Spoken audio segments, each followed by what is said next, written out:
My people, what's good? What's poppin' with y'all?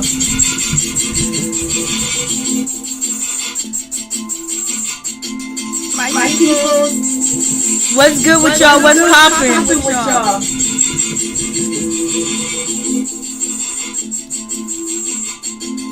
My people, what's good with y'all? What's poppin' with y'all? What's good with y'all? What's popping with y'all? What's going on? What is the verdict? What is happening? What is going on? So I see August Alsina was telling the truth, even though, you know, he had to promote his songs, he had to promote his documentary and everything else like that. But it seems like August Alsina was out here telling the truth, baby. Him and, you know, Jada Pinkett Smith did have a relationship, and Jada Pinkett Smith did say that he is not a homewrecker. And that's one of the things that August Alsina was feeling. He was like, yo, people accuse me of being a homewrecker, a bad guy, that I was coming into this relationship and I was destroying this relationship. The relationship was already over for a period of time between Jada Pinkett Smith and Will Smith. So therefore, August Alsina came through, and when, you know, it hit the fan about the relationship, which it had something to do with him hitting the fan, and basically he just wanted to be vindicated. August Alsina wanted to be vindicated, baby. Jada Smith came out here and said he ain't no home wrecker. He's the one that didn't talk to me. He's the one that cut off all communication. So I'm surprised to see this. No, you ain't surprised. You know that man was going to speak one day. You know, you and Will Smith healed and everything was all good between y'all. That's good. And the whole 9 yards. And you guys are going to ride to die. You got to ride and die forever. Bad marriage and all. That's what they said. I was like, Lord have mercy, what is going on with this situation? So August Alsina actually, you know, spoke the truth. He was involved with Jada Pinkett Smith. He was getting that. And, you know, it's just a sad situation because, you know, they both admitted that when he came to Will.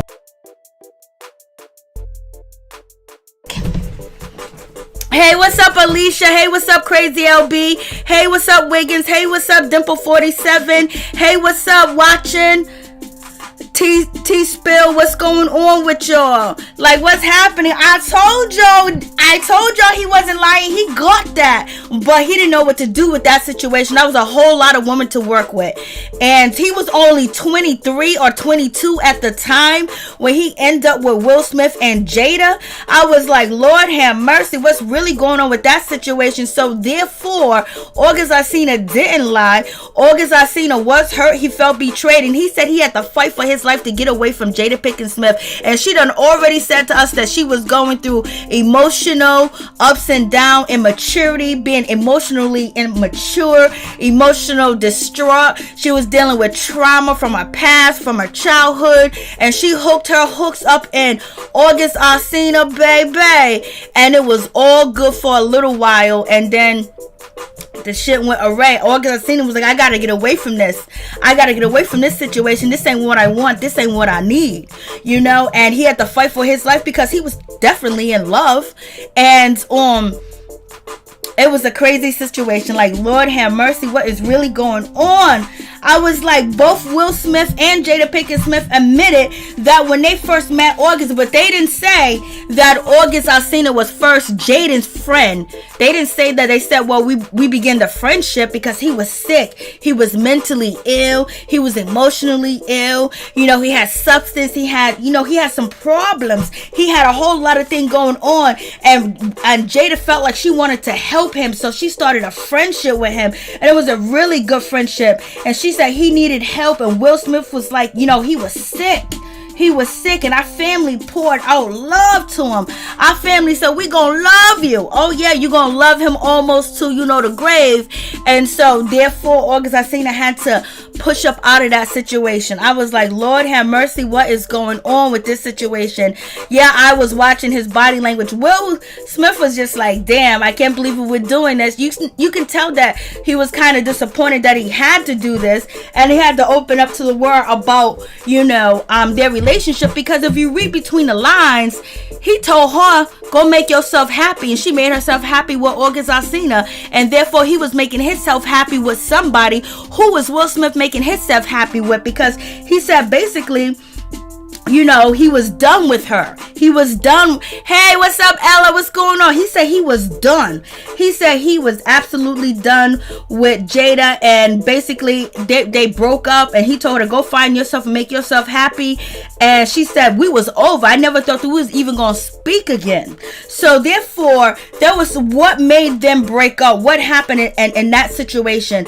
So it seems like Will is very forgiving of Jada, and they worked on the situation. Is that because he had a situation too as well, but his situation wasn't publicly? But Jada Smith did basically clear August Alsina's name and say he did not break up a happy home. He didn't come between our marriage, because our marriage was already broken. We was already separated and apart. And so Jada basically is saying that, when August Alsina said that Will Smith gave him permission, she goes, I kind of interpreted that he got it. He did not interpretate that correctly, because he probably thought that Will gave his blessings because we were no longer together. We was no longer in a relationship. We had an amicable separation. No, the man said that he sat down, that he didn't get confused. He said he sat down with Will Smith, and Will Smith gave him his blessings. So you can try to take that out like he didn't say that, because these guys are already broken up and wasn't together and separated. He probably did have a conversation with Will to make sure everything was okay. I don't know. It's a possibility. But you guys call in and tell me how you feel after you watch this interview with Jada Pinkett Smith and Will Smith. And at the end of the day, Will Smith said he likes revenge, and Jada said there don't need to be no revenge. So is Will Smith going to get revenge on August Alsina because he spoke out? And he spoke out, and he captivated everybody. He captivated everybody when he spoke out. Everybody was talking about it, so it couldn't be ignored. And so when August Alsina was speaking about it years ago and things like that, and basically antagonizing and talking about the situation, he wasn't really getting no traction. But this time he got the traction, because it's an epidemic going on. We in the house, baby. So therefore, the shit done hit the fan, and everybody hears it. And if she would have cleared his name long time ago, it would probably be okay. You know what I mean? It's just like August said that he wanted his name to be clear. People thought that he was lying, he was making shit up, and everything else like that. And so he was feeling a certain type of way, and he lost businesses, he lost friends, he lost a whole lot of opportunities too as well, because he was considered as a home wrecker. He was considered as at 22, 23. I wish Jada would mess with a 22-year-old, 23-year-old son of mine. You won't be sitting on there talking about what you talking about for real, because you don't mess with no child. When you said that the man was sick, even Will agreed that he was sick. Why would you get into a intimate relationship with him? You said that he needed help, he needed guidance, he was sick, he was suffering from mental illness, physical ailments, and you were supporting him, and you was getting him the help and the treatment, and he was looking at you as his second mother. And then his second mother, gave him some milk, and he ended up drinking it, and then therefore there it goes. I was like, Lord have mercy. So she knew his weakness, and what Jada is trying to do is basically confront that situation and basically say that she was sick too as well. She was basically saying she was emotionally sick, she was mentally sick, she was physically sick, she was, emotionally immature. She was saying all types of stuff. Jada do look happy with him. I am definitely getting his album Word. And so it's one thing for Jada to be broken and be in her 40s. But it's another thing for a 20-year-old to be broken. There's still some things that you should know right from wrong. Instead of satisfying your needs and trying to get back at will, or trying to find happiness in somebody else. And the somebody else that you find happiness with is a child. You know, he's 22, 21. That's still a kid. And when they fill out their college application, guess what? You got to put your taxes and put your information down on that college application and everything else like that for your child. So, you know, come on. Hey, Miller, what's going on? How you doing? It's good to see you. So I'm just like, damn. So, but basically Jada is using the excuse that she was emotional this, emotional that, emotional immature, she was unhappy and things like that. So she's combating, you know, messing with a deranged, I don't want to say deranged, but messing with a young man that was sick. And she knew he was sick, and she was even helping him. And Will Smith said he was pouring out help to August Alsina because he was really sick. Why would you sleep with a sick man? I don't get it. Sanders, hey, what's up? I guess I was entanglement last year. You know? Yeah, we entangled my legs wrapped around his neck. Lord have mercy. Yeah, so we get into that situation. And at that time that, you know, Jada Smith got with, you know, August Alsina, he was sick, and she was broken up with Will Smith too as well. Now, if she would have messed with a healthier person, it would be a different story too as well. But under the disguise of helping him and, you know, taking care of him and being that caretaker and wanting to take care of people and rescuing people, how would you feel if a woman did that to your son?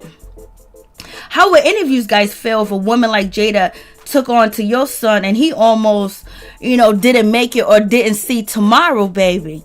Like, come on, Jada smashing Jada's homies. That's exactly what went down. Jada took advantage because of her own selfish needs, desires, and disappointment with Will. Exactly. Because she said that she was just so she was like an entanglement. And so he was like, yo, really just break it down. So why did this situation occur? Why did this happen, you know, with August or whatever the case may be? And she was just like, I was just so unhappy. I was unhappy with you. I was unhappy with life. I was just unhappy. I was miserable. I was like, damn, girl, go get some help. You got enough money to have doctors around the clock. You got enough money to have the right nutrition. You got enough money to have spiritual guidance. You got enough money to bring the big wigs down and to help you and take care of you. You know, a lot of people that got issues, that have mental issues and this and all types of different things, can't even afford, don't even got the insurance, can't even afford to go see a quack, a psychiatrist, or, you know, a psychologist, or get any mental help or anything else like that. They just deal with it, and they still don't take advantage of young men. You know what I mean? You have to take accountability for what you did. And she is taking accountability for it, but she's using her mental state. There's a certain point of time in life when you reach womanhood and you done been married, done have kids, that you don't mess with a sick man. It's all right to mess with a young man and be with a young man, baby. Ain't nothing wrong with it, but you got to make sure he is right in the head. And all you have to do is have a conversation. But she already knew he wasn't right, because when he came to the doorstep and was introduced to her from her son Jaden, they already knew. She's probably upset because Will is on Epstein's flight, not her. Lord have mercy. Oh, Lord have. I'm just like, damn. So at least, you know, I requested, and I said it before, I want Jada to be on Redtabletalk, and I want Will Smith there. And, you know, it was cool that they did that. You know, Will Smith actually gave, you know, Black Twitter props and everything else like that. So it is what it is. And so basically Will told her, go figure out yourself and make yourself happy. I'm going to figure out myself and make myself happy. It's just that Will chose, you know, the right people to make him happy and be happy. Whatever he decided to do to make himself happy, because he didn't elaborate on what made him happy, while Jada was over there making herself happy with August Alsina Hills. But why is she messing with her son's friends anyway? Lord have mercy. If I could only answer that for you. She gave an answer. She said that she was mentally and emotionally immature and distressed, and she said because of her childhood trauma, that's why she ended up getting involved with, August Alsina. Lord have mercy, J Hills. T Spills. What shocked me was when she said she didn't break up with August, that he stopped fooling with her and cut her off and cut off all communication. Yeah, he had to get the hell up out of there. He done seen the work being done. We see this, Jada on Redtabletalk. We see her in movies. She had a, TV series, Nurse something on HBO, and so together. But imagine how she really is in real life, without any cameras, without putting on that she's a Smith or married to Will Smith. The way that she described, her emotional state was like she never grew. And she never grew from knowing what's right and wrong and what I morally shouldn't do or what I should do. Because there are some things that we probably won't do and there's some things that we probably will do. But someone so close to home and not stable, and you choose that person to engage a heavy relationship with, is just crazy. And she didn't say she was physical with him. She didn't say they had intercourse or anything like that. She said entanglement. And Will Smith was like, come on, like, let's clear this up, Jada. I'm here, I'm in your position, this is the Red Table Talk. And Jada was like, well, it was the relationship. So then she finally omitted, like, yeah, we was in a relationship. Yes, she was in a relationship. And she said basically that he didn't get permission. There's no way that he got permission from Will, because only person that can give permission is me. Basically, she said only person that can give permission to how she used her, cookies and her snacks or whatever is only her. She's in control of her snacks. She's in control of her cookies. And Will can't give permission to anybody whether she can use or not use her cookies. And then when she was like, I was so unhappy, I was like, damn, it's like every time she talks about her marriage, she's very unhappy. Damn, have you been unhappy the whole 25 years? Like, are you just like, in the last 2 years happy with the situation? It just seems like, damn, girl, like, what's going on, Jada? Like, you need to get off of Red Table Talk and sit on a therapist's couch. You can't be teaching people shit when you all messed up and you're doing things in the dark that is not permitted. And if you think that you can teach, if you think that you're self-helping people and you self-help and you give all this information and you're helping and you're almost acting like you were a psychologist, but yet you broke the main rule. And the main rule is you don't mess with your clients. Anybody that you are helping, that they might become attracted to you because you're their therapist. You are their counselor. You're their social worker. They're so happy that you can understand them and you're helping them that sometimes they have attraction to you, but it's not really an attraction. It's because you're actually helping them and you're there for them and you understand them and you can open up to them. So you was basically you and Will was giving this man help. So you guys were like his counselor, his life coach. And the number one rule is you don't mess with your clients because their feelings is not authentic, because they're in a state of shock. They're in a state of need. They are in a state of help and you're coming to rescue them. So the first emotion that they might feel is attraction. So you should know not to mess with them. But we all make mistakes. Nobody is perfect, right? And, luckily, this ain't a crime. Because if it was a crime, where would you be? Lord have mercy. Help us, Jesus. I know y'all saw Jason lyrics. Yes, we did, Jasmine. Lord. And then people are comparing her relationship with, August Alsina to, Minister Society too as well. Facts, crazy LB. You don't mess with your clients or your consumer. Katie Hustle, hold up. Did I miss Jada Red Table? So yes, you did, baby. Go check it out, sweetheart. Hills J, Jada broke her vows. Damn, they ruined that young boy. Well, she didn't. I think when I don't think she didn't break her well, she broke her vows that she said before a priest and the church and all that other good stuff.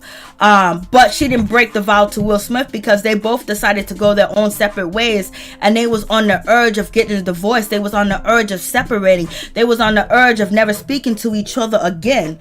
But she broke the number one rule, is don't mess with somebody that you are counseling, somebody you are being a life coach, somebody that you're being a mentor with, because you're showing them attention, you're showing them affection, and you're helping them and you're guiding them. So some of the first emotions that are not actually proper emotions at the time, because they're going through it, is not to be involved with them physically, because that happens. You can ask any therapist, you can ask any counselor, and you can ask any psychiatrist. They would tell you that sometimes their clients fall for them and want to be in a relationship with them, but they get past that. They talk about it, they analyze the situation and go through it and help the client see why they are feeling these emotions, that it's not that authentic, it's just because I'm your savior at this time and point, so we have that situation. But Jada Pinkett made it clear, because she don't want to be messing up her husband's name, that hey, listen, this was the situation, that he did not give permission. So basically Jada cleared that up, that Will didn't give permission, because then it makes it seem like they really have an open marriage, which we all do believe.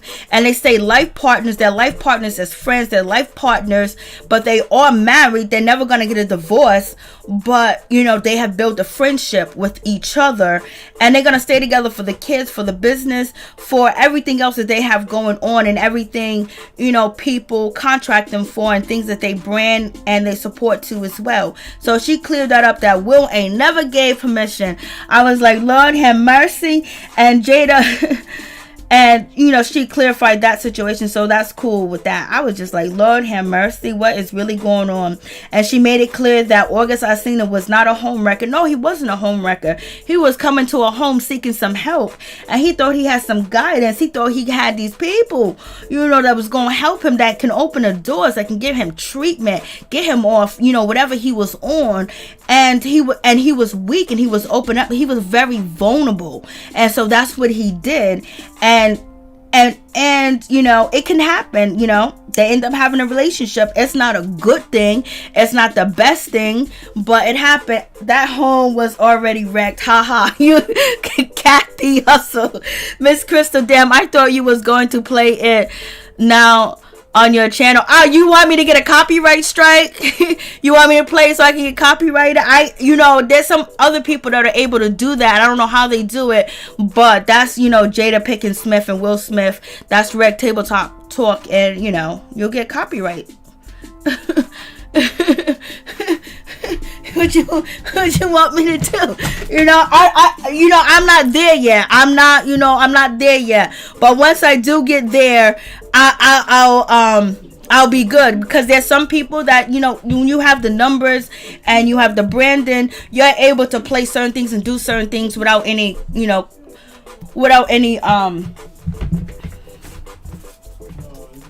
okay, my phone, without any consequences, you know what I'm saying? But me, baby, I'm just getting my feet wet. Oh, okay, so what else are we at? So let me put the passcode in. So, and you guys want to call in and jump in and tell me what you think right now? Call in, jump in. And especially if you already seen the interview with Redtabletalk with Will Smith and Jada Pinkett Smith, just call in and tell me what you think. You know what I mean? It's all good, my peeps, my peoples. So we have that situation. And Jada basically, she admitted that Will said, let's clear this up. What happened with you in August? And she was like, we was in a relationship. I was like, damn. Will didn't look like he was happy to be there, but Will was like, I'm supporting my wife because we made promises, we made contracts, we made all this and that. I can't let my children's mother, the woman I know for 25 years, you get called out like this, and he was like, Black Twitter is all over the place, Black Twitter. And yes, he did call out Black Twitter, and Black Twitter answer, baby. Black Twitter is out here going in on the situation. Black Twitter ain't playing. And so it was a lot of pressure, because I don't think that she didn't answer any of Orsina's little calls back then, but now she had to answer this because it was just too big. And yes, August Alsina was promoting his music, you know what I mean, like he was promoting his music too as well. You know, he got to get something out of the situation. So Black Twitter, you know, they came through to let y'all know that they here. Will knows and will be watching Black Twitter. Black Twitter's in the building, baby, all day, every day. They be doing their thing. They don't be playing around. So it was a whole lot, a whole lot going on. You know, yes, they did the numbers. They came through, and you know, with the emotional distress that August Alsina did go through, even though he picked himself up and he walked away from that relationship. And we know artists, when they come out with different things, they do talk about things that interest people and things that get it popping, because they have to get their album popping. They got to get their shit popping too as well. He spoke his truth, but we are not blind to the fact that he got an album coming out. We're not blind to the fact that he had a documentary coming out. We're not blind to the fact that he's promoting his, you know, YouTube channel. We're not blind to that fact. So he wanted to get paid off of his story. And then on top of that, he wanted Jada to admit that I ain't no homewrecker, and I didn't use you or try to mess up your relationship. So basically, he wanted Jada to always admit the truth, and she finally admitted the truth. If she would have probably admitted the truth years ago, there's no way that it would even be getting this much traction and much attention. He could have dropped that album, but if 3 years ago, 4 years ago, Jada Pinkett Smith would have said something about it, he wouldn't really have something to say. So I was just like, damn, baby, it's going down. All right, so yes, Black Twitter's been going ham. Twitter has been going ham. This is just Black Twitter responding to Will Smith, and then this is just Black Twitter talking about August Alsina. And basically everybody was like, it's about time. So August told the truth, and y'all chose to dog him like he was lying. Now look at y'all looking dumb. Lord have mercy. I mean, people going ham. Twitter is going ham right now, for real, for real. So we'll get back to Twitter, because Twitter ain't going nowhere. Okay, let me get back to the chat. Let me see what you guys are saying. Damn, Jada was deeply involved. Now, oh yes, she was all up in it. I am calling. Okay, let me see what's going on. And nah, it's all good. I feel you. My bad. Oh yeah, that is right. Where is the full video? Come on.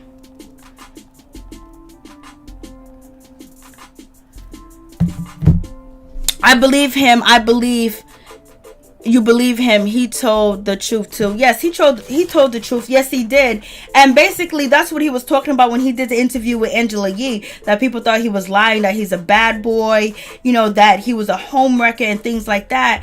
And it really hurt him too, and he lost business and he lost venues and things like that, you know, to help his career. So therefore he had to that's why he pulled himself away, because he wasn't touring, he wasn't doing music. He was caught up. He was caught up, you know. And basically Jada, you know, said to Will in front of his face, I was very broken. I was in a lot of pain. And, you know, and basically she got into the relationship with, you know, August Alsina, because she wasn't happy. She was trying to find happiness outside of herself. And I totally get that when you're looking for somebody else to make you happy, and that's cool, but you just don't pick someone that is coming to you for help to get happiness from, someone that you can't give them what they want. Of course, August Alsina, if he could have at the time that they was involved, if he could have had if he could have had a relationship with her and she would have left Will and everything else, there'd probably be peaches and cream or everything else like that. But he knew that wasn't going to happen. And even though Will and Jada said they was going to separate, deep inside, Will said he was never going to divorce her. And Jada was never trying to get divorced from Will, but they went outside of their marriage for happiness when she needed to find happiness inside her. So she looked to August for happiness. Not the man that she married, not her children's father, not her business partner, not her life partner, but somebody else that is emotionally unstable, because she felt like she can save him and she can help him. You need to save and help your kids. And so that's the situation with that.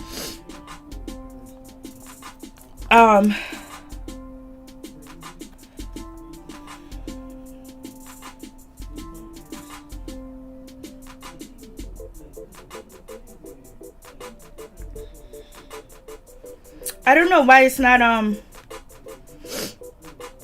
I always have this problem too as well. And this is a new phone. So, I don't know, I don't know what's happening. It's not even ringing. So, try again and see if it works. So, with that situation, so, Will and Jada basically, they have to, find a healing. So she wanted to heal herself, and basically she was looking outside of her marriage and outside of her to heal herself. And basically that was the problem, looking outside of herself to heal. And everything that she said sounds plausible. Everything that she said sounds good. But the problem is you went with a child to heal yourself.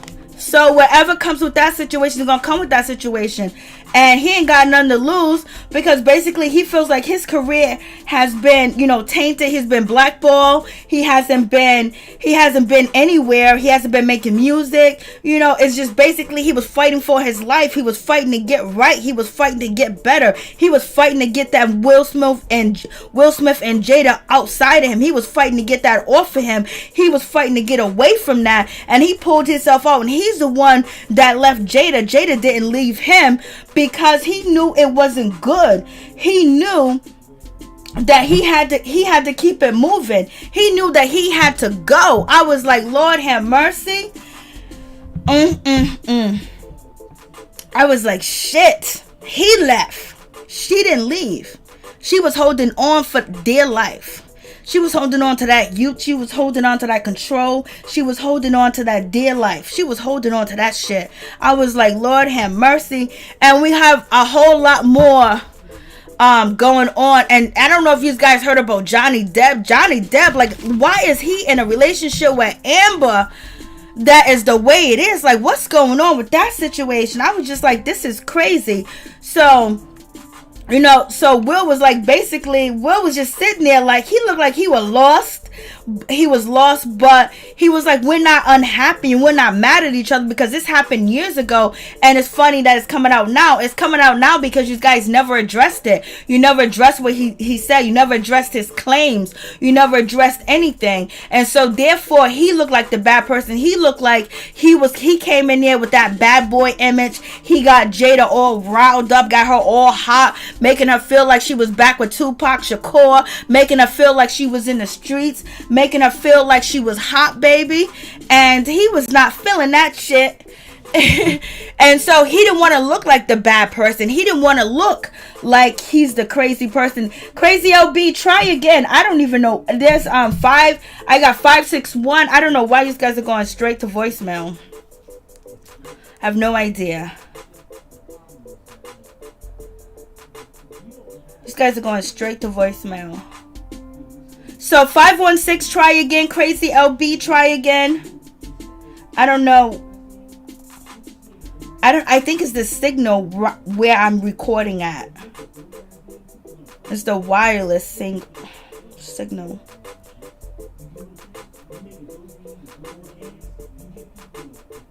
I got everything on too as well. So try again.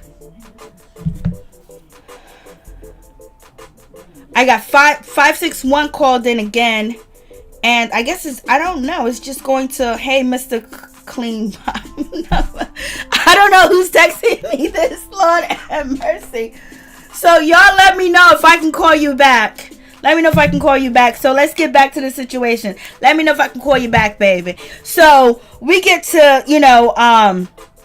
basically, Will said, so what got you into this situation and all this other stuff? Blase the third, what was you looking for? She was basically, I just wanted to feel good. I just wanted joy. I just wanted some healing. I just wanted somebody because I haven't felt good in a long time. She said she's codependent and a partner. So basically, Will Smith, he's too busy. He's out here running the streets and doing everything that he's doing, and so she needed somebody she could nurture because she can't nurture her kids no more because they know who she is, they see what she is, and they probably think that she's a contradiction, and so therefore she can't really nurture and teach her kids anymore. So she found a new kid, and he was around 23 or 22 at the time, and so therefore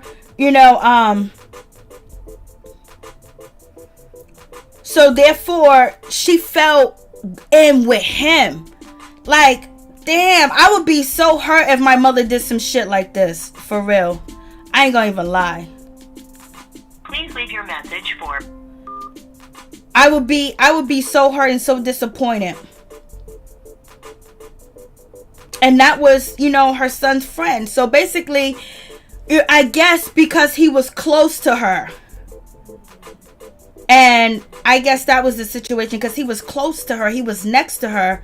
And thank you so much, Lori, for the Cash App. I do appreciate that from the bottom of my heart. Thank you so much. I appreciate that. I'm trying to call you back, Crazy LB, because I don't think you have a problem with me calling you back. Everybody else, just let me know if I can call you back, because I don't know. I think it's a signal. We got a storm. Please leave your message. I have to buy a new phone or something. Like, I already brought a new phone, but so getting to that situation and basically saying that she's codependent and she needed a partner and she wanted to fix somebody because he had an illness, he had an addiction, so she knew all this other stuff. So she felt loving, she felt like she was wanted, she felt like she was needed, she felt like she was a whole mother all over again, that she can mold this young man into the way that she wanted to mold him because of her childhood, because of her trauma, and thinking that she can fix everybody else, but instead of fixing herself. And that shit sounds so good. Like, we know what she's saying sounds so good.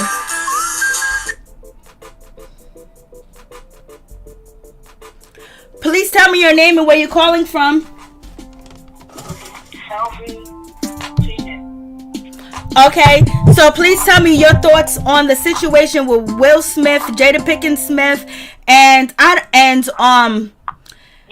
Jaden too. What's there left to say? You covered everything. Oh, I'm not even done yet, but one moment. Oh, okay. I am sorry. I don't know, her call came through. I'm sorry. I tried to call you back, Crazy LB, a couple of times, but it went straight to voicemail. No, I'm regular LB. Oh, okay. Okay, you must have called to a different number. Oh, and I sent you the Cash App. I'm the one that sent you the Cash App. That's that pick up 602. Oh, okay. Anyway, I'm gonna make it quick because I'm gonna go back to the video. Yeah, you said everything that I was thinking, but the one thing I liked, which you brought up, was her putting herself into a mentor position, and that's her mentee. Yes. And a lot of people, like people in my Facebook groups, are joking about this, and that's really like predatory behavior.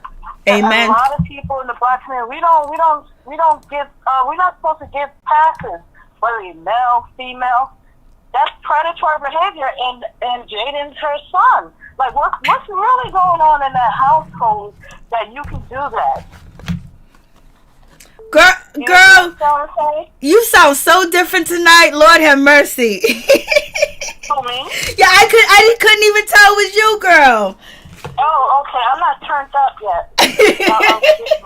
Okay. But yeah, thank you for bringing that up. I got to bring it up in one of my groups, and I'll share your video too.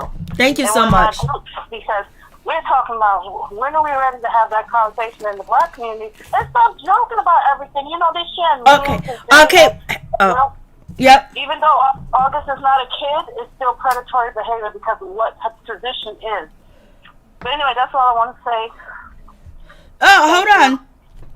So I get what you're saying about that. And predatorio is because you feel because she's taking on that mentor role as counseling and helping him, right? Exactly. Yes. I'm a nurse, so I can't go to my patients. Even though they do it, some people do it, I can't go to my patients in behavioral health, my psych patients, and start a relationship with me. I can lose my license. So she putting herself in that role and doing that, now that's weird, you know? Yes. So, all right, girl. I'm going back. And tell us your name again, please. LBELLEBEE. So your name is LB. Yes, I'm in your thing. LB, I'm getting you confused with Crazy LB. Crazy LB, Oh, I love you guys. Thank you so much. I appreciate you. All right, love you too. Bye. Okay, love you too. God bless.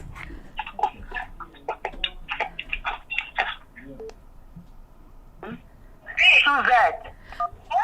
Please tell me your name and where you're calling from. Hi, I'm Suzette from Florida.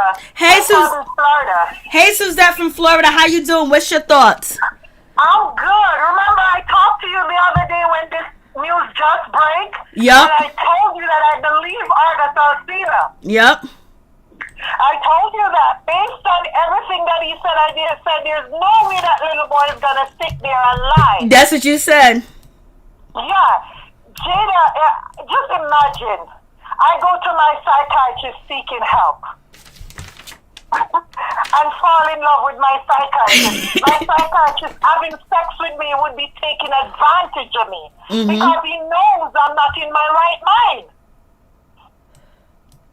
Exactly. And it's just so, I just can't understand how Will can sit at that table and pretend that he's okay with it. There's no way. He's just pretending. I think he's pretending, but I think he has some secrets too. His shit just didn't get exposed. He has some secrets of his own too. Because remember, I think it was last year when him and Jada was doing a red table and he was talking about how his first marriage feels. And he feel like a failure as a man, a failure as a person. So I think that's why he doesn't want to divorce again because it's been hard on him when his first marriage failed. So he doesn't want to take it this route. So he will put up with anything right now because he's doing the same thing too. Yep. Yeah, I know that he was not lying. That's why I said to you, I don't want Jada to bring her mom or her daughter to the, I want him to bring Will and August Alsina. Same thing I was saying, yep, exactly. Yeah, the same thing that we were saying. So that's why I'm actually going out the door to work, but I said I have to get you. I have to get you and remind you. Remember we said this before. We said that we don't want the kids, we don't want nobody else but her and Will, and they came through. They came through for us. The only person that was missing was August. Yup. They wasn't gonna sit down with August, but she said no hard feelings. But Will said that he likes revenge. He likes to get back, so we don't know what's gonna happen. He does that all the time. The fact that little boy realized what he was doing wasn't healthy for him. That's why he leaves. Because she would be still stringing him along right now if he was staying there. And he's sick. He needs real psychiatrist help. Yep. He's sick. Yo, imagine all of that debt in his family and all of that, those things. Plus, he has some sickness medically. It's just real sad. But look, so sad because I told you that me and Jada is the same age. There's no way possible. No matter what people want to say, there's no way possible. I know people date younger guys and say, there's no way possible. My son could bring his friend into my home. His friend is broken. He needs help. He needs a place to stay. He needs a shoulder to lean on. and they take advantage of him by sleeping with him. Because that's advantage of him. Look what you said. Just thankful that you're taking him, that you're listening to him, that you're helping him. Especially big bad Will Smith and Jada Smith that everybody in the black community look up to. Yes. But look what you said. You said he is the one that realized. He's the one that left. He's the one that realized it was wrong. Not her. Not her. That's what hit me. That's what hit me really hard. He's the one that realized. Yep. Mm-hmm. Jada is grown. Jada is grown. She knows what she was doing. And this little boy have to realize that this is not good for my health. This is worse for my health. And walk away from it.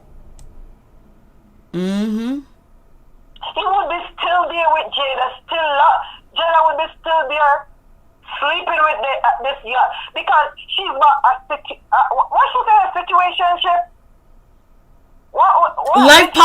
Life partners. No, with the little boy that he was having a situationship. That's what she said? Jada. She said she was having a relationship. Yeah, I said to myself, this girl mom need to put her over her knee and spank her ass. I can tell you, my mom is a Jamaican. If this happened with me, I can guarantee you my mom would be on the first plane out from Jamaica to give me the business. You said that you young men try to get with you and you would never ever like go there. I remember you saying that. You said the young men in your neighborhood try to talk to you. My son is 25 years old. My son is 25 years old. Other Salsina is just 2 years older than him. Me and Jada is the same age. Yep, you said that too. And Jada, she just made me feel mad as a woman, as a mother. You understand, as a person of color. We have enough garbage going on in our community already. We don't need all of this. Nope. Yeah, we don't need all of this. Facts. Yeah, she made me feel mad. Honestly, she made me feel mad. And Will sitting there, I said, Will, you need to see counseling too. You need to see counseling too. Because if you think you're I'm gonna get you back, that doesn't solve the problem. That doesn't solve the problem. You guys have issue and you want to help people when you are having issues. You need to seek counseling before you can even help anybody. Mm-hmm. You're having your own problems. It just really gets to me how she thinks this is okay. Coming on Redtabletalk and think this is okay.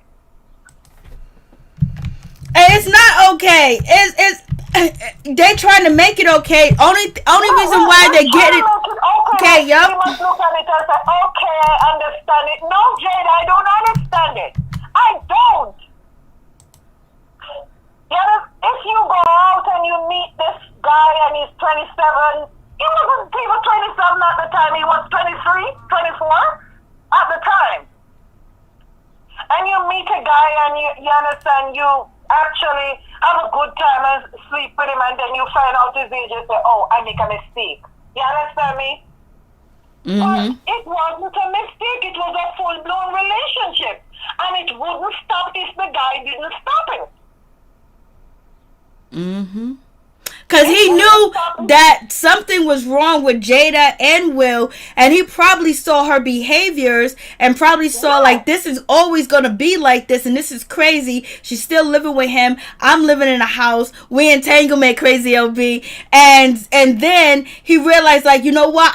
He said he wasn't performing. He wasn't doing his shows. He wasn't doing albums. He wasn't doing nothing. And so he was losing. So he pulled himself away from her.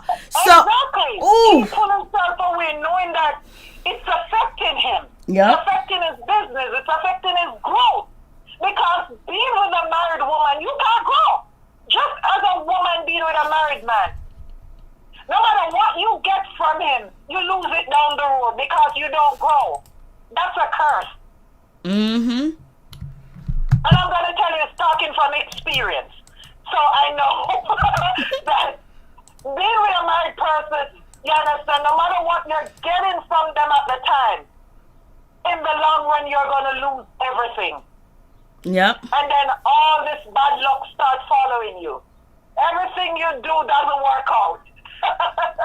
But all he wanted for her to say that he wasn't a home wrecker.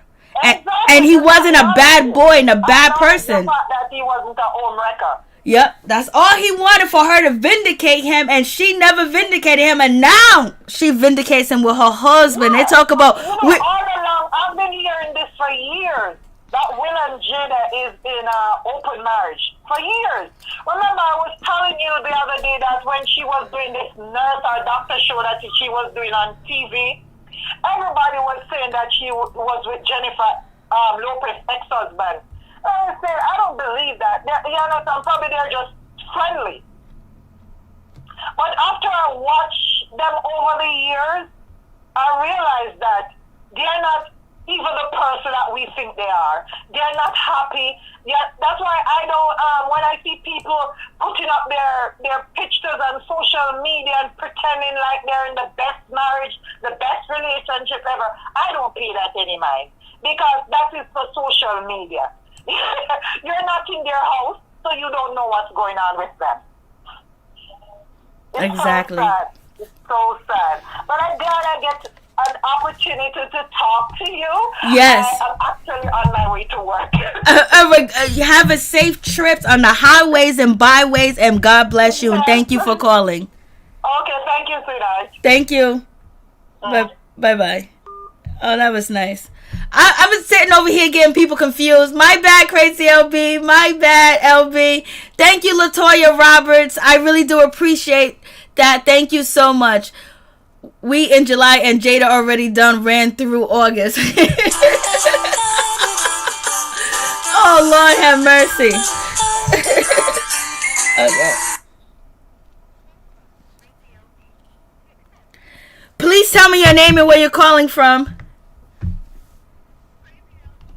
Hey, what's up? How you doing? Where you calling from? Crazy LB.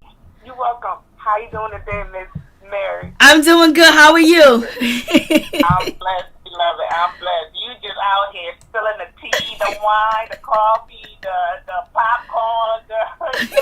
You out here lit. You out here lit tonight. Hey, yo, we didn't even get through the rest of the stuff that she was talking about, because I still got 2 paragraphs of Jada spewing things and Will Smith sitting there like, you know. I had to go get me a drink. I had to go get my mad job. I couldn't believe it. First of all, like I said, how you doing? Let's just get the... How you doing? How you doing, girl? How you doing? Hi. My people, how y'all doing? People's in the back, in the bushes, how y'all doing? We're going to get all that good stuff out of the way, right? Pipe is hot. This coffee, this tea, this whatever this is right here, this is hot. First of all, Jada, girl, I got to wipe the sweat off my brow. I got to clutch my pearls. Girl, I don't even know where to start, but here it goes. First of all, Jada had an entanglement. She didn't have a relationship. She don't know what the fuck August talking about. It was an entanglement. Her ass was broken. August was broken. Will was broken. They all were just fucking broken. They was all in the broken entanglement together. It was all entanglement brokenness. Lord Jesus. Woo, Lord Jesus, it's going down. Second of all, I feel Will, because you see that entanglement shit? Fuck that, Jada. What the fuck that you and all this had going on? Exactly. What the fuck here for? We need to know. We the people, we need to know. Fuck the entanglement, Jada. What the fuck you and August had going on? Period.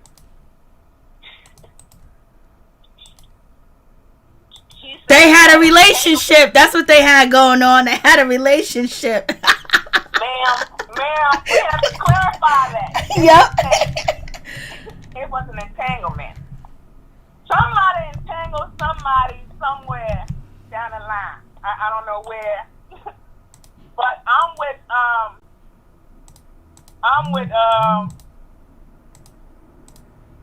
watching the tea spill. That's gonna be my new goddamn word for 2020. No, sir, we are not in a relationship. No, sir, we are in an entanglement. This some new breed shit right here, girl. This some new breed shit. Second of all, okay, we all knew what, this was. But my whole thing here is, at the end of the day, regardless how that man came in, how he left, what happened, what didn't happen, he was of age. Now, this is where things get a little bit conflict for me. Because if August was the man, which is Jada, and Jada was August, which is if the roles were reversed, I don't think we will have this big blowout. Because, this is what men does. They go after young females. Broken or not. Facts? Now, again, we've been heard about this since 2005. Okay? She said 4 years ago. Approximately 4 years ago. But this shit been going on since 2005. I may be wrong, but years skip me, days go by, I don't know. Whatever.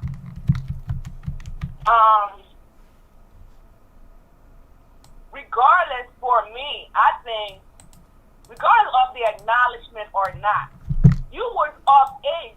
Dude, you was over 21.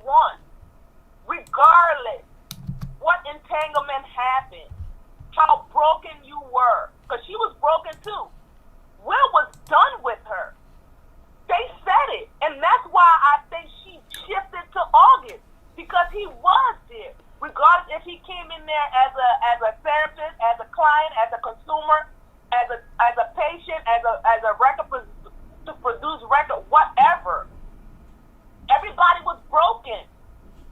Everybody needed a shoulder to cry on at that particular time in their life.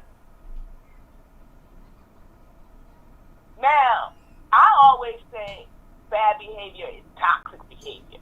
Toxic behavior is bad behavior. That's the new shit I've learned in therapy myself. Going to therapy. You know what I'm saying? We have to acknowledge the bad behavior, which is the moral behavior.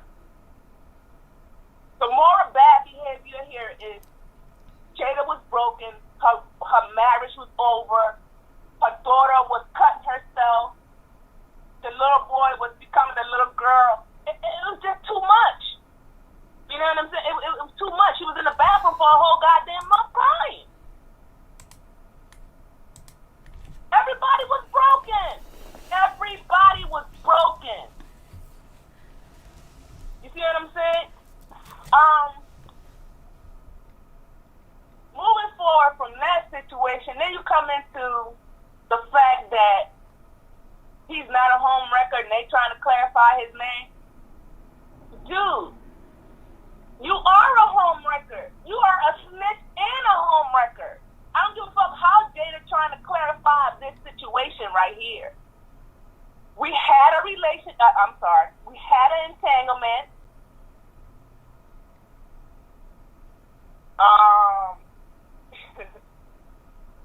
It was over. You even, or Jada even said, I broke it off. Regardless how you broke it up. His sister passed away. And August broke the relationship off. Fact. August broke the relationship off because at the time he was saying that his sister had passed away. Because that's how he had to go find himself. You know what I'm saying? But it's just like, okay, now we have separated, right? We separated. We went our own way. Whatever entanglement that we had, it's over, right? This is is your experience with me. Facts. 4 years later, you're about to do a documentary, you're about to make a song. Why is your experience in life only about me? Like, you have other things going on. Speak about those experiences. You're being a snitch right now. And the only reason why I believe Will sat at that damn table is because exactly why Jada came and clarified that shit. Because that motherfucking August said he sat down with Will and Will gave him permission to fuck his wife. Sir, excuse me, I wasn't even there. Why are you bringing me in your situation? That's your entanglement with my wife. I was not part of your entanglement. Don't bring me into it. And I think that's why they sat down tonight. Because any other time it was just, oh, me and Jada. But as soon as August mentioned Will's name, that Will sat down with him and made that damn statement to go ahead and F his wife, that was the deal breaker. That's why he brought Jada on that motherfucking table. And that's why one of the first things she said was, let me clarify this. And this is why I think August got this misconception. No, bitch. You need to just sit your ass down and not be fucking young kids. Period. Again, another moral thing that she broke was fucking a young guy, and which was her son's friend. I don't give a fuck how you spin it, Jada. You shouldn't be out here messing with young folks. And plus, the biggest thing is that was your son's friend, Mom. Hello, Mom. Why are you messing with my friend? Why are you and all that so close? Like, I would have been like Jaden, like, can you give my mom some space?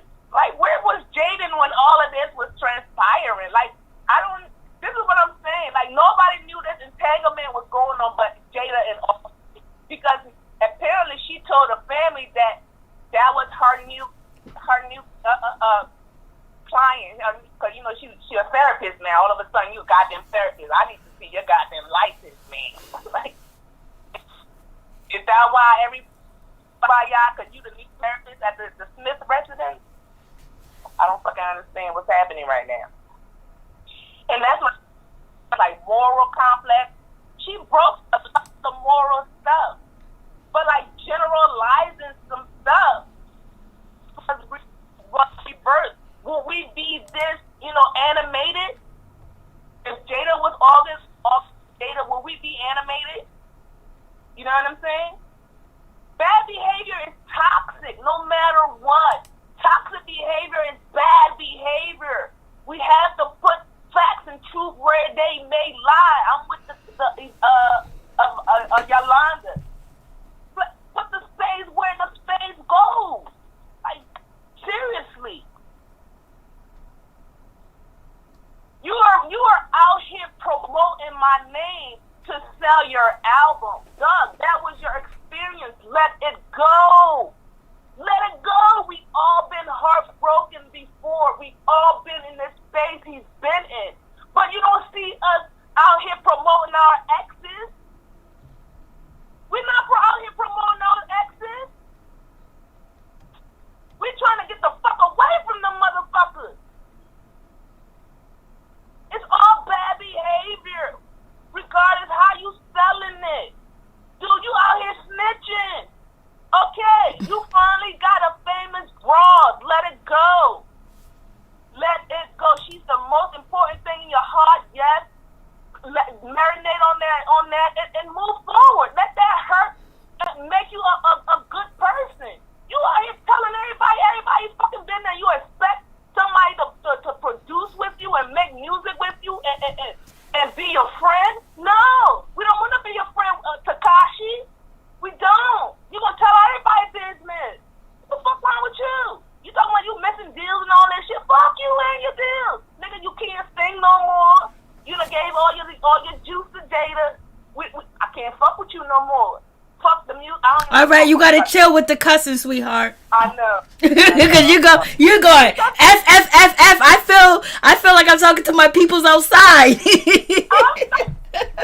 sorry. Because it's so bad behavior, and it's like, okay, if he was the girl and if the shoe was reversed, will we be this animated?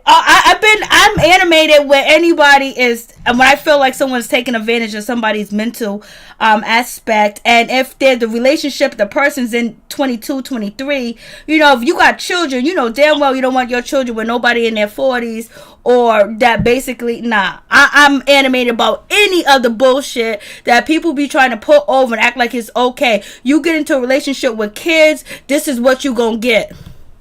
Right. That's what I'm saying. Morally, she broke. Definitely, morally, she broke code. But generally, she didn't. They all were broken. She had the relation or the marriage with her and Will was over, done, kaput.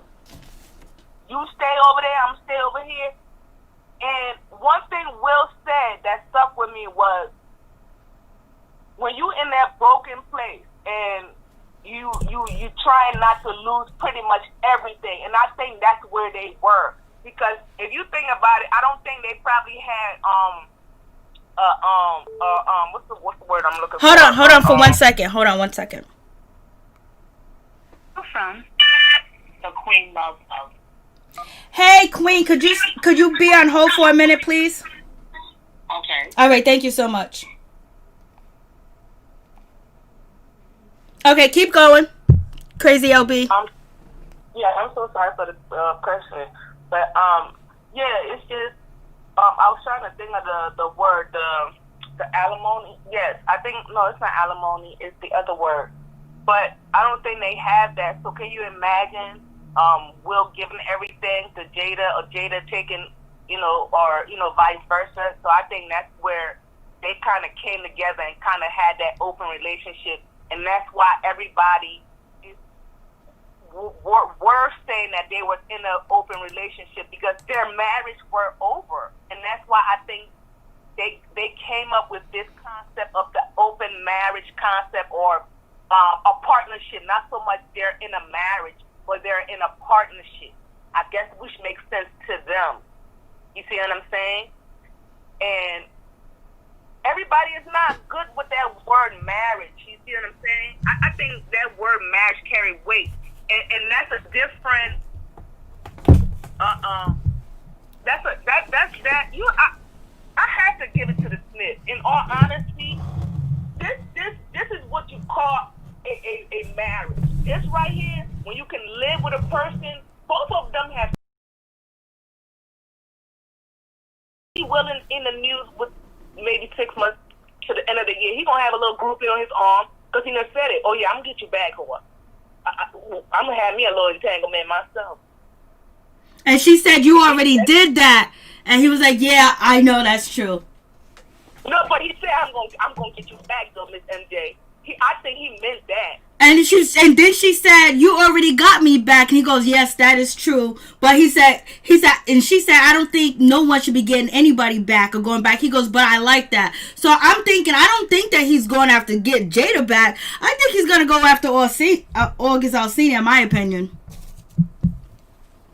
I wouldn't be mad, because like I said, again, dude, we all been broken. We all had a relationship that it hurt. It hurt. And even though he was a broken man, he realized, okay, this relationship is not for me. And he got out. So that's a good thing. Hey, man, that was, I could give him props on that. Because Jada was leaving. It wasn't going nowhere. She done made that adamantly clear too, Will. Nigga, you ever leave me, I will burn all it. I will, let's eye you. I put all your shit on fire. If the kids in there snot, I will put all this on fire. Seriously. But I'm also like, stop snitching. Your life will be better. Everybody wants to come around you. You out here snitching. Blank, blank, period. You're tired and you're through and you're over. Get yourself a good counselor and stop telling everybody business that. Why are you not telling on your other exes, on your baby mamas? Why is it only Jada? Why are you only singing Jada praises? That's what I'm saying. Like, duh, you have a motive.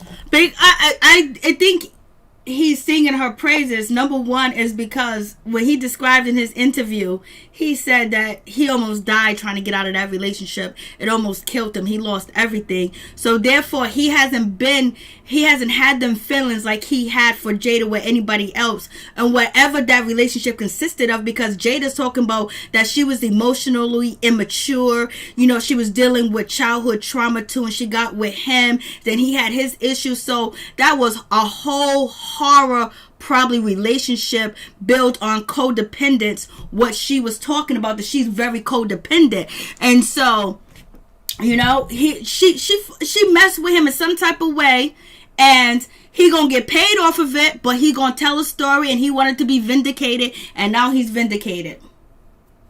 Okay, now so then what? So we're not gonna hear no more, right? I'm just asking a question because nobody's gonna care anymore after this. This is done, because unless, what else can he say? Unless he describes what made him feel like he was going to die with her, or he had to pull himself out what was going on. You know what I mean? If he speaks on that type of part, then you know there's gonna be more conversation. And then with this conversation, we don't know if whoever Will Smith was involved with, if they're going to speak out now too as well. So we will see. I don't know if it's gonna be done and over with, baby. Oh my God, Jesus Lord, we do not need another Superhead story out here in these streets. See, quarantine is working. People got a hold. Do you want to hold? Do you got anything else to say? Do you want to hold so I can click over? Yeah, I'll hold because I know somebody gonna say something in this chat, and girl, well, as long as you don't swear and cuss. Hold on.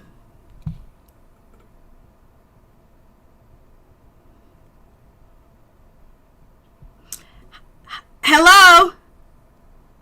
Hello. Hey, what's up, Queen Lovebug? What's going on? Please tell everybody your name and where you're calling from.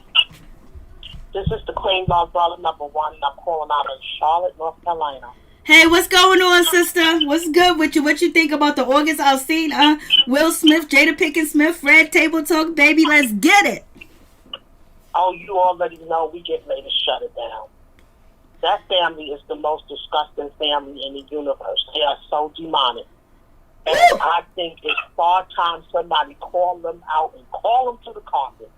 They are so disgusting, and this isn't the first time, and it won't be the last, because that's just how they live it. But you reap what you sow. And I don't wish anything bad on their children, but you have to be careful what you do to other people. And Will Smith, he's sitting at that table with his wife because he knows they in cahoots with what was going on. He knows what she do, like she knows what he do. And to do that to someone that's mental or emotional is disgusting. But to sit there and don't even have no signs of remorse for what they did, because they did it, not just one person. If you are in a marriage, you won, right? So what one dude, you both take the hit for. I'm just happy that God strengthened him to remove himself from the situation, because getting into anything with a marriage with someone is never ever going to end good. It's never going to end good. Even if they leave their spouse, you're going to always wonder would they do it to you if you have some sense. She is sitting there as if what she did is acceptable. And not just Will and Jada, let's be clear. When it comes to high-profile celebrities that society tends to like and love, they do not take the same hit as someone that's not as liked and loved. Not as many people are going to speak out and tell the Holy Ghost truth because they don't want to be blackballed or looked at a certain way. But that's what the queen of number one is for. They are disgusting. Stone them. Somebody messing with that young man. She needs to be stoned. That is your child's friend. Just imagine your child is going through something and they go to one of their friends' parents. And the next thing you know, they're using them for their own sexual pleasure. How disgusting. If your husband can't please you, remove yourself from that marriage so that you can give the next person 100%. But to take advantage of a young man that's already broken is just disgusting.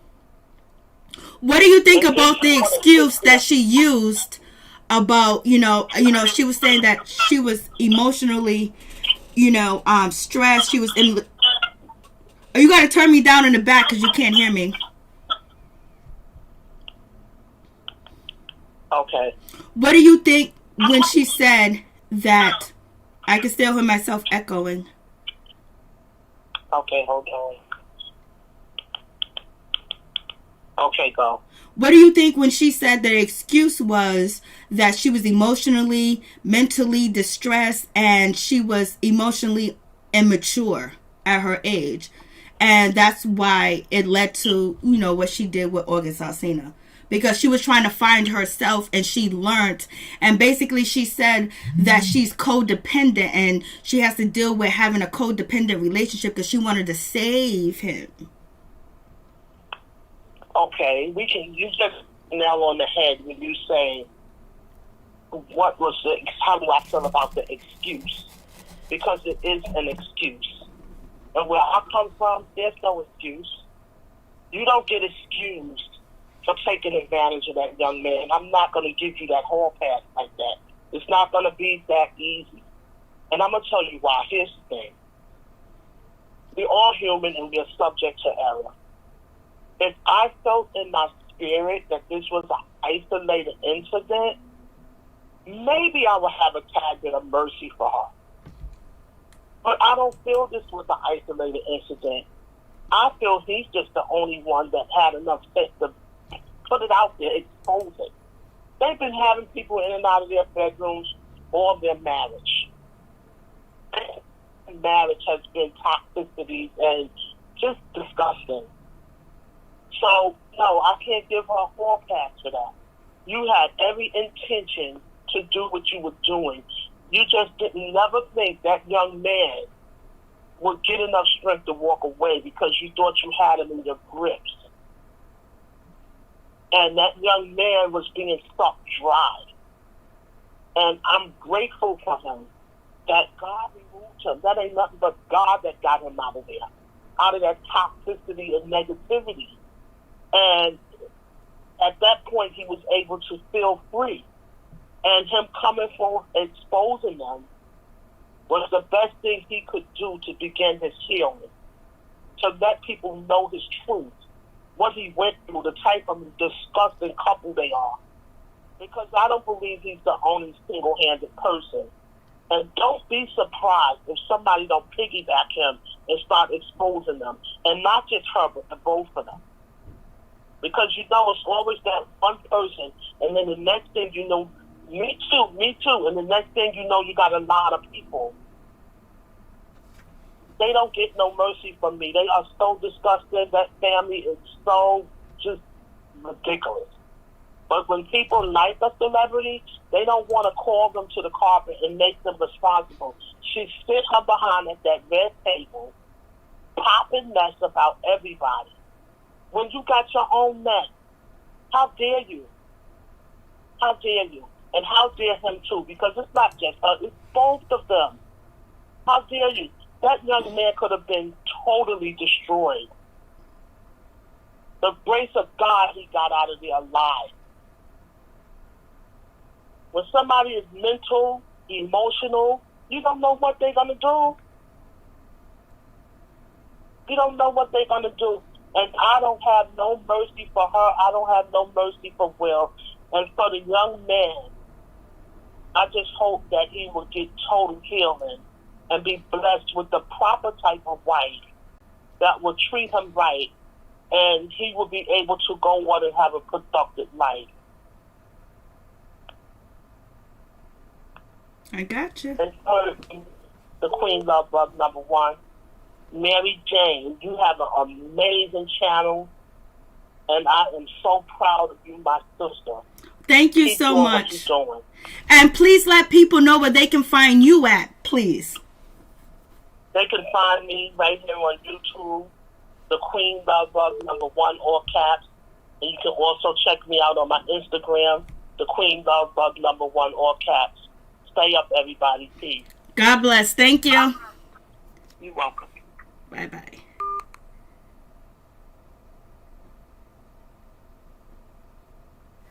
Okay, I guess I lost you, crazy LB. I put you on hold, but I think I lost you. Lord have mercy, what is going on? So, yes, Twitter is going crazy. Twitter has been going crazy because Will Smith mentioned their name, and it is what it is. I was just like, Lord have mercy, it is happening. So, getting to the rest of the interview. Please tell me your name and where you're calling from. Could you please repeat that? LaToya calling from Jersey. Hey, LaToya, what's going on? How you doing? How's it going? It's going okay. Tell me what you think. Tell me how you feel about this situation, because Redtabletalk done hit the fan. Baby. The whole damn table. This is what I'll say. I think, me, I have an unorthodox way of thinking, and you know, I'm going to say this. One, you got to understand, these people do not live in the same world we live in. They do things differently. They have different vices and different things that they into that folks like you and I that don't have the funds for that, we would never be privy to. So we got to understand that first. They don't live in the world we live. Like, I wholeheartedly believe that August went up to Will and spoke to him about it. I wholeheartedly believe that. Wholeheartedly, I believe he did, because he didn't want to feel like exactly what he came off as, a homeless. Exactly. So I believe that when he knew that he was going to make the decision to get into something with Jada, he decided he was going to talk to Will. Don't think that this guy didn't come in their house and see stuff that people don't know, people on the outside don't know. I'm sure he's seen a lot of things and has a lot of things, a lot of knowledge of them with different things that they do or get involved with. You know what I mean?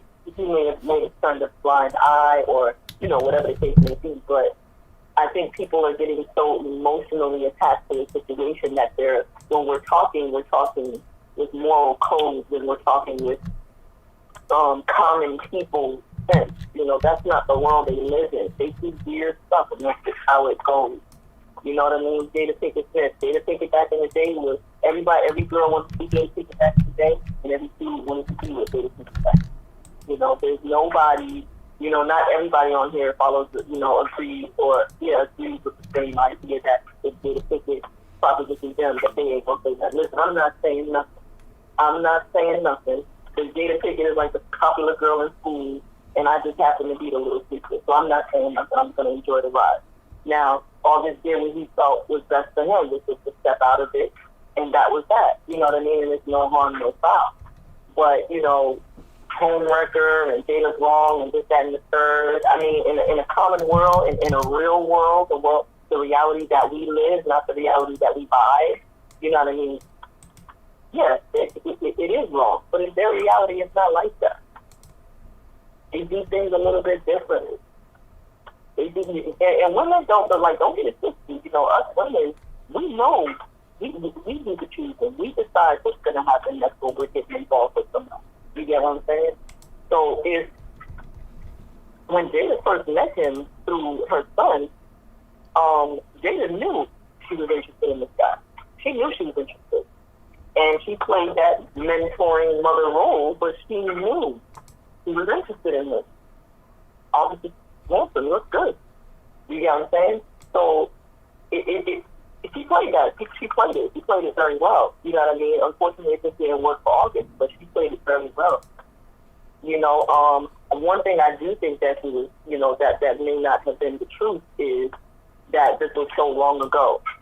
I believe it started 4 years ago, but I don't think it ended that long. Because when was it? What, 2 summers? Not what, 2 or 3 summers ago, or maybe less than that. That we were seeing pictures of August and her hanging out on the beach, flying out here. He's taking pictures with the kids. It wasn't but so long ago. You know what I mean? So you know, that part I believe is a lie. You know, I don't believe that. I don't believe that's all the way, you know, true. And Will, I think the way he was approaching her at the Red Table Talk was not so much like, I'm mad that you did this. It's more like how he was talking to her was on some, you know, you just got caught. You let what we do seep out. And I'm sure they've had conversations where she's looked at him like he's the problem, or he's the one that may cause some type of tension, or he's the one that may cause some type of spotlight on their relationship outside of the bedroom. And he's looking at her more so like, okay, now who messed up? Jada, what did you do? Jada, y'all wasn't supposed to get let out. The cat wasn't supposed to be let out the bag. What we do is what we do. How that managed to get out there? You know? And I believe that, you know, when they do certain things with certain people, you know, they assume them to be, I guess, less than. And they probably put them in a situation like, hey, you doing this, but if you do such and such, we're going to ruin your career. Or we're going to make things hard for you. You know? That's why August was running around in circles with his statement. You know, people kind of gathered based on what he said that he was in a relationship with her. But he never really came out and said, I was having sex with her.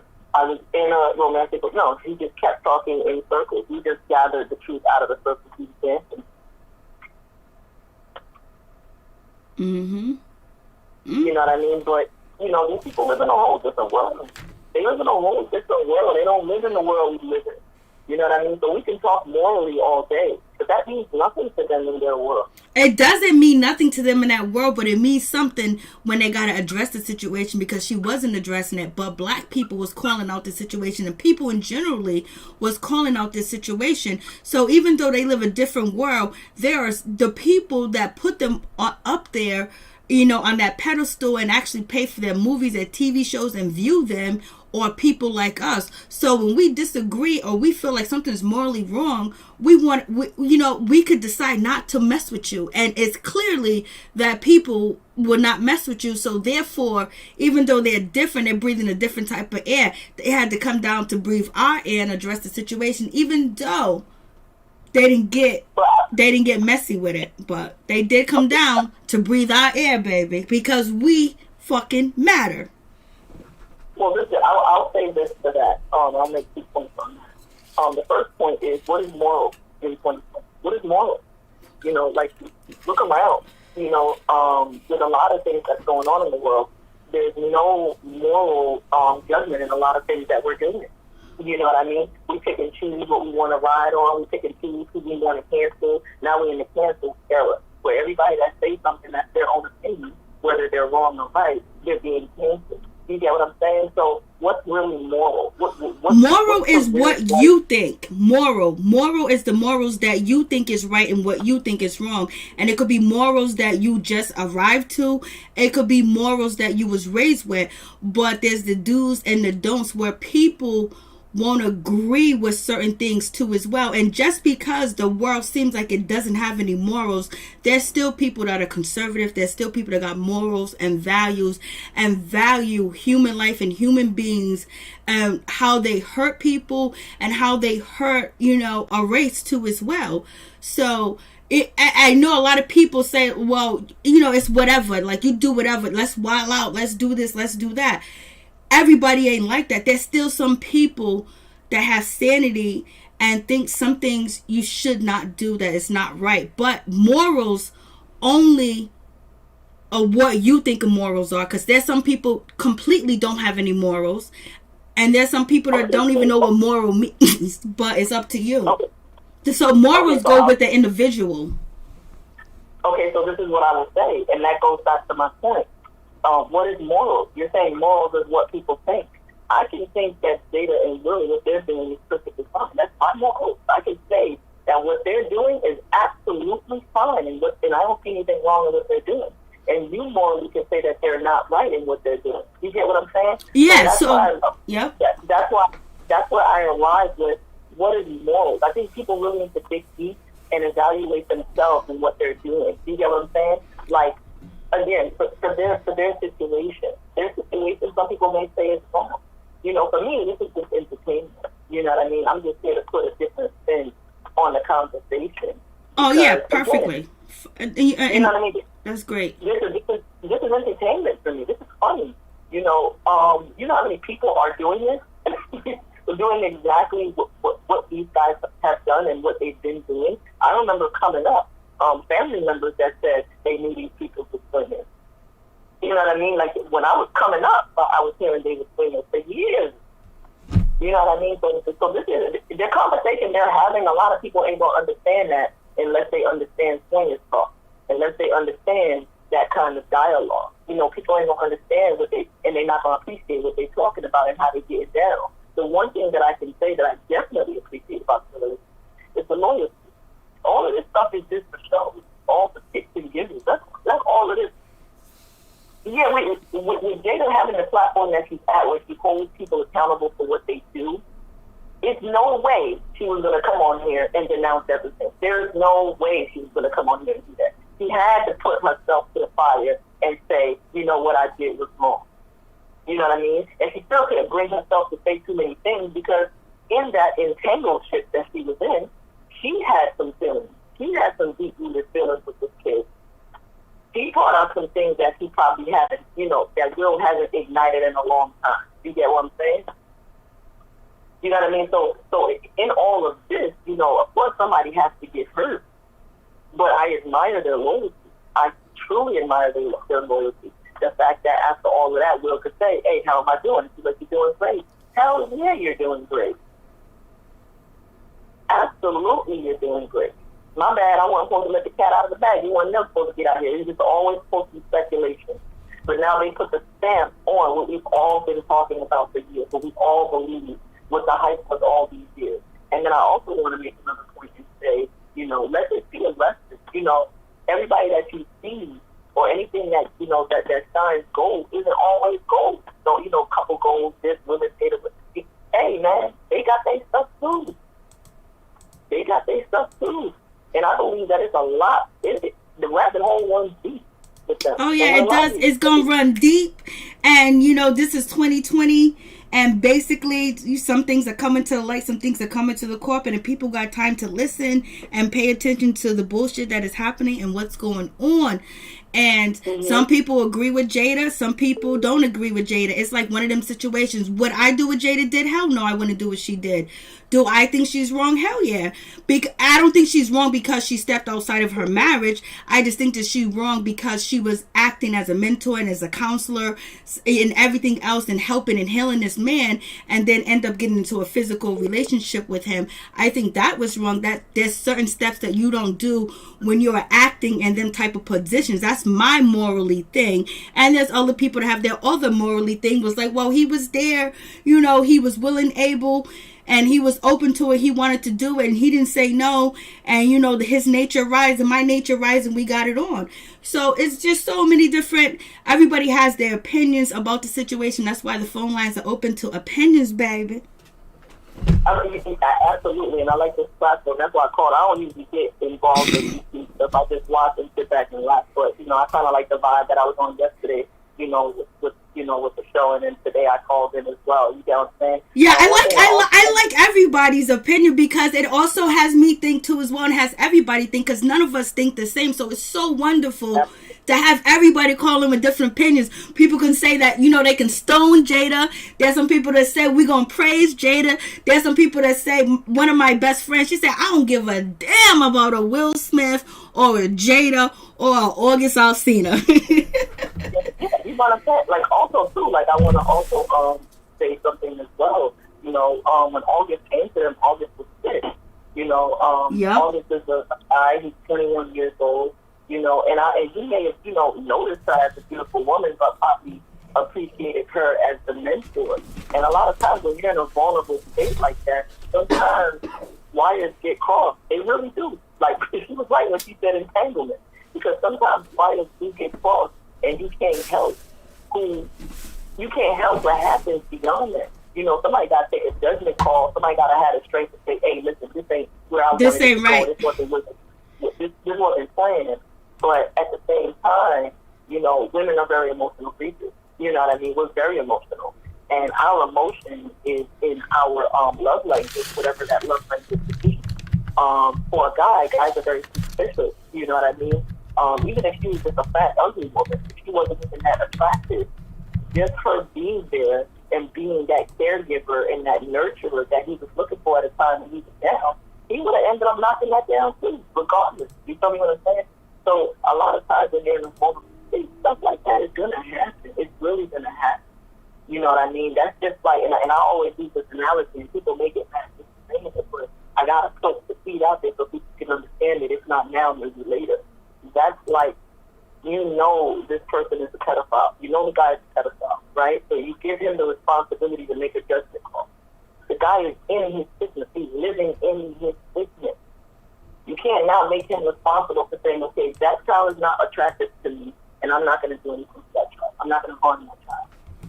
You know what I mean? It's certain things where it's just, it's a gray area that's really touchy. It's really, really touchy. So when you're in the heat of the moment, when things are ignited, you're emotionally distressed, like she said, she felt unwanted. You know what I mean? You're emotionally distressed. You know what I mean? Things like that are going to happen. People are going to do things that they wouldn't normally do. You feel me? But again, like I said, I'm riding on the side of this is how they live their life. This is what they do, how they get down. Unfortunately, all this happened to be the bystander. You know what I mean? Unfortunately, he was collateral damage. But this is how they get down. First of all, Jada will never get over Tupac. If it's not Tupac, it's Will. If it's not Will, it's, you know what I mean, it ain't nobody. You know what I mean? But I don't see that ending, you know, where, you know, it's a business relationship. All of these freaking domestic relationships. Yeah, it's business. It's all about the money. Cash rooms, everything around me. Cream at the money. $, $. But they're saying million bill, y'all. And you gotta be able to be strong in yourself and strong mentally to be able to handle situations like that. You know what I mean? So I mean, again, I'm just entertaining. I'm just entertaining. You know what I mean? But it is what it is. That's how they get down. Amen. Thank you so much. I appreciate your call. Please tell us your name and where you're calling from again. My name is Latoya, and I'm calling from Jersey. Thank you, Latoya. I appreciate your opinion, and please call in again. Thank you so much. You too. Thank you. God bless. You too. Bye-bye. So as you guys seen on the screen, it seems like Kiki and, you know, August Alsina going back and forth because, I don't know, maybe August is getting too much shine and Kiki's jumping in and Kiki's saying, like, you know, we wasn't together, we were together. I'm like, what is going on? August Alsina's popping, baby. August Alsina is popping out here. Please tell us your name and where you're calling from.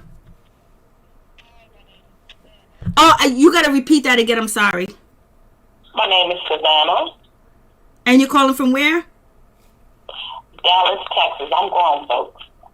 Oh, hey, what's up, grown folks? How you doing? So what you think about the situation with August Alsina and Jada Pinkett Smith and Will Smith and, you know, Kiki now? Kiki, it seems like Kiki and August Alsina going back and forth on Twitter.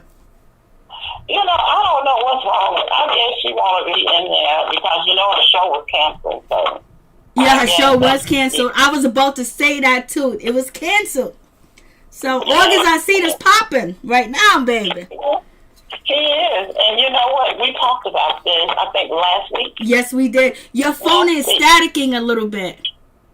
Yes, we talked about this last week and everything. And I said he said that with too much compassion. Something had happened between August and Jada. There was a relationship. And I heard Will said that, he said, well, let's clear this up. I didn't give him permission to do anything. And he was so adamant about proving his side that he did not give August permission to do this. And, you know, we were separated. Now, say that, Jada, we were separated. But you know what? I just looked online and I saw them on the red carpet in 2015. He was kissing all her face, and she was saying that 20 years. He said, "This is what real love gets you, 20 years." So they had been married then 20 years, which is 25 years now. So my thing is that either you gave him permission to sleep with your wife, or you all are in an open marriage. That's it. That's my conclusion right there. That Will and Jade are in an open marriage. Hey, grown folks, your phone's breaking up. If you can go to a clearer spot, it's staticky. Okay, is that they're in an open marriage, or he knew that they were sleeping together. My conclusion is this: with Will and Jada, we put these people on a pedestal. We put them on a pedestal, like, this is the golden marriage and everything.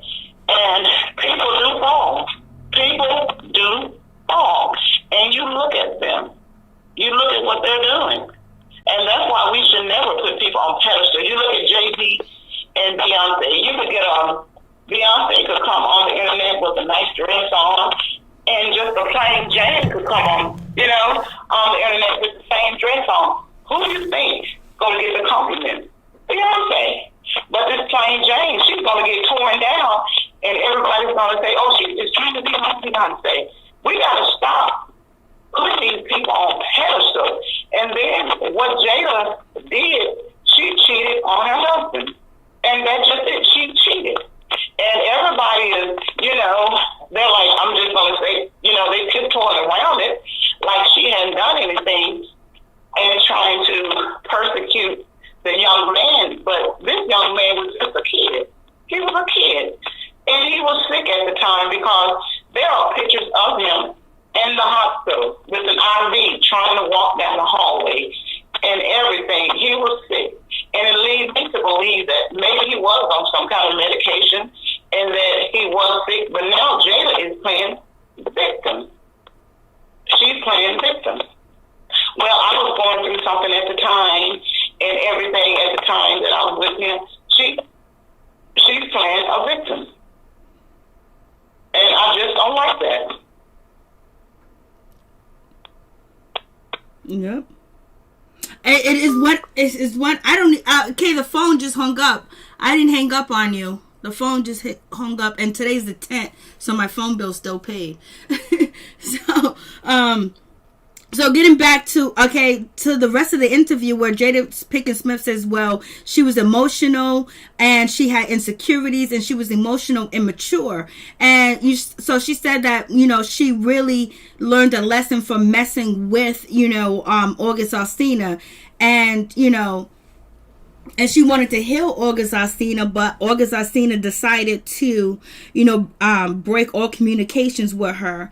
And she didn't understand why about that. She didn't understand. She said, but this was many years ago, and this is why me and Will can basically, converse about this. And she said several years ago, and then Will said it was years ago, happened a long time ago. We already healed from this situation, but now it's out, and now people are talking about it, and we don't know why this is out here. It's out here because August Alsina is saying what he's saying. August Alsina got out here and did an interview with Angela Yee. He told how he was almost near death, and he talked about how he had to break away from Jada, and that's what he did.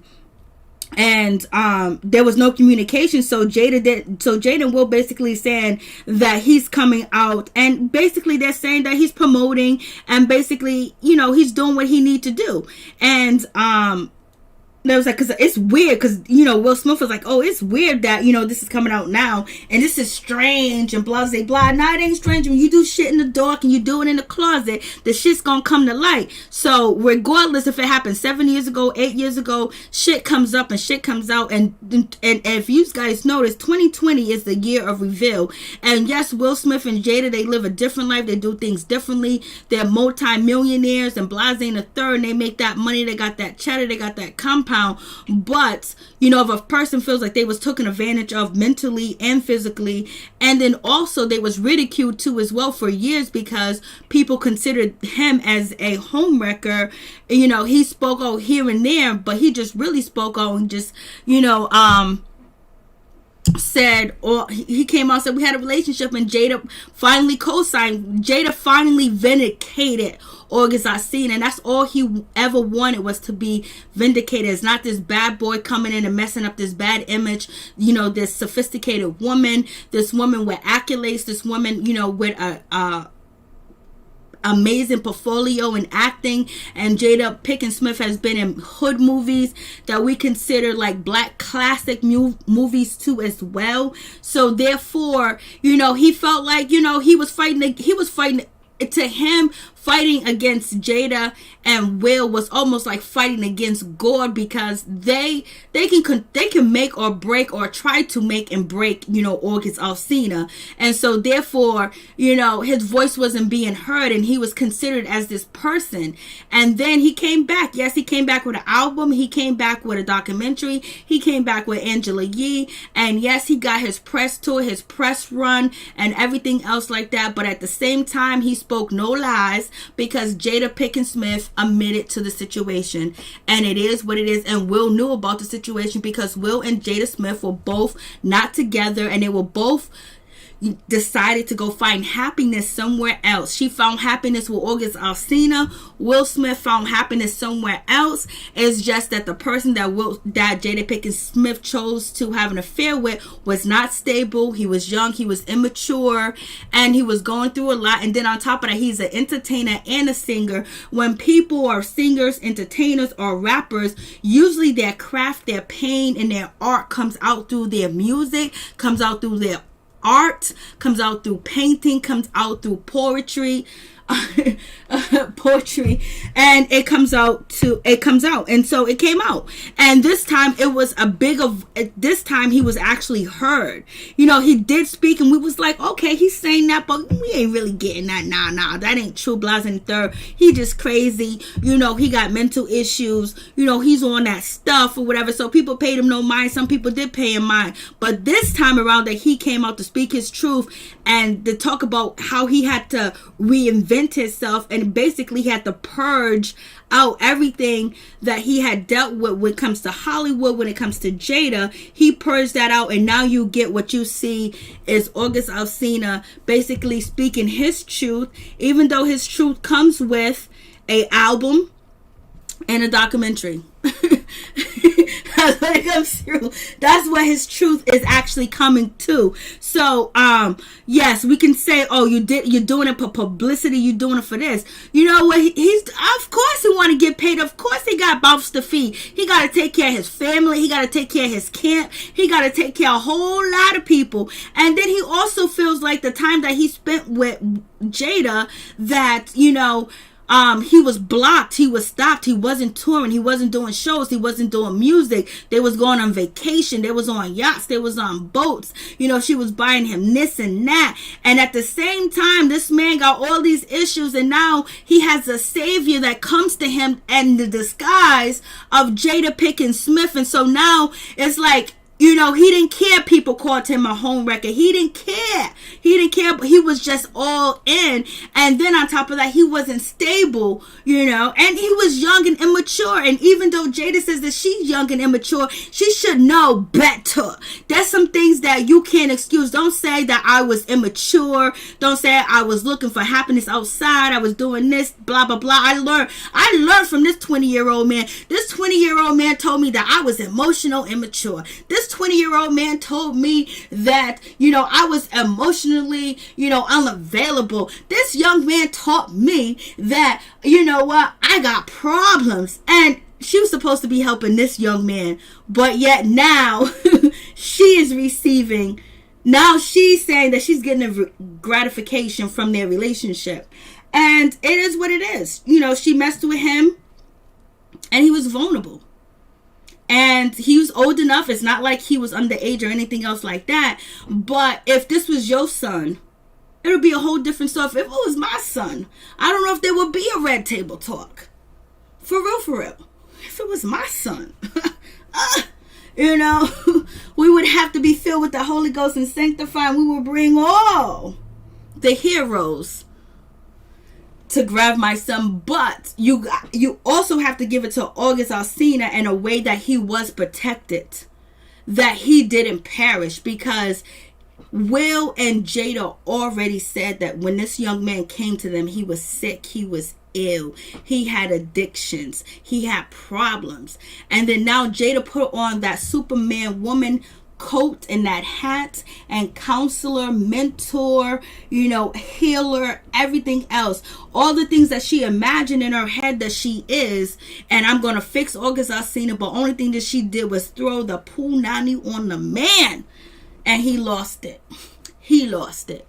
And that's just what it is. And it was going to be that way. And anybody her age know it was going to be that way. Like, you can't say messing with a young kid that, oh, I just learned so much about myself. You already knew the shit about yourself. You already knew that you was messed up. You already knew you had issues, because that's why your marriage wasn't going nowhere. And that's why Will went to escape where he went to escape, and you went to escape where you went to escape. And you so happened to escape with August Alsina, and it really wasn't an escape.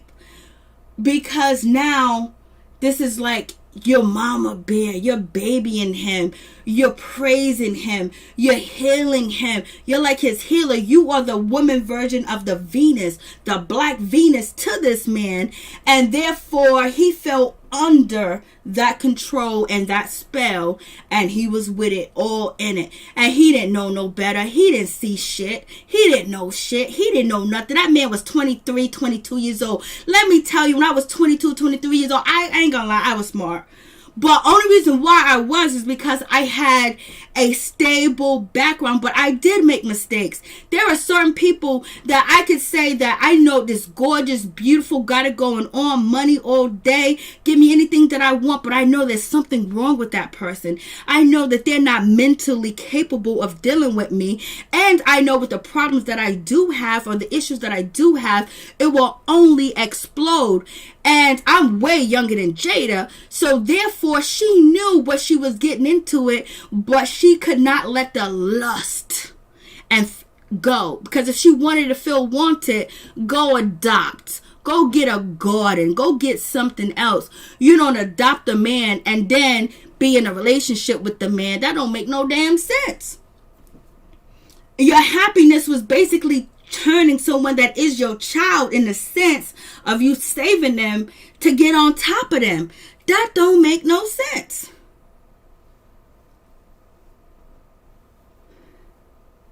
But you know what? She can say, who am I to say that, she doesn't have these emotional insecurities, or emotional this, emotional that? There's so many people that can't even afford to get help. There's so many people that's probably in this chat room that can't even go to the doctor. This woman had all the access to things to make herself better.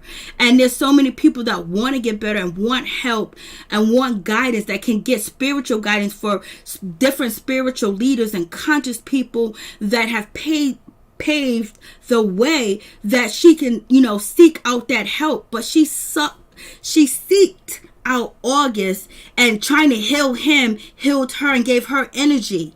You know what I mean? And made her blissful too as well. Not thinking that, okay, this man one day, I ain't gonna leave Will. No matter what I say, that if I get a divorce from Will, it's gonna be ugly, it's gonna be dirty, it's gonna be grimy. So we know that ain't gonna happen, and my kids don't want that shit to happen too as well. And we got businesses, we got everything together, we got everything in each other's name. And when people hire Will, when people hire me, they're hiring us on the basis of being a family, of having that moral compass, as far as not doing all types of crazy shit. Because when people hire you for different projects and different movie companies and production companies, they have contracts with morality contracts where there's certain things that you can't do, and they would like to see you in a relationship or married. And that's one of the things that Joe Budden said on his podcast. Like, when he proposed it to Harry, he wanted to Harry to be his wife because, people will want to do more business with you when you're married and you got a family and you got this and you got that, because now you're meeting their quota and whatever they do in the dark, but what they present to the public is that they are the Leave It to Beaver family. So the situation is crazy. Yes, please hit that like button. Please hit that like button. Please hit that like button. So did you guys hear anything about what the Goya, Latino people and Spanish people basically not wanting to, buy Goya anymore, or they're thinking about getting their own recipe for Goya because they're upset because of the CEO of Goya food manufacturer and stuff like that basically came out and he supported Donald Trump, and so they was really upset about that, and so they called for a boycott of Goya products. I was like, oh, Robert, you done messed up. You done did too much. And Robert said he ain't apologizing. He endorsed Trump, and that's going to be what it is. And that is what it is. And so, therefore, you guys, he's going to keep riding with Trump, and it is what it is. His company is about $3 billion. So, all they have to do is take him out of CEO and put somebody else there, and the company is still, flourish. But this has been trending on Twitter too as well, about a lot of people not supporting Goya anymore because they don't like that. They don't like.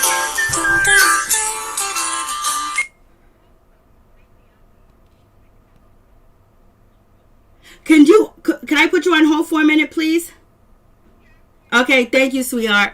So, a lot of people don't want to support Goya anymore because they don't like that he endorsed Trump. So people are saying that, okay, we're going to find out the whole recipe to the Goya to all their foods. I like, for real, high in sodium. Like, that's why I can't mess with this high in sodium. When I was 20, I messed with it. And did you guys hear about the situation between Johnny Depp and Amber Heard? I'm like, yo, I can't even believe that Johnny Depp was in a relationship like that. I like if you want to say crazy, the situation with Johnny Depp and Amber Heard, one of the reasons why Johnny Depp finally filed for divorce is because there was feces found in his bed that was planted by his wife. I'm like, Lord have mercy, please help me, Jesus. I was like, I can't believe, like, when you say tragic, when you say, like, off the rockers, when you say, like, they breathe a different air and they're totally different, Johnny Depp and Amber Heard, this situation is crazy. So here please tell us your name and where you're calling from. Please tell us your name and where you're calling from. Crazy LDPA. Hey, what's up? What's going on? Hi, Miss MJ. What is happening right now? I had to call back. Wait, the CEO is a white man of Goya? Wait, what? No, he's Spanish, but he was born in Italy. His family's from Italy, but they moved to Puerto Rico and then they moved to New York, which is Manhattan, and he endorsed Donald Trump, and the Spanish community is not too happy about that. Yeah, we ain't too happy about that either. I'm not really I'm Goya stuff. I do drink like the water and stuff like that, but like yeah. I don't even know what's happening right there with that. But I didn't see that, so I don't really want to elaborate. But anything to do with y'all president, I'm all in with it. I'm trying to wait for Iran to hand out that darn reward money for his arrest. I want to see how real that warrant is. But also to go into further discussion with Johnny Depp. Yeah, girl, he's been abused. He's just be careful with the words you use with Johnny Depp's relationship because YouTube do demonetize the video if you explain all the bad things that happened, but that relationship was torturous. I'm gonna try my best not to use his name. Yes, when they say he was getting abused, girl, he cut his piece of his finger off and all that. Don't get deep into details. Just try to code it. Code it. All right, I'm gonna try my very best to try to code it, but yes, within that entanglement,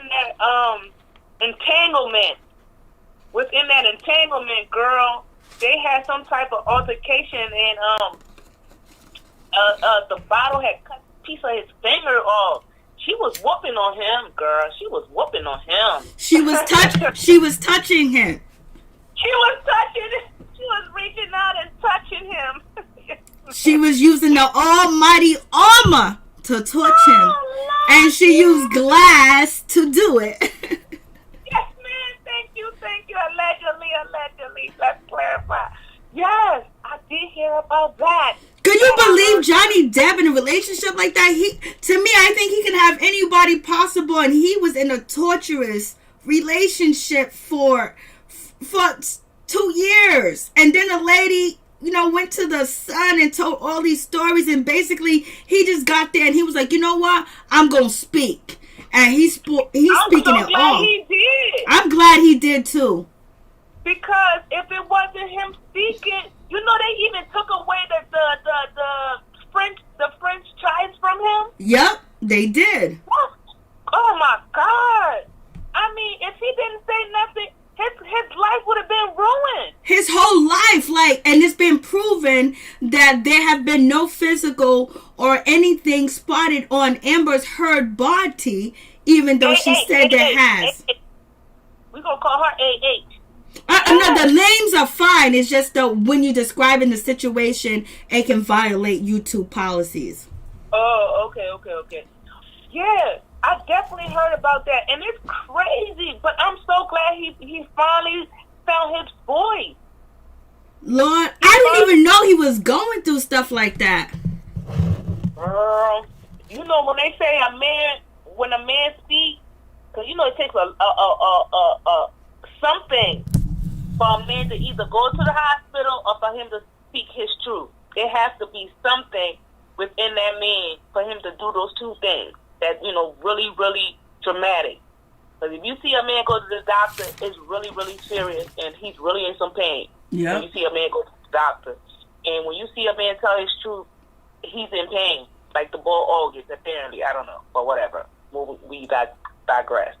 But yeah, coming back to Johnny, that's crazy. I'm so glad he finally found his voice, though, for real, because if that was, a female, it would have been heard.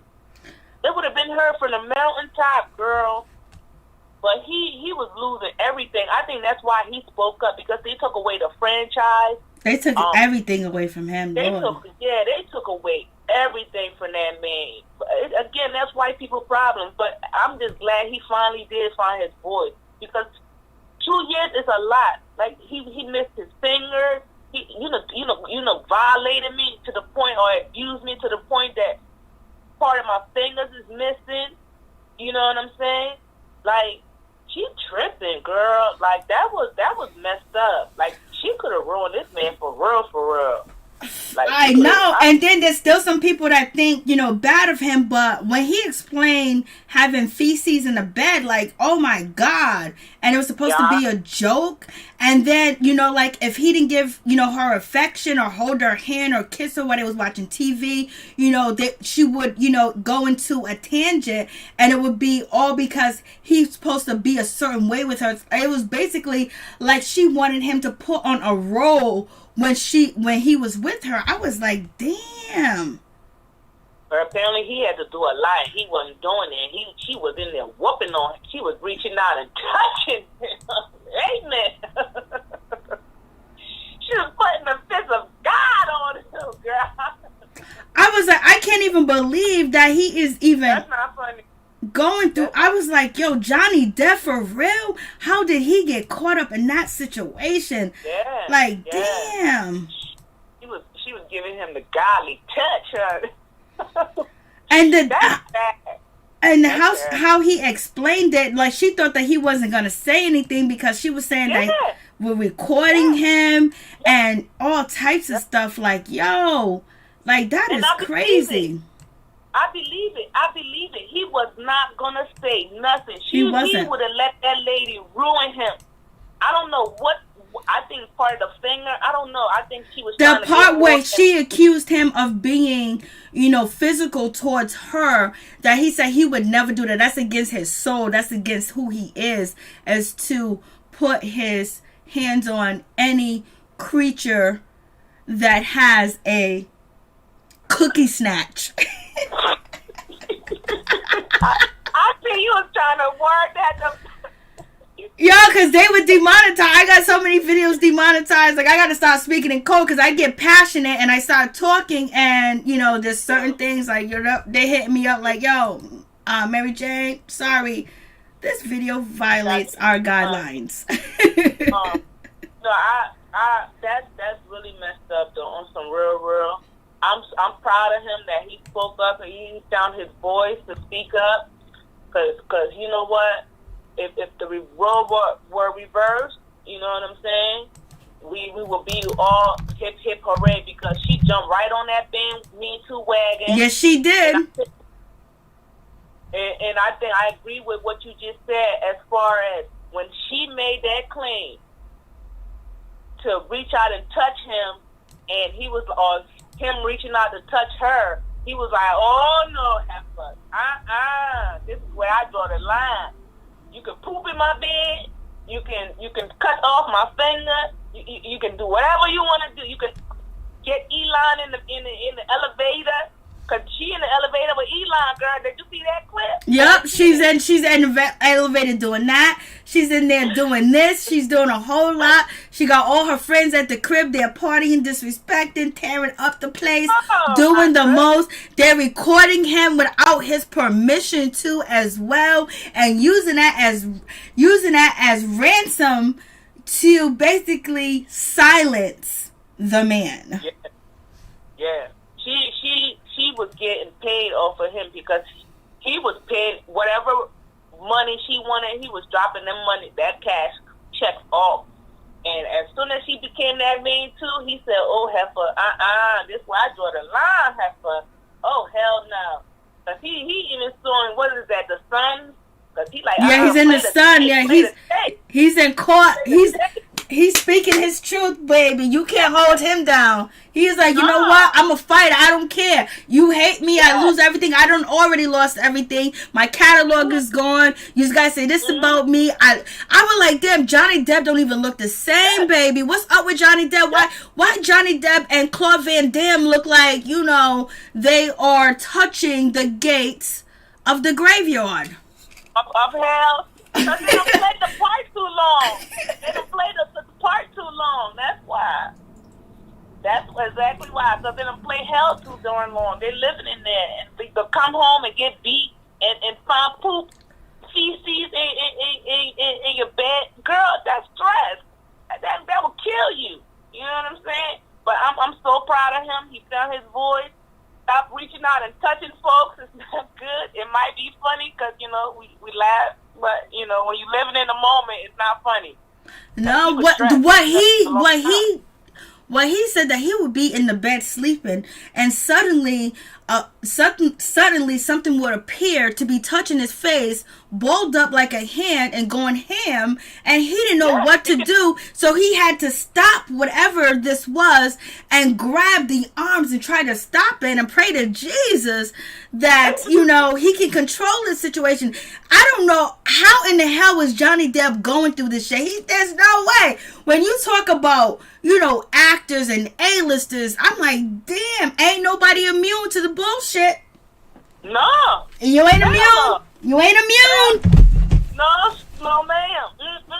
He can get it. She can get it. We all can get it. Yep.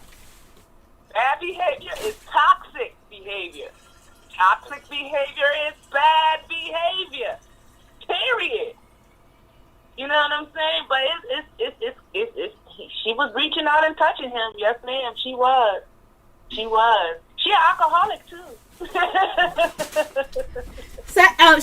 She likes them glass substance. She likes them glass substance. I'm telling you, like, for real, I'm being so honest with you. Like, it's really certain words that they would demonetize the video. I believe you. I believe you. The streets is hard out here, and if you do the streets, I believe you. The couple of last videos, you know, they're all demonetized. You know what I mean? Yeah. I'm so sorry. You know me, I be cussing too. That don't help you either. I'm gonna watch my little still mouth. That don't help.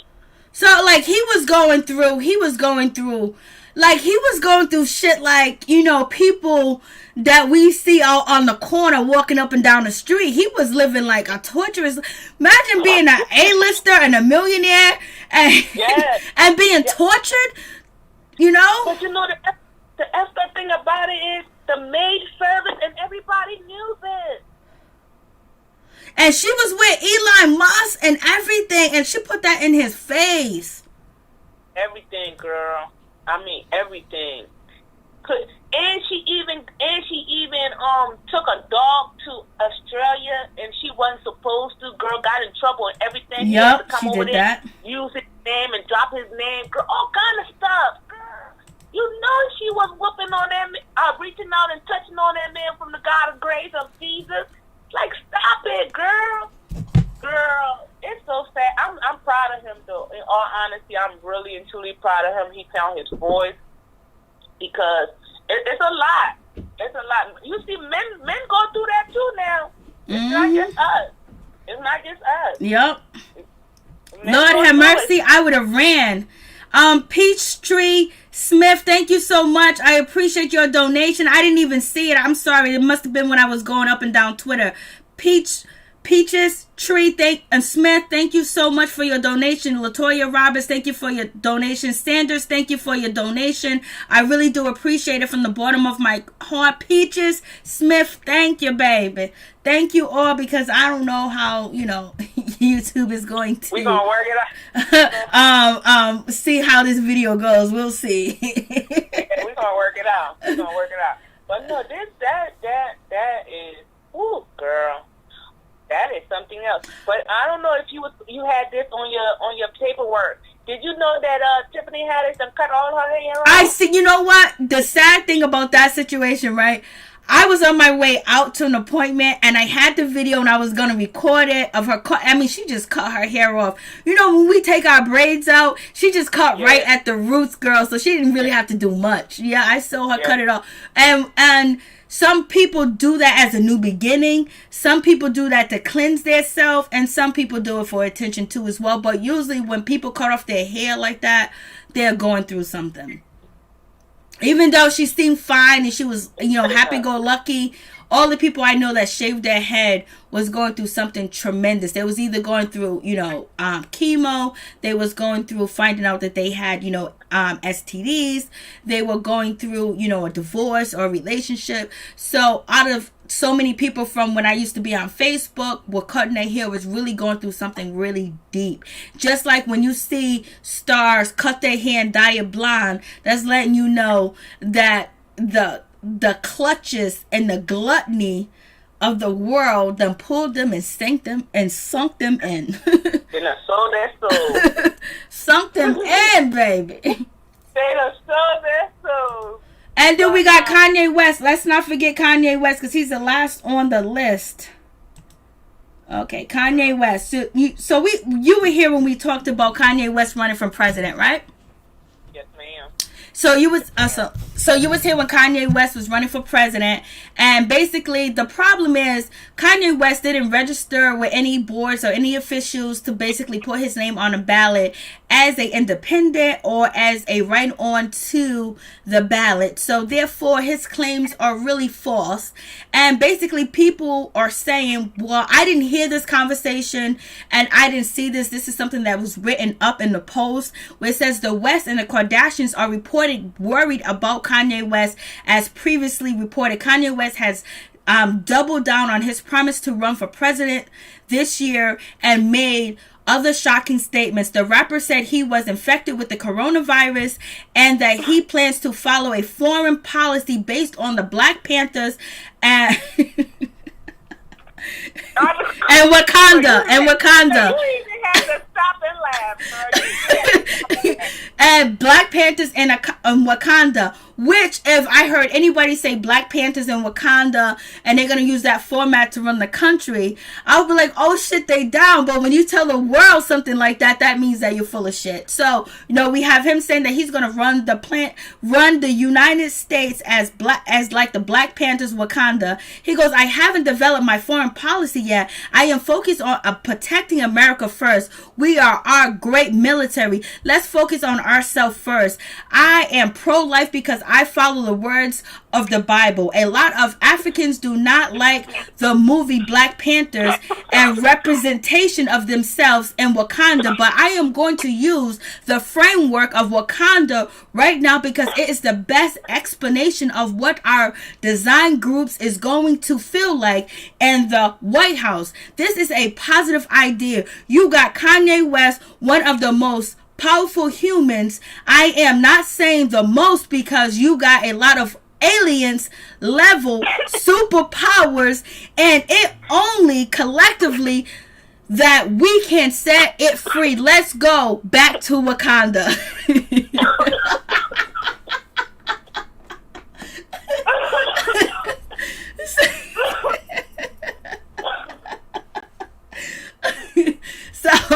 So what y'all think in the chat? Tell me what you think about Kanye West in the chat. Latoya Roberts said it best. Girl.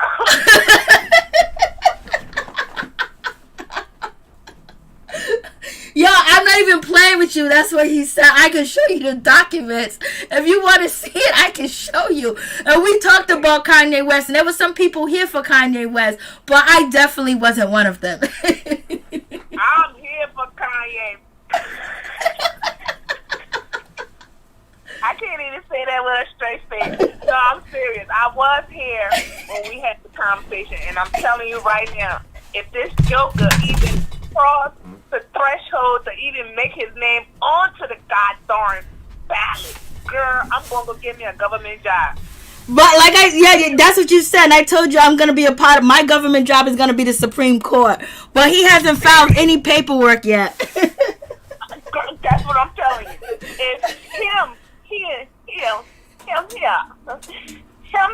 KW, him. Girl, his mama will roll over in the grave. God rest her soul. Latoya says she's waiting on his next shoes to be released. Yeah, as facts. You see, people do things to promote themselves and to promote. He's talking about Black Panther, Wakanda. What you want us to spend all our crumbs and our pennies and our dimes on you and your shoes, Kanye West, because you got a rollout plan for your shoes. And right, it was like $500 I heard, girl. That shit, his shoes, the Yeezys are what, 4,000. Oh, excuse me. Oh God, excuse me. Oh God. Miss Sugar Mama said this woman is driving him crazy. Latoya, here's Kanye having some. Kanye West is wildin'. Yes, he is driving him crazy. And the 4 kids they got. Live, life, love, meds. People say he needs meds. Girl, look, I got mine. I think he missing heat. I think he's definitely again off some darn meds, or they need to be regulated. And you see, that's why I don't advocate for these white folks' medications.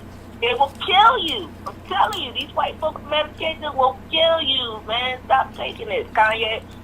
But I guess you need it. But girl, it's his name. I'm telling you, if Yeezy name makes it to anybody's paperwork talking about he's on the ballot, I know.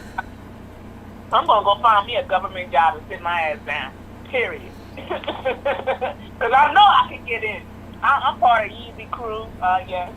I'm his Tatiana. From Tatianaville. Yeah. Mm-hmm. Girl, I'm going right with you on that Supreme Court because that's where the money is at, and that's where all the judgment is made. Period. All right, here we go. Watch this. It goes, days after announcing his campaign on July 4th, the rapper 43 doubled down on his intentions on running in 2020 despite significant hurdles to getting his name on the ballot, including that he seemingly has yet to register with the Federal Election Commission. So he hasn't even registered yet. So he's running, he's rolling out his sneaker campaign. Girl, they gonna come get him. You know, girl, I heard Dr. Phil got $7 million for that PPP thing they was giving out. $7 million. Oh yeah, he got money too for the coronavirus. Yes. Girl, they gonna come get all these motherfuckers. And we already know. What's her name? Whoa, shit. What's her name? Damn, I can't even think of her name right now. Yeah, Carly Red. They got her boyfriend Mo for lying. You know, they indicted him for taking that coronavirus money. But I'm pretty sure, you know, Kanye West, you know, did something where it's all paperwork. But, you know, right. Carly Red's husband or ex-husband, Mo from Arkansas, he did the same thing and he got caught out there. He spent $2 million. He paid his child support. So Mo from Arkansas, we give you that. You paid your child support. And then he brought cars and jewelry. All the dude knows. That's what they do. That's exactly what they do. Instead of investing, they're going to go buy jewelry and start showing up on Facebook. That's how they come and get you. Yep. That's how they come and get you. They say, oh, you got money on Facebook. How you get this good stuff? You got this new car? How you get this new car? Let me see your paperwork on this good new car. Show me your bank account. Got them. Yeah, they out here tripping, girl. But I'm telling you right now, if Yeezy even attempt to even get on anybody's ballot talking about he running for goddamn president, I'm going to go sit my behind on the next seat with the Supreme Court. I like that idea, too. I don't even want to be nobody senator or nothing. I'm going straight to be a judge. Okay, Brittany, what are you talking about? Maybe with a weave you might be able to get a not your only good enough for a Popeyes or fast food job. Baby, we don't eat fast food over here, sweetheart. I don't know what you're talking about. We don't eat fast food and we don't serve fast food either, baby. So I think you lost. So you might as well be out, baby, because we don't do fast food, baby. At all, point blank, period. If we eating 4 stars, baby, or we cooking 4 stars food. You need to roll out. Why they was in the kitchen all night. I was in the kitchen all night, baby. We was in the kitchen all night long cooking for yesterday, girl. I swear to God, I thought I had enough time. I was like, yo, I'm gonna cook this food. It's gonna be simple, quick, and easy. But then I decided to make, you know, organic, you know, salsa, get all the stuff to make the salsa, get everything. And I made everything from scratch because I got this new machine. And I turned around and looked at the time. I was like, oh my God, it's 9 o'clock. You gotta get on. Still in the kitchen, whipping it up. Yep. I was like, damn, I wanted to be early with my reviews. I wanted to be early. Yeah, Smith. Peaches Smith, yeah, she's lost. I don't know what she's talking about. We don't even eat Popeyes. What are you talking about? We don't eat Popeyes. Yeah, if we gonna eat chicken, if we gonna eat chicken, we gonna fry the chicken our goddamn self. Cause can't nobody fry chicken like a black woman and like we were raised to eat chicken. Even though fried chicken ain't good for us, but we ain't gonna eat nobody else fried chicken. Come on. Right, we cook our own fried chicken, man. We be in the kitchen flaving it up. Yup. We like our stuff from home cooked meal, man. Yes, yeah, we cook at home, baby. That's how the white man gets you with that special sauce. He gets you with the special sauce. Yeah, we don't stop at Mickey D's. We don't get chicken nuggets. We don't get none of that type of shit. What are you talking about? I mean, she's up here talking about if you had a weave. I haven't wore a weave in 10 years, baby. I don't put. Oh well, I do. I wear weave with my braids, so okay, I guess. Yeah, that's the only. If you consider that's a weave, yeah, we weave it up, braid it up, but we natural, but we wear natural. Sure, natural hair all day, every day, baby. and I braid my own hair. I know, you was telling me so. We natural over here. We don't put no perms. We don't use conditioner or shampoo with sulfate or all that other stuff in there. We don't do none of that. So don't be coming in here trying to diss us because you know I sound black because I am black and I love to be black and I'm going to be blackity black, black, black all day, every day.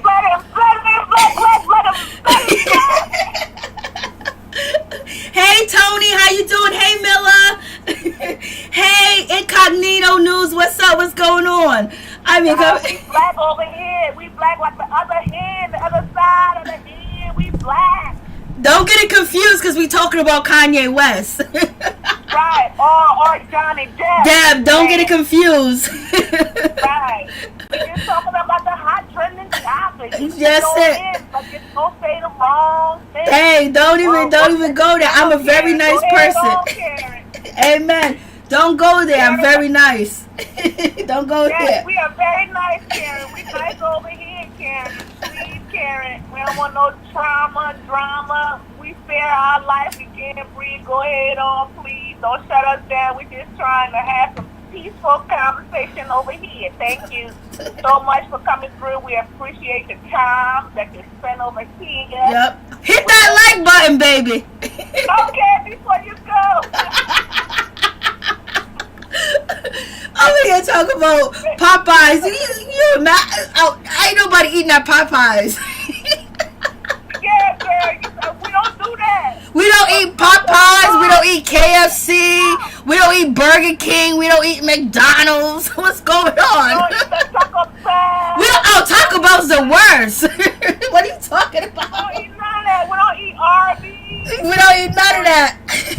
Keep your special stuff, man. We don't need it. We don't eat none of that, baby girl.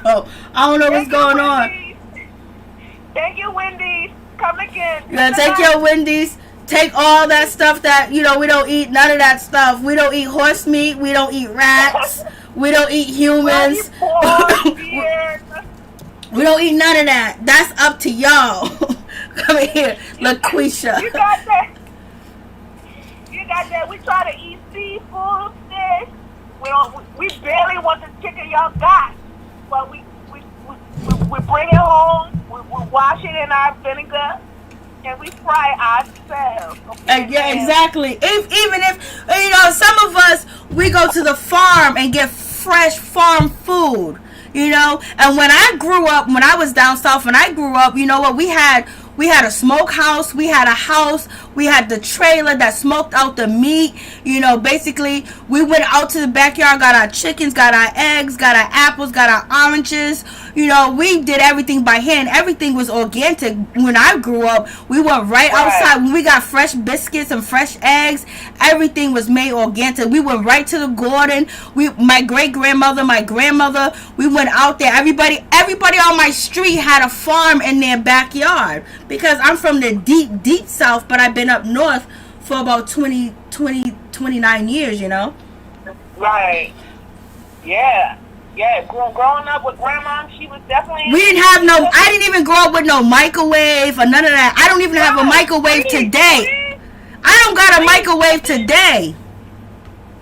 I have to have that. I got a grandson and a daughter. They grew up on the fast life. I do have a microwave, but when my daughter was younger, I was in the kitchen cooking. I grew up cooking with my grandmom and my mom. Amen. I learned how to from scratch cook. Before you even come home, bring the meat and put it in the refrigerator, you had to sit there, take them out of the package, wash it with vinegar, and season it back, and then put it in the freezer. Don't just come in here and put them food in the freezer all willy-nilly. No, man, you better come wash all that. You stand at that thing, you watch everything you buy. That's how we grew up. And then, we didn't have the chicken, but we had the farm. You go and go get your greens, your collard greens, your potato greens, your fruits, your tomatoes. We had a cabbage, we had a collard greens, we had a kale. Right. Oh, we go in the backyard in the morning before going to school. Oh, you want some eggs? Go in the backyard and get the eggs. Go right in the backyard and get the eggs from the chickens. Yeah, we didn't have the chicken farm and all that stuff, but we had the greens farm when it came to like greens, like potato greens, cabbage, like you said. Yeah, we had tomatoes, peppers, like we had those type of farms. But like other than that, girl, yeah, in the kitchen, like I said, all day. And those were the good times. Those were the family times. Those when you get all the school. Exactly. Those when I used to ask my grandma, you gonna get grandpa back? She's like, oh no, girl, I'm going to the Lord just like this. And sure enough, she went back to the Lord just like that. Talk about me used to come around, talk to my girl. She used to be like, boy, bye. I used to be like, shut it down. You better go ahead on. Take that life, son. Get on. That's the only time I used to see my grandfather when something broke in the house. Pipe broke, come fix the pipe. Don't go on, boy. I sure don't want nothing to do.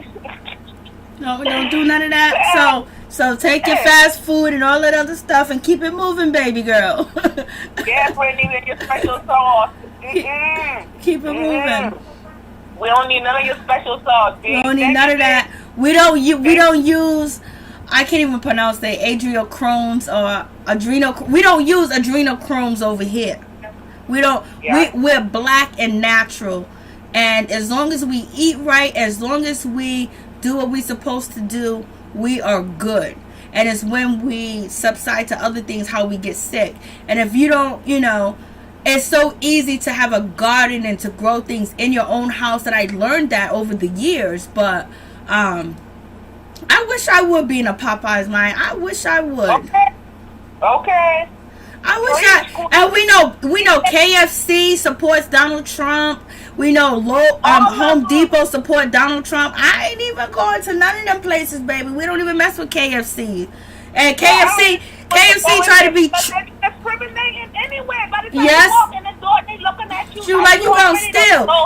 Yeah, like we trying to go to jail. Like we already know. As soon as we walk into your store, we are targets. You already profiling my ass.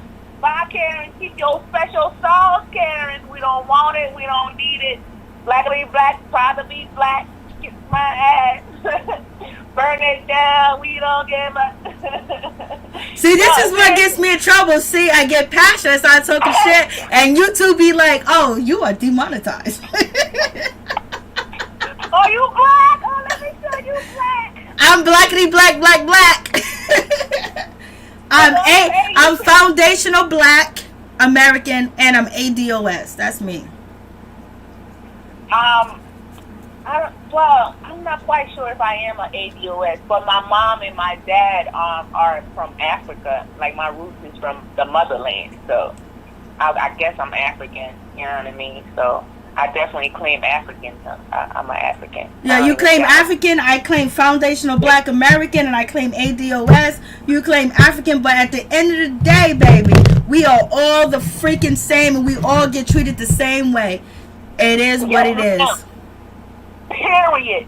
Truth be told. When they see me, and hold on, I have family members that are Nigerian and foundational black, and they get treated just like regular black people. Yes, ma'am. And I have to say this with the black Americans and the Africans, just like how Miss MJ just stated. At the end of the day, we're all black. If we look at each other's skin, we're all black. Stop hating each other. Stop hating ourselves, because that's where these white folks come in at.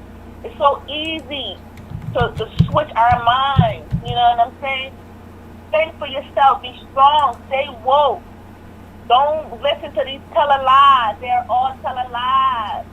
Now, what I do like too as well, it's like, it's some people from the old country, from Africa, have that opinion about black people because when they first came to America, and what the people told them about foundational blacks and ADOS.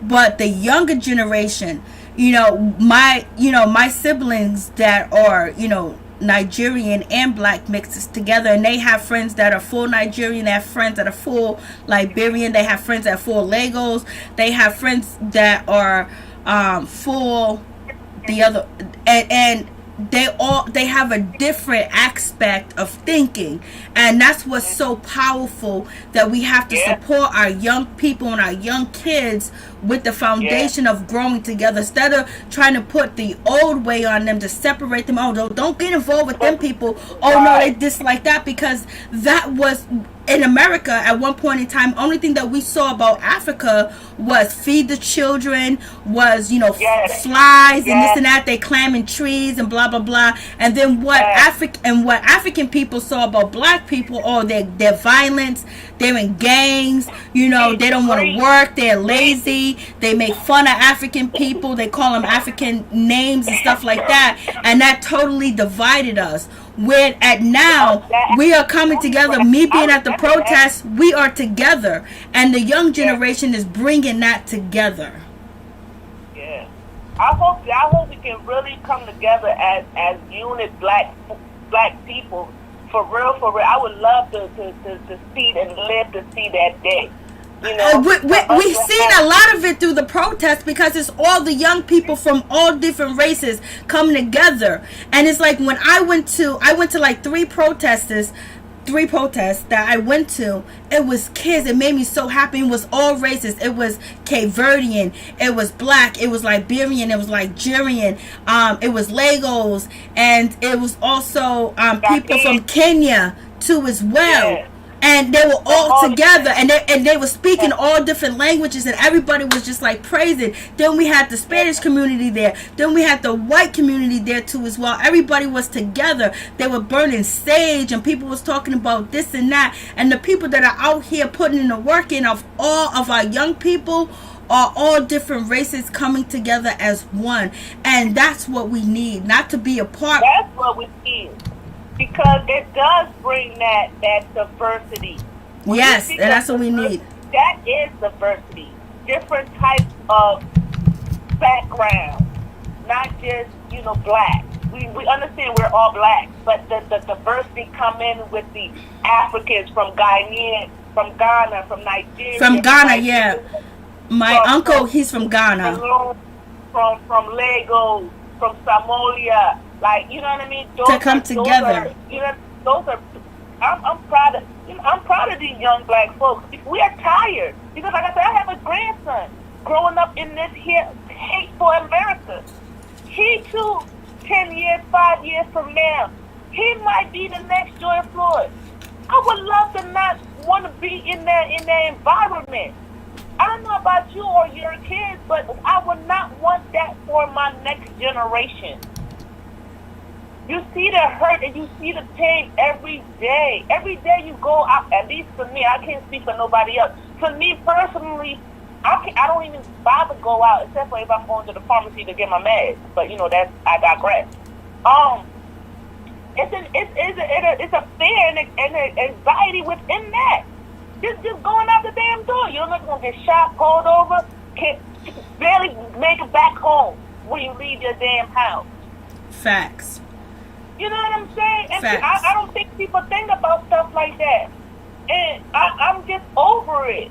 Donald Trump, Orange Man, look, we're tired of you and your little racist antics and hurtful ways of talking and promoting hate. Oh, you gotta switch it up. You gotta switch them words up. Them words are triggers for you too. Yeah. Let me call other words. I'm gonna go ahead to Uncle Joe because Uncle Joe is a little now. His policies suck too. We don't have nobody. MJ, we got nobody. That's why KW trying to put his name in the darn box. We ain't got nobody. We got all people, all white men. That's who we had. All white men. Plain blank period. We ain't got nobody else. We ain't got nobody else to fight for us. These people been sitting on the darn Senate seat for years, collecting checks, pensions, raping, touching on women. Oh, you gotta speak differently. You can't be using them words, baby. Okay, I'm gonna have to. I'm gonna mute you like YouTube mutes me.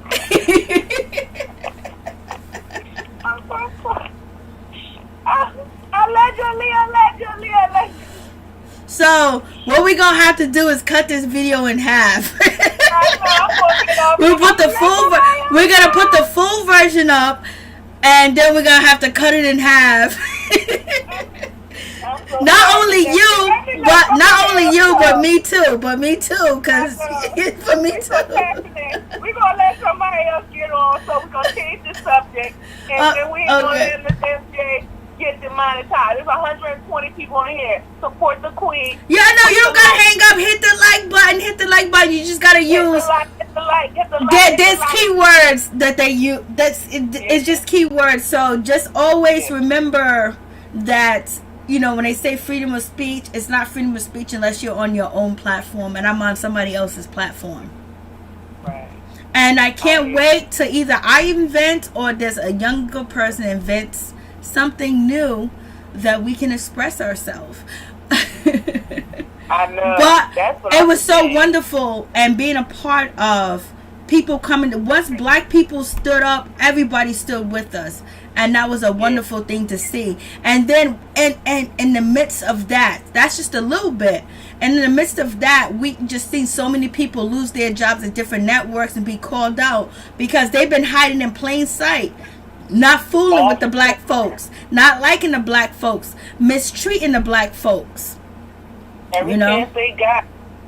They still doing it. Some of them probably come out and do it. Oh, no, they're still doing it, but you keep coming out and keep saying what you're saying. It's going to be what it's going to be. And then you see the people marching together. You see the new organizations of black people together that are trained, that are militant, that we see out here. And that's wonderful. I know. I'm loving it too. I hope we really and truly get the change that we are looking for. I hope we stick to our guns. We don't, defer. We don't let them. We don't stop. We don't stop. We don't stop. We keep going. We don't let Kanye come in to try to switch or joke our thoughts from what their agenda really is. Because this is a joke that he's putting out right now. So he's part of the clown, the circus. He's part of the circus. He one of the clowns. You see, they got Terry Crews too. Oh my, yo, listen, I can't, why? At one point in time, I defended this dude, even though Jamie Foxx gave me the lowdown on Terry Crews. I still defended him in that time that he was going through what he was going through, when he felt like somebody reached out and touched him and he didn't like. But Terry Crews has been out here cooning. Girl, he's a full-blown cooning stuff. I can't even find no other better words to put, but he's a full-blown on coon. His wife is a coon. Have you not noticed? Like, he married, his wife is so darn light. Oh, you know what? Instead of saying the C word, we say butter biscuit. Okay, she is lighter than the butter biscuit. A raw butter biscuit. Butter biscuit. I caught myself because I do have a playlist that's called Coon Awards. So I used to do Coon Awards. He get two of them joints. He get 2 Coon Awards just for him being a butter biscuit and for him marrying a butter biscuit. He just likes butter biscuit. It's just, oh, you know what? That is crazy. I was kind of disappointed, but I'm not shocked. I don't know if I still have the video. Yo, my boy, he was my boy. And I really liked him, and I followed him. I mean, I followed, like, his interviews, not follow him on Twitter and Instagram. I don't do none of that shit. But Gillie the Kid coming out and just saying what he said. Gillie the Kid really just like, damn, Gillie, what are you doing? What are you trying to get? Gillie the Kid from Philly, the one that runs up on everybody, basically out here, being a butter biscuit. Gillie the Kid from Philly, the rapper that came out and got at every Philly rapper that came out. He was the king of Philly, and he was out here cooning on Twitter. And oh my God, it was just so sad. We just giving out butter biscuits awards. Yeah, we giving out butter biscuits awards. So I keep getting the same question, Gillie. Let me see. How can I show you guys? So this part of the video I'm probably gonna have to cut out because it's probably this is what he says. Okay. Always giving up game. Why you don't get no game on Black Lives Matter? Cause I don't get to that shit, nigga. All lives matter, nigga. I don't give a fuck if you white, black, blue, purple, brown, tangerine. Nigga, all lives matter. Y'all want a nigga to go out there head first, tell these motherfucking white people Black Lives Matter. But my motherfucking black life didn't matter to the nigga that tried to execute me. To the nigga that shot me in my motherfucking wrist, stomach, and my foot. The nigga that tried to have my mama singing It's So Hard to Say Goodbye. My black life didn't matter to that nigga. All the niggas I knew been shot by niggas. And what about my nieces and nephews who half black and half white? So it's a whole lot that he goes into, but the problem is he's not realizing what he does realize what he's doing, because that's why he's doing it. I don't know if he's trying to promote his. I mean, like, come on. He goes, I understand that. What did you understand about Black Lives Matter? What did you understand about? Don't you know that the environment that you live in was created by the man? Like, come on, dude. Why do you think your community is filled with the things that it's filled with? You know, one day I went on to, check, sex offenders. Oh my God, I had like maybe 2,000, living around me. Why do you think the community is like that? Black people don't go over and bring in, substance to America. And so he was out here just cooning. And then he's not accounting for the things that he did in Philly too as well. Gillie the kid. Oh my God. Yeah. I couldn't believe he did this. Why didn't you just shut up, Gillie? Like, I know he came after Joe Buttons, and let's talk about Gillie. Whoever, I can't even think of that dude that he had on his show, and Gillie the kid didn't want to pay that guy real money. That guy was blowing up the show, helping the show.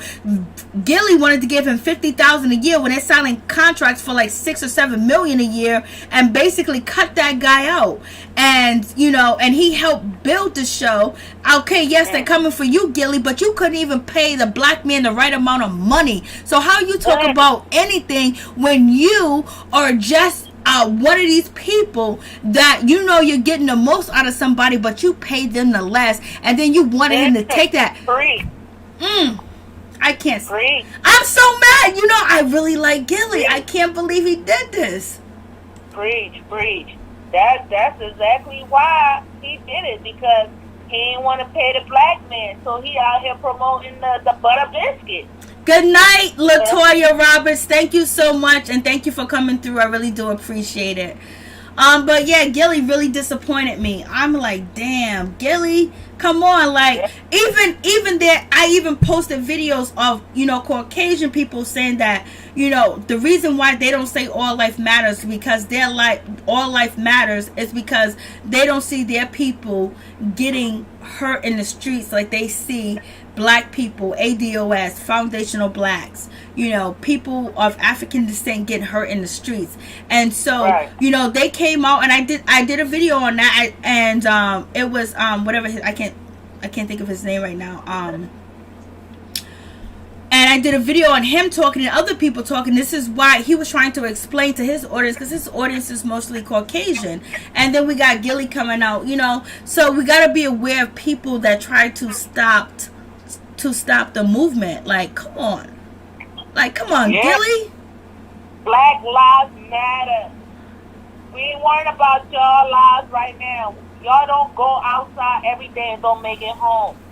If anything, y'all the one who create problems for us going out the door. Let me tell you, I gotta make sure my family, everybody that's in my immediate family that lives with me or outside of that, make sure that everything is all set. Like, there's sometimes that there's like maybe once a month, maybe twice a month, I'm checking all vehicles. I'm going by, making sure there's no tail lights out, making sure they got the inspection sticker, making sure the insurance thing is in the car, making sure everything is up to date. So don't give the cops a reason to pull them over, because I'm scared if they get pulled over by the police, I might not see them tomorrow. So I make sure, how how much insurance and everything else that is legit and everything. No, even before, it's always going to be legit because black people don't attend to, commit crimes and stuff. But you want to make sure that your vehicle is safe, so they won't pull one of the false rules. And one of my classes, this is years ago, when I was going to school, and my teacher said, like, he got pulled over, and the cop said to him that he had a tail light out, and they said that the suspicion of him drinking. This is my teacher at the time, and my teacher was saying this, and then he was like, I'm fighting this because I'm an attorney, I'm a lawyer, because I was in taking law classes or whatever, and he was like, if you have the money, you can fight. But he was like, they pulled me over for no reason. And then he was like, I know how driving while black is, because this is when driving while black was really like an epidemic, where people were saying they was getting pulled over and stopped by the police and things like that. Okay. And he was just saying, and the teacher was just saying that he was like, this happened, what you guys are talking about is what happened to me, but I could fight it because I'm an attorney, but like I could get this and that and stuff out of the way, but that's why they will pull you over. And he was like, I didn't have a tail light out, I wasn't driving fast, I wasn't speeding, but this cop wanted to get at me. So it's one of them situations where, like, you try to make sure, and it's not just me, it's everybody try to make sure that their kids, their nieces, their nephews are always in a car that's legit and everything is working, because they don't want them to get pulled over. And I've been doing that for almost 15 years. But the crazy thing about it, Miss MJ, you see what the teacher said? It's true, because that's the stop and frisk when that was really popular. Because even that, they still gonna pull you over. Yep. Because when they behind you, they running your plates. Yep. They run them plates, so they know you have insurance. They know you're good. They know everything on your car works. But probable cause, quote unquote, driving while black, they gonna pull you over. You know what I'm saying? And one thing lead to another. That's what my mama always tell me. One thing lead to another. Don't do this because one thing leads to another. Don't do that because one thing leads to another.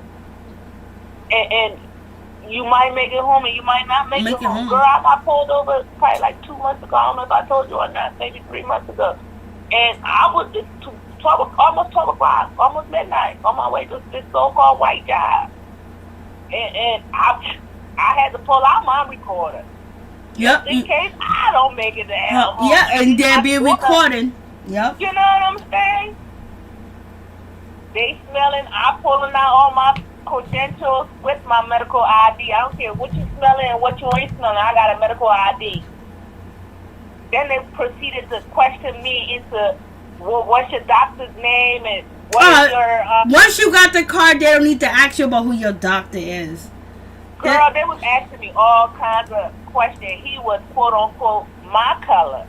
But it was two of the butter biscuit next to him, so I guess he figured he had to do his quote unquote job. Yep. And then the other butter biscuit gonna tell me that the pharmacies don't sell bud, and I'm just like, excuse me, but I'm not even gonna say nothing here.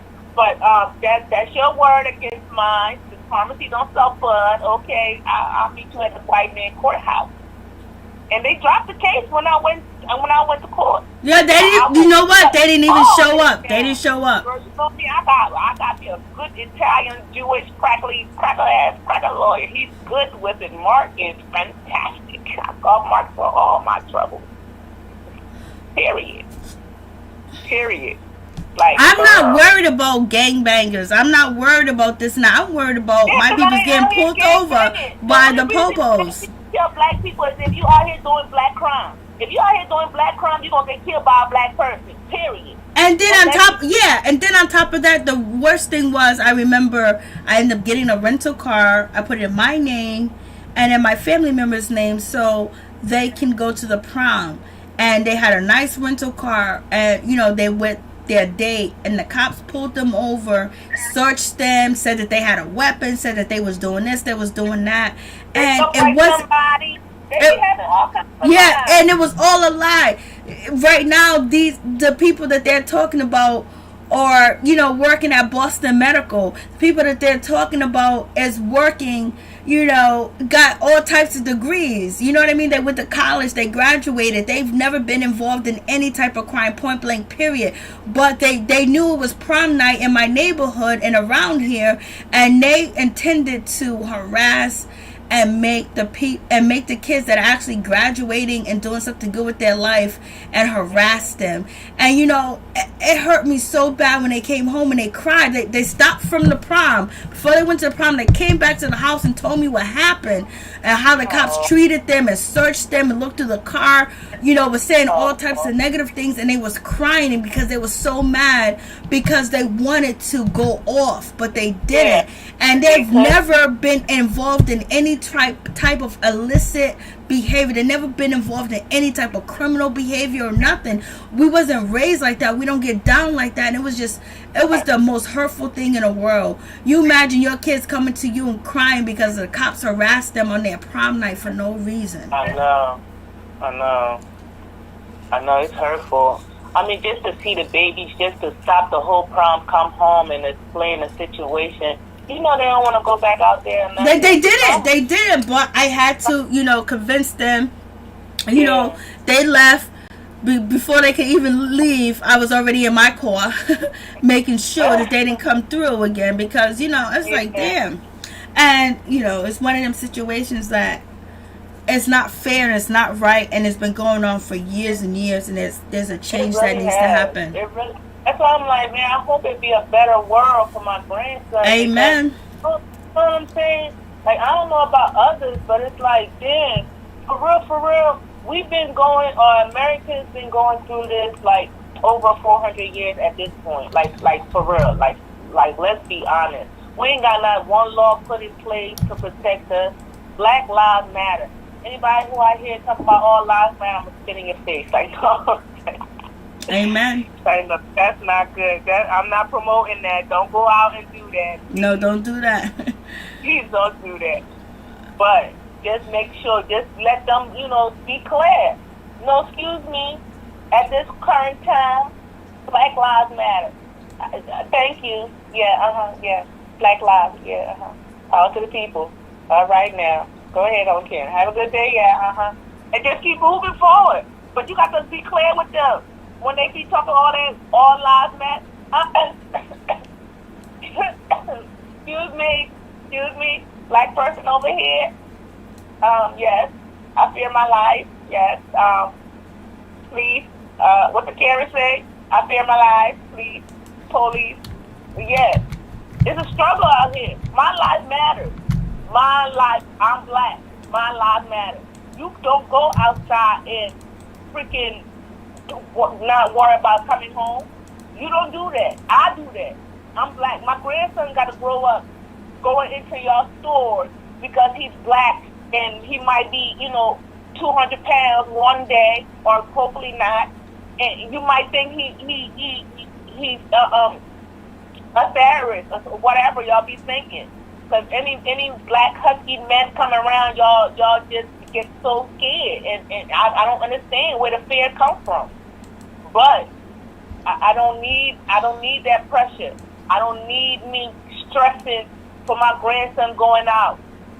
That's why I don't go to these establishments. I don't go to y'all Popeyes. I don't go to y'all. I barely want to go to y'all damn Walmart. But I do like Walmart. I don't like Walmart, but I have to go to Walmart. That's the only place I'll go and go spend my coins. Because basically the mom and the pop stores has been cut out. Unless you live in a huge. Mom and pop be overcharging too. That's why I don't be messing with the mom and pop. I support my corner store. I do go to my corner store. It's called Buy Highs. I'm gonna shout them out. I go there, but like water that I might pay $1.25 for, because I do like the little DW. They got it for like $2. The little gallon drink, I might pay like $1.50 at the Giants or whatever. But like they got it for like $2 after these more, and I just be like, damn, Mr. B, like killing me. I might not have it on $2. Can I, he might let me go, but like that's not the point. Like, even, like, for example, I went to a gas station. The dude had the 40 case water. This joker had it for $13.99. And I'm just like, dog, that's price gouging. Don't be telling the people that. I brought it low on you right now. But, you know, I understand they got to feed their family, too. But, like, dog, like, come on, dog. Like, we all in the same situation. Because you know what happens is they get charged overpriced, too, as well. And it's a, you know, once I got into a lot of black businesses and things, black people have to do a lot of things differently, too, as well. Yeah. Where they get charged, where they don't get this, they don't get that, they don't get the same, you know, accolades or the same, you know, prices as other people that are different races. And I would say that from, you know, truck drivers that I know, I would say that from, you know, black businesses that I know too as well, that they have to overcharge for certain things, that they can't get the grants, and then the renting the building, they charge them way more money too as well. And, you know, it's bad for business, and it's much harder too as well, because they want that black business not to exist. So, and you have that as a back issue, as you're in the back, and then you do have some people that just overcharge just to overcharge. Yeah. So you have so much. Anything else you want to add, LB? Because we're about to close out. Yeah, no, ma'am. Thank you for allowing me to, you know, to share my opinions with you. Amen. I enjoy the platform every day, every night, you know. I know. Yeah. We've been back to back 2 days in a row, back to back, baby. Oh, no, we had to come together and throw that table over, honey, because August was out here just, whew, honey. At least we all can sleep now because Jada finally and Will Smith finally spoke. I was like, when are they going to speak? Lord, I done came back from running my errands, and then I hop on the internet, Redtabletalk. Jada, I was like, no, she came out right now. Why she didn't come out 2 hours ago when I was home? You better pull over, because this is about to be a table flip. And I'm on it. I'm with Will. Girl, you using too much new age words. Stop talking that new age stuff. Entanglement. Girl, what? Oh no, he wanted her to make sure that, you know, she finished that situation, but also not to forget to as well that, you know, at the end of the day, you know, Jada said we ride together, Will said we die together, bad marriage and all, baby. Bad marriage and all, baby. Nowhere. Period. Bad marriage and all, we ride together. I was like, Lord have mercy, help me, Jesus. These motherfuckers are a trip. And they knew that is going to stand out. I guarantee you that's going to be a slogan pretty soon. There's going to be a TV show that's going to use that slogan too as well. We ride together, we die together, bad marriage and all, baby. I was like, Lord have mercy, what is really going on with this situation? But one thing I can say at the end of the situation, when Will Smith said that he's gonna be with Jada forever, is to death do us part, and basically unconditional love. And I would want to say is, if you ever experience, or if you are experiencing it now, unconditional love is the best love ever. When you can be yourself, you can make the mistakes, you can do wrong, and that person still loves you, still praise you, still put you on a pedestal. And even when you know that you messed up, even when you know you did wrong, even when you know you shouldn't have did this, you shouldn't have did that, you shouldn't have said none of that stuff, and that person still love you, still give you I don't know if Will does all that, but still gives you the affection. You know, I experience and unconditional love. Let me tell you, when you can be your whole true self, I mean, when you do any and everything, and that person still loves you and still put you on, you know, that pedestal, is the best love ever. And I mean, that experience of love is the best love ever, when no matter what you do, I'm still gonna be with you. And Jada said, you know what, this is it. This is true. It was like, and Will Smith said, I told you I'll never leave you, I'll never divorce you. And even in the conversation with Will Smith and Jada, you know, he said that when we first got married, what did I tell you? That I don't want no divorce, I don't want this. And she was like, yo, you said you was all in, you'll love me no matter what, and you have. And even though I think what what happened between Will and Jada was, Jada and August Alsina was wrong. But just to have that unconditional love is something that you can never ever experience. When someone loves you when you are at your worst and when you are at your best, I'm telling you, unconditional love is the best love that you can ever experience. And I think that they have all types of issues, but they have a contract and it's gonna be there. But outside of Will and Jada, that unconditional love, man, is the best love that you can ever imagine and experience. And that's why some people do have multiple children. That's why some people keep getting pregnant, because they feel that unconditional love, that their baby loves them unconditionally no matter what. Yeah, that's true too. But my mom always tell me, you born a child, you don't know that child heart.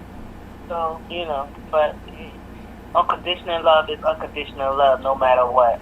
You know what I mean? A baby is going to love you no matter what. A baby is going to love you no matter what. And if you teach that baby the things that you think is proper for them to love you and respect you, and you actually show the work that you have done, that child's going to love you unconditionally. Because if you go to kindergarten classrooms, you go to first grade, second grade, and I can tell you myself, my hero was my mother and my father, because of what they taught me and the things that I seen them do. So that was my hero. Before you get to rappers, and you get to actors, you get to all this other stuff as your hero, sometimes your parents are your hero. Yeah. And my parents was my hero. That's who you see first. When you growing up, you're good, you're bad. The people that teach you don't touch fire, right from wrong. Those are the people you do emulate and grow up, to either become or be better than.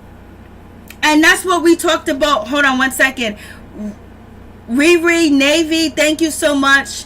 The clip is on Facebook. It's 13 minutes. It's a video. You can check it out. But Norris Tone, if you want to call in. Okay, go ahead, LB. No, I was just saying, as far as the parents, your parents you love, yeah. Right, you grow up because that's who you see. That's your first, interaction with the world. Your kin. Your brothers, your sisters, your mom, your dad. Those are the people that teach you about life. Exactly. Teach you about life. You know what I'm saying? The good, the bad, the ugly, the indifferences. But again, everybody have different experiences. But I don't know. For me, August, my opinion with August and Jada was just, everybody was broken. Everybody was in a bad place. He was there. She was there. The milk spilled. the entanglement happened. And he's just in his feelings. He wanted acknowledgement. He's in his feelings, but he wouldn't be in his feelings if Jada used her experience of who she is and what she's trying to be and what she have learned to know that this is the person that you should not mess with. Now, if she would have messed with any other 21, 23-year-old or 22-year-old at the time that had a different hold on for a second, LB, hold on. Can you hold on for a minute, please? Thank you so much.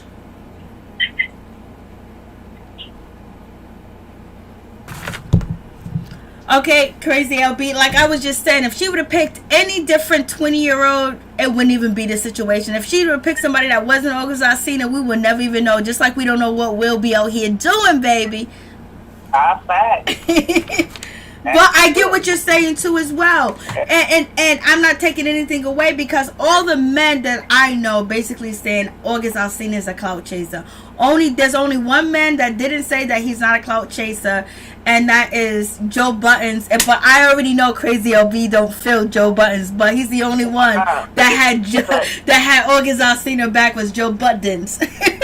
Yeah, that's his behavior. Period. I mean, like I said, we all been heartbroken. We all been there. he was over 21. The only morally wrong is wrong. She shouldn't have counseled him, had sex with him, and she shouldn't have had sex with him. I'm so sorry. Allegedly entanglement. I'm not even going to use the word sex because that's not what she said. She said entanglement. Entanglement and relationship. No, she didn't even use the word. No, Will made her say relationship, and she said I was in a relationship with August Alsina. I'm gonna have to go say that back because that's why Will said it again. She was like, yeah, and that's why she changed it and said that I was in a relationship. I'm gonna have to go back because that word entanglement. She goes, I was broken. I was in a lot of pain.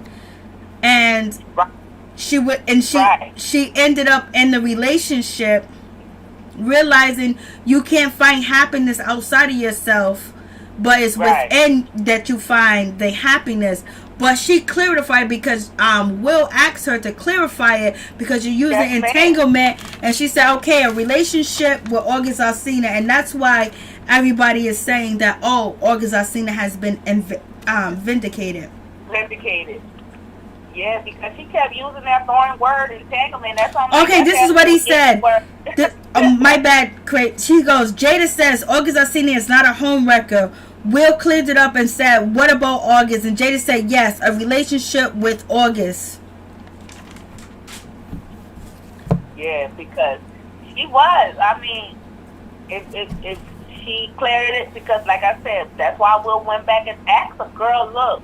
What did you entangle with? Yeah, because he know that she was using words that we all know what entanglement means or whatever, but he wanted her to break it down to the nitty gritty because Black Twitter was watching, baby. It was watching. Yes, we was.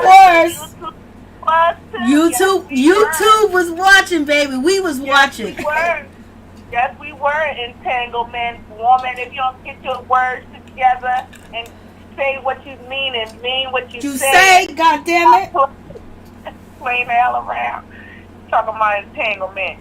Entangled this boy's heart to the damn graveyard and brought it back to life, and he twisted, you twisted, everybody throwing twisted. Lord have mercy. It's a damn shame, but I understand where you're coming from. I understand the other callers too as well that are just feeling like, it's not that type of situation. He was grown, so it is what it is. I understand that too as well. Yeah, I put that part too. That's why I said, it's like a double-edged sword. Exactly. It's the only two things morally I see, or maybe a few. I'm gonna say few because it is a few things. She was still legally married. Well, no, technically they were legally still married, even though he was done with her. But they never filed no divorce paperwork to say I'm done with you. He just. I'm done with you, bitch. And he was distraught in the bathroom for 2 months to 6 months. But with that, and then the young man was Jaden's friend. That's another line crosser. You don't do that. You just don't do that, Jada. And then you were supposed to be his mentor. Period. Mentor, counselor. Enabler, whatever. You were supposed to be that, but you turn around and entangle with him. Yes, and she couldn't let that go. And the problem is, with young men and being an older woman, and having sons and having family members that have friends that say that, oh my God, you're so beautiful, I want to be with you. You be like, damn, that dude is fine. Then you hear the stories about he got it going on here and there, especially when it comes down to the tool that he has, and you be like, I want to feel 16 again. And then you realize that so much can come out of that situation where it could just be negative.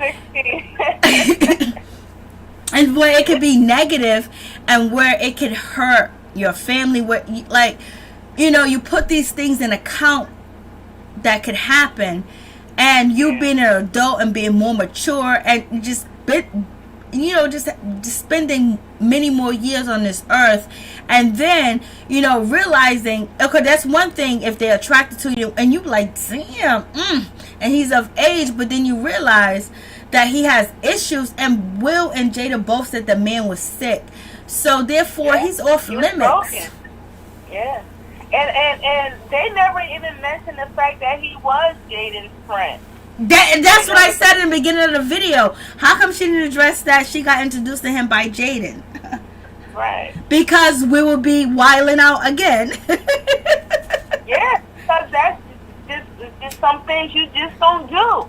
Regardless how your downstairs is tingling. And regardless how much money you have, much accolades you have, how prestigious that you are, there's some people that just off limits, especially if your son introduces you to the person, and then on top of that, this person has issues, then you coming in like to save, you coming in like Mother Teresa, but Mother Teresa is pulling up her gown. It's like, oh no, baby. Oh no. Or you just looking like, oh yeah, mother. Teach me more, mother.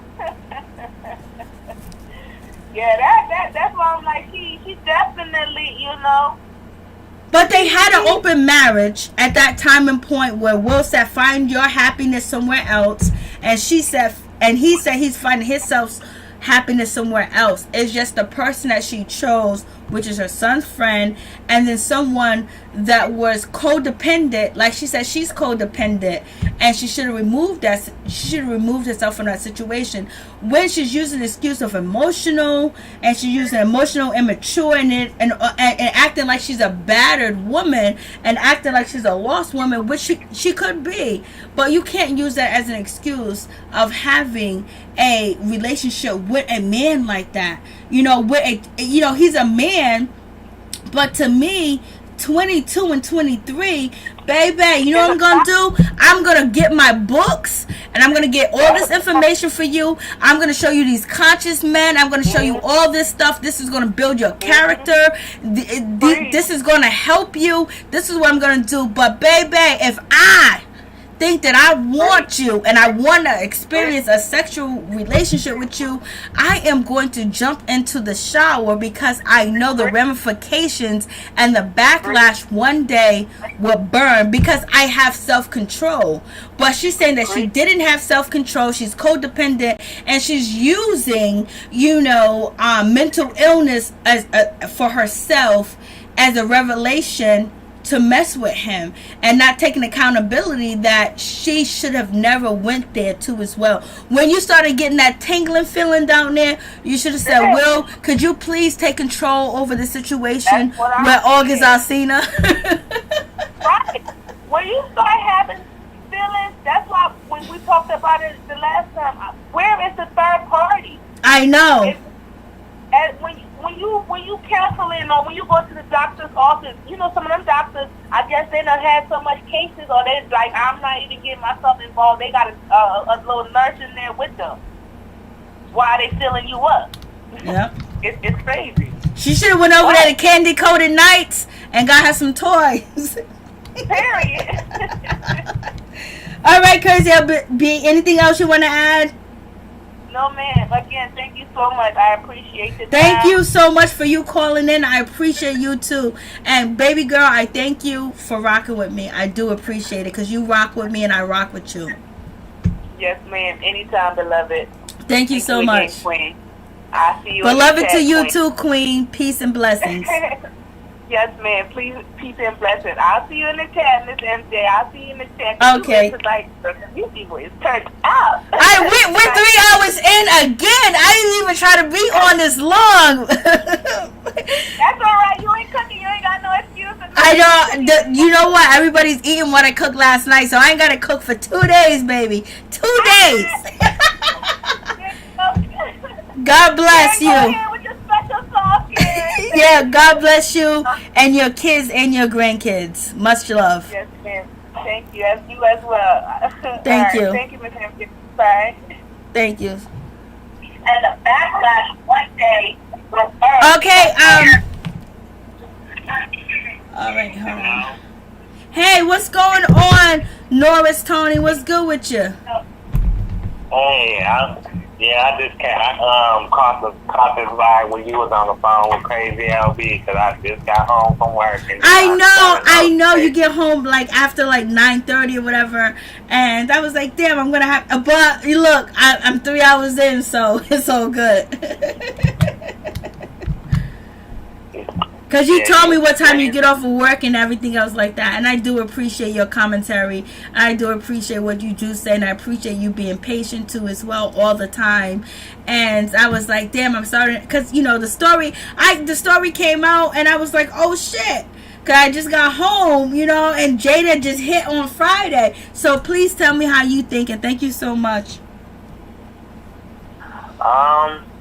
Well, Kanye, somebody said, before I get to that, I was going to say I think I saw an article or something online saying Kanye having another mental breakdown or something like that. I don't know if that's true or not. Yeah, we did talk about that. Yeah, we did talk about Kanye, and basically the West and the Kardashians are scared because, you know, Kanye West is basically, it's a whole thing. So, you know, I read the article with Kanye West basically saying that he wants to develop a foreign policy. Yeah, I am focused on protecting America first with our great military, yet focus on ourselves first. I am pro-life because I am following the world of the Bible. A lot of Africans do not like the movie Black Panthers and representation of themselves in Wakanda, but I am going to use the framework of Wakanda right now because it's the best explanation of what our design group is going to feel like in the White House. That is a positive idea. You got Kanye West, one of the most powerful humans. I am not saying the most, because you got a lot of aliens level superpower, and it's only collectively that we can see it free. Let's get back to Wakanda. So, and he didn't actually register to be an independent, you know, on the ballot or anything else like that. So basically the West and the Kardashians are worried for Kanye West because he has not registered with the Federal Election Commission at all to be an independent runner. You don't need to be running at all. Like I said, he don't need to be running at all, because how you gonna say, well, I'm gonna run for president and you ain't even that's why I say he's not that smart or that intelligent at all. Because if you're gonna do something like that, you should know when you have to register. You should know the steps that you have to take to be able to officially become a runner. And I'm just like, this fool, he don't know. He's so far gone. He needs to take his medicine or go to therapy or something. He needs some straight up help, because no, ain't nobody gonna vote for him. Well, I mean, people might vote for him, but I just can't see somebody that's mentally ill like that have issues that he got getting in the White House. No. Amen. We talked about this already. You already know I wasn't for Kanye West. No, like I said, people gonna still keep laughing at him. People gonna be laughing at him and, you know, making fun of him. And then somebody said he was promoting shoes or promoting a product or something like that. And they also say that Kanye West is denounced promoting and, you know, and putting his, you know, reputation behind Donald Trump. So that's another thing too as well. So basically they're saying that the family is worried about Kanye West because they don't know what's going on with him. But he's probably trying to sell the TV show, The Kardashians, on E. And then he's probably trying to sell his sneakers too as well, which you just said. Yeah. If they worried about him, then let's just say something like that. He don't need to be running. They need to do an intervention or something when it comes to him. I don't know why they talking about, oh, we so worried. Y'all need to keep y'all mouth shut. Stop getting in the public eye and telling people your business. You know, you drawing more attention to him than y'all need to. If they had any common sense, they would be like, okay, they would talk among each other in private. They would try to orchestrate an intervention or something, you know, but you giving people more of a reason to give their opinions and criticize and judge you and stuff like that. I just think that people don't know when to say. My problem, well, not my problem, but my opinion about them is that they don't know when to be quiet and they don't know when to speak. It's like if you promote the product, like promote your show or whatever, keeping up with the Kardashians or keeping promoting any product, like product line, then that's when you speak. That promoting anything that got to do with entertainment.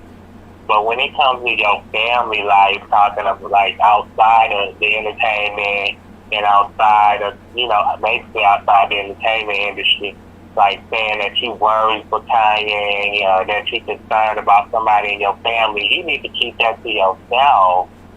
Like, you're not benefiting from putting your worries and your concerns out there. I mean, people don't care about your concerns.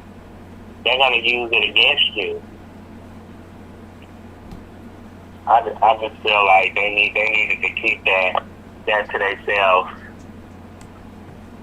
I feel you.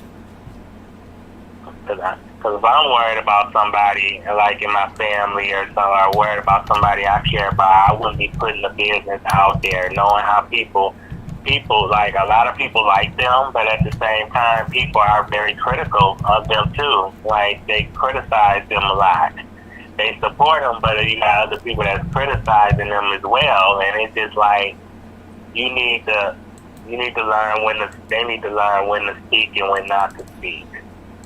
You know, they crave attention so much. Their attention, well, I don't want to say whores, but they're attention seekers. They really like the attention no matter how they get it. Even if they have to sell their soul for it. They already wasted money on all that plastic surgery and stuff like that. Maybe that plastic surgery then got to their head, into their brain. Facts. Facts all day, every day. You know, it's just like we went from Kanye West graduation album, educated album, and then Bush Hate Black People to someone totally different. It's like Kanye West changed on us. Mm-hmm. He totally changed. You was right when you said that he been lost since that album. Because I think that was around the time his mom died, wasn't it? Mm-hmm. After that album. That's Facts. when he was lost. Facts. After his mother passed, he let his mother foundation go, and the people from his mother foundation came out to speak up about Kanye West, you know, letting things go and not being a part of that situation anymore too as well. So it's just like Kanye West totally changed on us, because he went from Bush hating black people and everybody riding behind Kanye West to a whole different Kanye West that we do see now. People elevate, people grow, people do change, and we understand that. But he took a 360, a 180, a 190, and a 300 at the same damn time. Yeah, you see that by him marrying Kim Kardashian out of all people. I mean, I don't know how he could have married her, but I mean, she has gotten a little better. I think a little bit. I mean, she, you know, getting people out of prison, and you know, she has improved a little bit. But it's just like she deep down inside, she's still the same old Kim. You know, she'll sell her soul for a storyline. You know, she'll fight with her siblings. You know, even if she get her butt whooped, she's still, you know, do what she can to make that money and get that attention. Even though her hips are lopsided, her ass cheeks don't match, and we had there was so much came out. You know, she changed. You know, there's so many different things that I do know about Kim Kardashian before she came who she is now, from different people that did podcasts. And one of the people that exposed the Kim Kardashian clan and you guys can check it out. You go to Reach Around Radio, and you have Claudia Jordan, actually exposing when she was actually chilling with the Kardashians and the things that they were doing and the craziness that was going on. And this was like maybe 9 or 8 years ago, and Claudia and her friend was basically exposing so much about that situation. But Kim Kardashian wasn't that popular. Like, she can sleep, she can sex anybody that she wants to, but if a black woman did anything that Kim Kardashian did, she would be crucified. So check out Reach Around Radio. The videos are still up on YouTube. And check out Claudia Jordan. And I can't think of her friend, Pam. Claudia Jordan and Pam basically exposed a whole lot about the Kardashians. The Kardashians had their show, but they wasn't as popular as they are now. And they basically gave the rundown of what they do because they were chilling with them and they seen the shit that went down too as well. But they end up turning that into a multi-billionaire type of situation. And if that was a black woman, she wouldn't have been able to get away with the situation that happened. And and I also want to mention this about maybe I'll do it on another video, but keep going. Oh, God, I thought you was gonna say I was gonna mention it, but you know what? I'm gonna mention that at another time because I wanted to mention it in the beginning of the video that I have started, but I didn't. So another time that I go live, I'm gonna mention this situation, and we're gonna talk about the other stuff. But so I understand what you're saying about Kim Kardashian and her reputation, and then Kanye West. And so how do you feel about what he's saying about Wakanda, the Black Panthers? And like, that's a good thing to say too as well, but that's only, I don't know if it's for attention, because anybody that is seriously running for president is not going to mention the Black Panthers or the Wakanda. What they will do is basically get their name on a ballot first, and once they get their name on a ballot and they get people to vote for them, maybe they might bring that up, or maybe they might bring it up last, because sometimes you don't even know a person that is running for president what their actually idealistic is of what they're going to do. They'll tell you what you want to hear, but then once they get in office, they'll change up. So usually people that come out with things like that, it's a gimmick. And so we can say that Kanye West is having a meltdown. We can say something else is going on, or we can say he's just trying to sell sneakers and trying to sell the show. Basically, he want to get popping too in the media because August Alsina is out here popping. He's popping so much that Kiki, which we showed on the screen, but we was talking earlier, as talking about she used to date August Alsina. He was like, I got text messages about you, Kiki, so, there's a whole lot going on. Okay, here she go, Kiki Palmer. Basically, she's talking. Yeah, Kiki Palmer and August Alsina kind of like going back and forth in the last 40 minutes. And, we talked about that. We didn't really talk about it because we was focused on something else, but we kind of, let me see if I can bring it up. Oh, what, him and her used to date? They used to date. I didn't know they used to date. And so, so she's on her Twitter basically saying, things about August Alsina, like, you was never my man live. That's why you are still reaching to this day to figure out nothing. And so basically that's what she's saying. Then August Alsina jumped on Twitter not too long ago. I don't know if I still have it at the spot. It might not be at the spot. This is not August Alsina. And so August Alsina responded to the situation too as well. No, this is Black Twitter. Black Twitter responded to Will Smith. So what do you think about the Will Smith and Jada situation? Because I got to bring this up. I didn't see it, but I heard that she admitted to the affair, having an affair with him. I feel like I said, last time, I was like, she should have never hooked up with him. I mean, I know she was broken. Well, what you said, she said she was broken and she was in a bad place. I just feel like that show son's friend. You just don't cross that line with your children's friends. I mean, if he didn't know your children, then, I mean, even though it still would be wrong technically, I mean, that's still adultery. But it's just wrong for her to do it with your child's friends. So think about how awkward the situation is. I wonder what do Jaden think about the situation. I don't know if he's gonna even speak about it, but yeah, that was just. I just think that's what she brought all this on herself. You know, with this dude speaking up. You know, and I'm not mad at him for speaking up, but I feel like she did this to herself. You know, got involved with him, and you know, if she knew that he was, you know, ill and sick and not mentally there, you don't sleep with somebody who's mentally ill and not healthy. You like you said, if it would have been any other young man or whatever with his head on straight, you know, and about his business, then I would say, you know, it would be wrong, but still, if he was down for it, I'd say, you know, if your husband ain't scratching your back or, you know, giving it to you right, then I guess if you have to go out and get some for somebody else, I mean, I guess do what you gotta do, you know, I mean, if your husband, basically, he's sticking by you no matter what, he's sticking there. I mean, he loving you. I just think that she picked the wrong person to be with.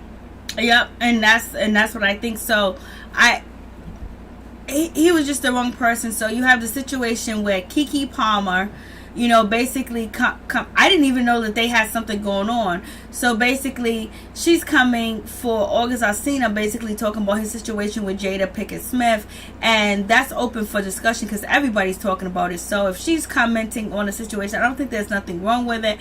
But and there's a tweet that's not available. But August Alsina basically said, "Imagine not knowing how to mind the business that pays you.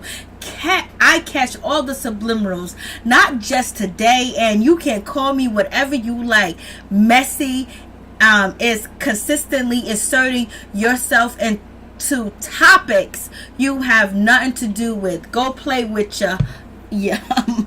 mammy, not me." So now we got August Alsina and Keke Palmer going back and forth. We know Keke Palmer show did get canceled and shit like that or whatever, but now it seems like not too long ago they were going back and forth at each other. So I don't know if it's clout chasing. So everybody said people clout chase. This is what it is. 2020 is clout chasing all day, every day, whatever. Like if you want something to get sold, you know, and you got a story to tell on somebody, you know, people gonna tell it. It just is what it is with that situation. So I guess Keke Palmer and August Alsina going back and forth with the situation.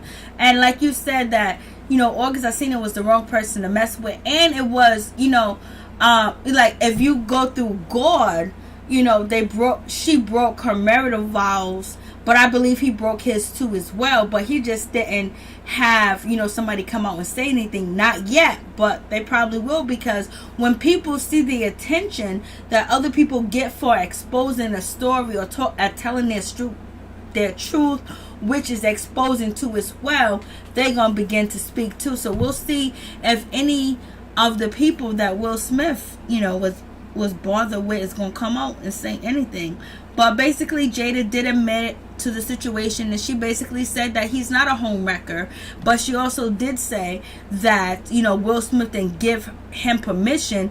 She said she thinks that maybe he internalized and misunderstood just because Jada was separated from Will Smith and they was no longer together, and Will Smith told her to go make herself happy, and Jada was told to go make herself happy. So Will and Jada went to go make one another happy without, you know, the confines of being married.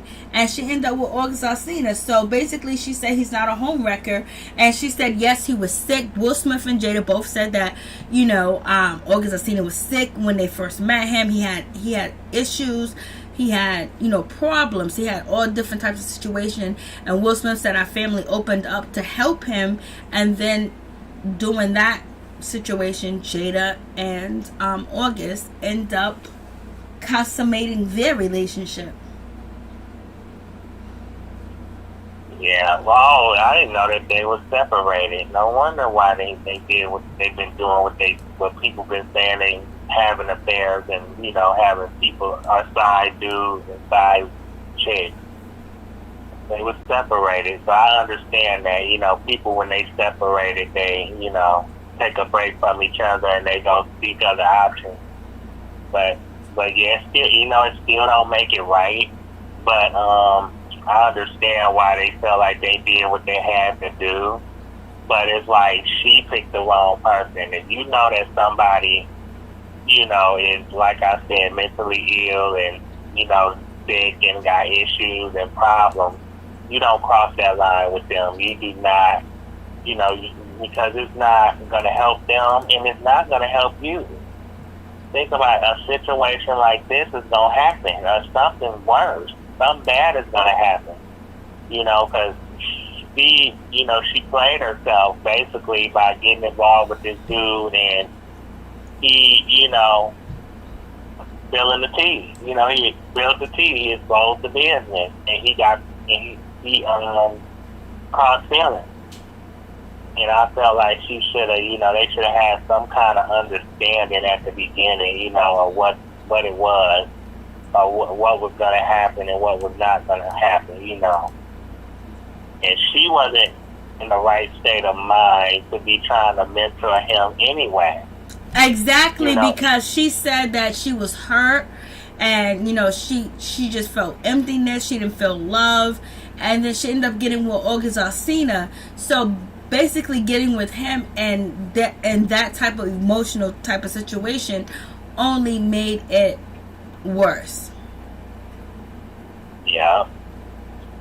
Yeah, she wasn't in the right state of mind, you know, to be trying to mentor him. And I felt like if she was, like, in a bad place and broken, that's what therapy is for, you know, not spreading your legs and hips to the first person you see, you know, or somebody that makes you feel good. I just feel like therapy should, you know, try therapy, you know. I mean, keep your legs closed and try therapy and see where that gets you. I'm not judging her. I like her, but it's just like, I feel like as a grown woman has lived as long as she was, living as long as she has, I just felt like she should have went to therapy. If her and Will couldn't go together, then she should have did it by herself, just to try it out and see if it could solve any of her issues or her problems. You know, you just don't get involved with somebody else that's mentally ill, that's younger and that's inexperienced, and don't know how to handle a woman like you or handle, you know, what you bringing to the table. Because she was bringing baggage that he wasn't prepared for. You know, you got your mental issues. He was 22, 23. He wasn't prepared for what Jada can do. Jada could buy him the world and show him all types of wonderful things. He wasn't prepared for that. And he got caught up. And basically Jada's using the excuse that, you know, from, you know, she was emotionally stressed. She was, you know, emotionally, you know, neglected. She was emotionally immature. And, you know, she got with August Alsina and things happened the way that they happened. But, you know, she's using all that type of situation to say that she wasn't prepared. And I believe that and I understand that.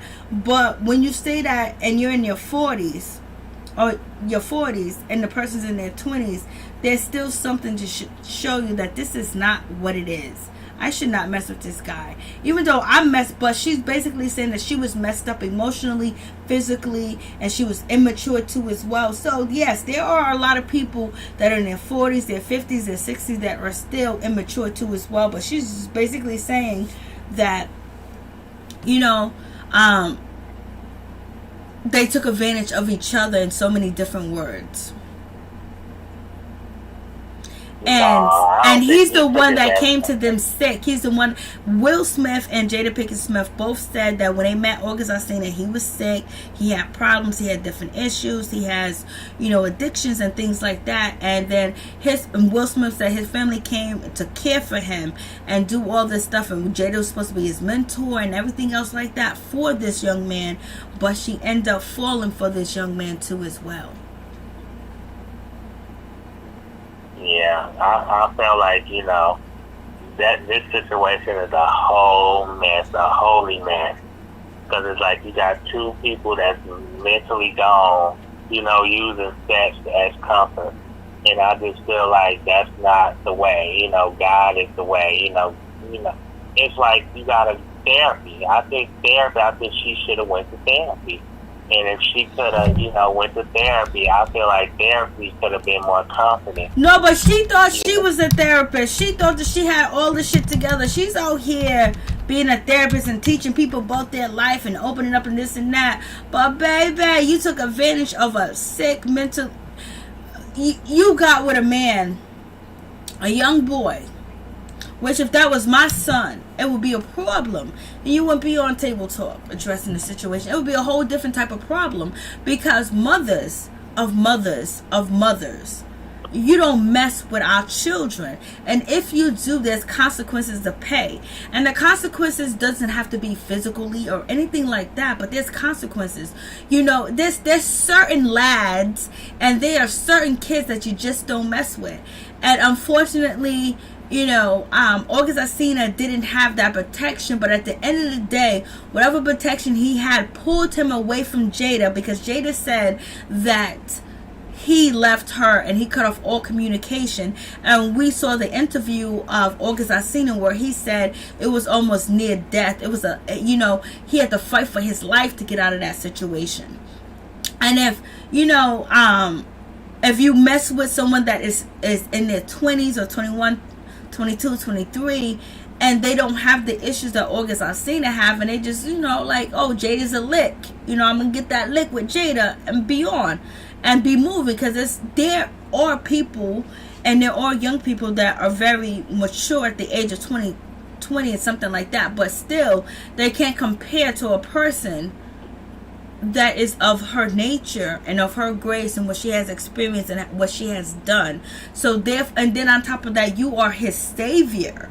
Now you're saving him. You're helping him. You're opening doors that hasn't been opening. You're giving him treatment and help that he would never probably receive, because he don't even know how to conceive or understand that or even express that to anyone else that works for him in his camp. Because yes, there's other people that could have saved him. He didn't have to be saved by Jada, but he went there, and boy, them hooks was put in that boy, and it is what it is. Yeah, she can save herself. You know, let alone save him. I mean, naturally she saved. I mean, like you said, she gave him a lifestyle. I guess that was saving him. But in a way, I guess that was comforting to her. You know, I guess that what made her feel better. But at the same time, you have to get somebody that, you know, I wouldn't say, well, that's mature or that's about their business and that's, you know, mentally stable. And because you got a lot of young men in their 20s that would, like I said, hook up with a woman like her. And like you were saying, be like, you know what, I'm going to hit it and quit it. I'm going to get what I need to get and get out of. But what happened was exactly what you're saying perfectly. But what happened is this kid had issues. He had emotional issues. He had physical issues. He had, you know, addictions. He has all types of problems. He came onto Jada and Will Smith's door through Jaden Smith. And then on top of that, you know, Jada Pinkett Smith came to be his savior, to help him, to ensure him to get this counseling. She was his, you know, coach. She was his spiritual advisor. She was his counselor. She was everything to him. She would put him on the right place because she said she's codependent and she want to save people. So she felt like saving him, and she wanted to save this young man because he was worth being saved, and therefore she took on that role. And then on top of that, she took on a role of pulling up her dress and giving it to him. So therefore, that's where she took advantage of that young man. You cannot be someone counselor, you cannot be someone advisor or spiritual advisor or, you know, counselor, you know, social worker or anything else like that, and then involve yourself in a relationship, because that's rule number one. You don't get high off your own supply. You don't mess with your clients like that at all, point blank, period. And she did, and now she's reaping what she did.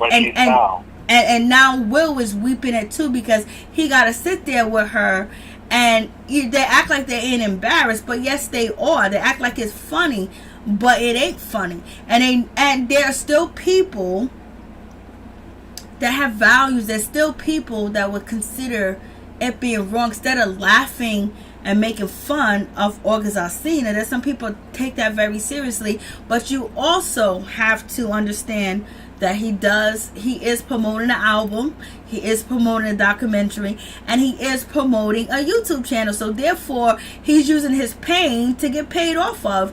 And if I want to use my pain to get paid, then I can, because that's my story to tell. But that's why some people are discrediting him. But Jada actually, basically said that he's not a home wrecker, and that's what August Alsina wanted, because he felt like people turned their back on him, people dissed him, and people blackballed him in certain aspects where he couldn't get it work because he was a home wrecker, because he was a bad boy.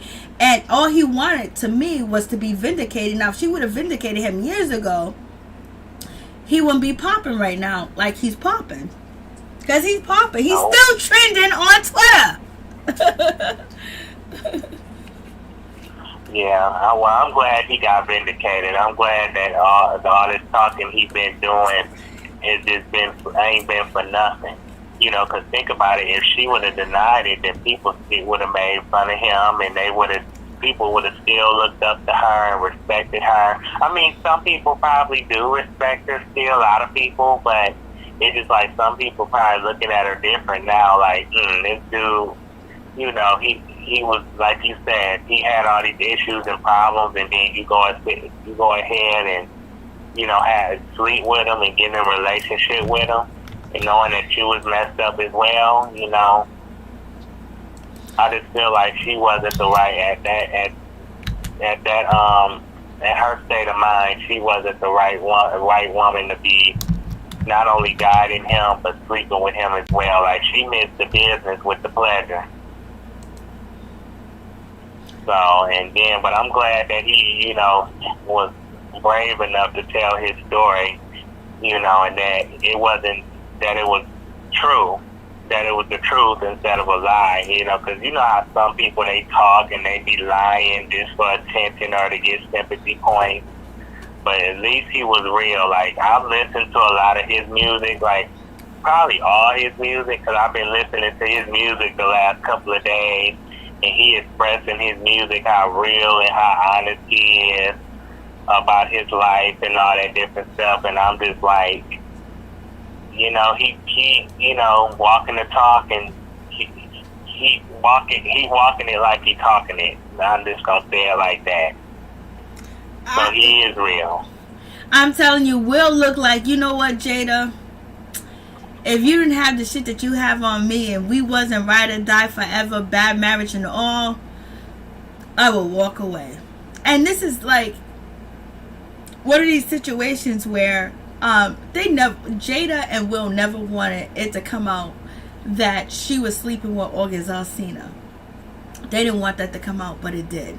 And then having him being somewhat of a celebrity and somewhat having fans too as well, they had to address this, because they could have addressed this years ago, but they never did. When they was working on their marriage and figuring it out, and they basically said that, you know what, I realized we were going to be together forever. And Will was like, I ain't never going to let you go. Jada's like, I ain't never going to let you go. And we worked it out, and we're life partners, or whatever the case may be with that situation. But this is not a seat that Will wanted to sit in. But in this seat, Jada is the leader in this seat of talking about the situation, and Will had no other choice but to come there and defend her, or not even defend her, but support her and be by her side, because he has done so much effed up things too as well to her that is not public.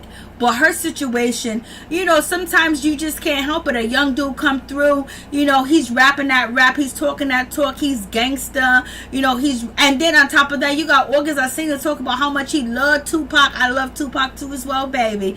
And so, he got that from Miss Jada. Maybe, his people made it listen to Tupac, but that love that she had for Tupac is the same love that, you know, August Alsina is showing for Tupac too as well. So she's embedded. And August Alsina just wanted her to admit the mother effing truth. He wanted her to say, yes, we slept together. Even though it's wrong, because you know what? If I slept with you, I don't want nobody to know I slept with you unless I want them to know. Like, we ain't married, we ain't in a relationship, you know, but they was in a relationship because she said they was in a relationship. But she didn't want him to speak. She didn't want him to talk. They wanted to brush that shit under the rug.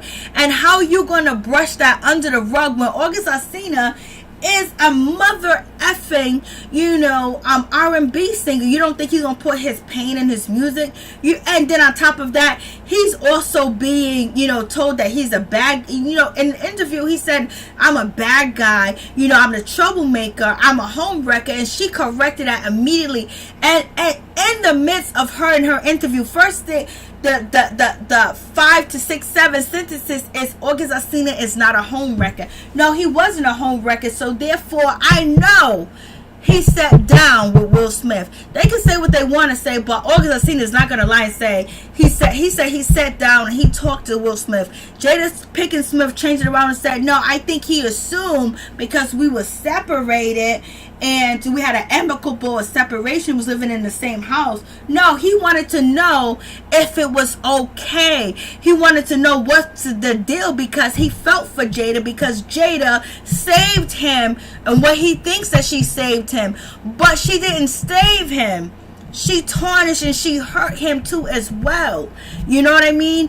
And he had to tear himself away from her to get where he's at today. And if he got to expose her on a song, you know what I mean, on a documentary, that's what he got to do, baby. Because if you feel like you was taken advantage of, if you feel like you was used, I don't know if he even feels that way, but adults looking at the situation know what type of situation it is. She got that young, you know, thing, and it was just that I got that young thing, and every young woman want this young thing too as well. It'd be different if nobody knew who he was, but she know women wanted him, and her at her age getting this young thing too as well. And he ain't even recording music, he ain't doing concerts, he ain't doing shows, he just spending time with me. You already know she felt like she was on cloud 9, and she can use the excuse, oh, I was emotionally immature. Like, come on.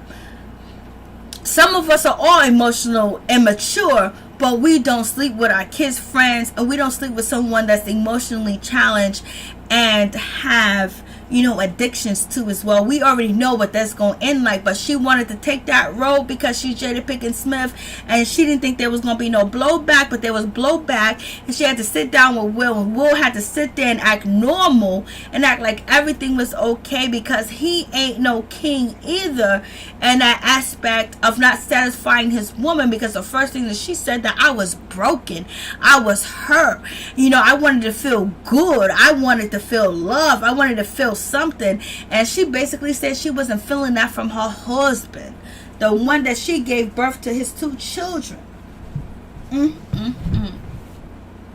Yeah, nah, after that interview, he should feel some type of way, like feel embarrassed, you know, and she should too, like, you know, definitely should. I think they both deep down inside are embarrassed, you know, because I feel like what goes around comes around. And what happens in the dark, this is a prime example, I think, of what happens in the dark will come to the light, especially when you're messing with the wrong person. You know, what goes, because they thought that, like, he's kept his affairs under wraps, but who knows, one of his chicks, my side chicks, might pop out and say something soon and be like, you know what, August, you know, exposed his relationship with Jada. Why can't I come out against Will?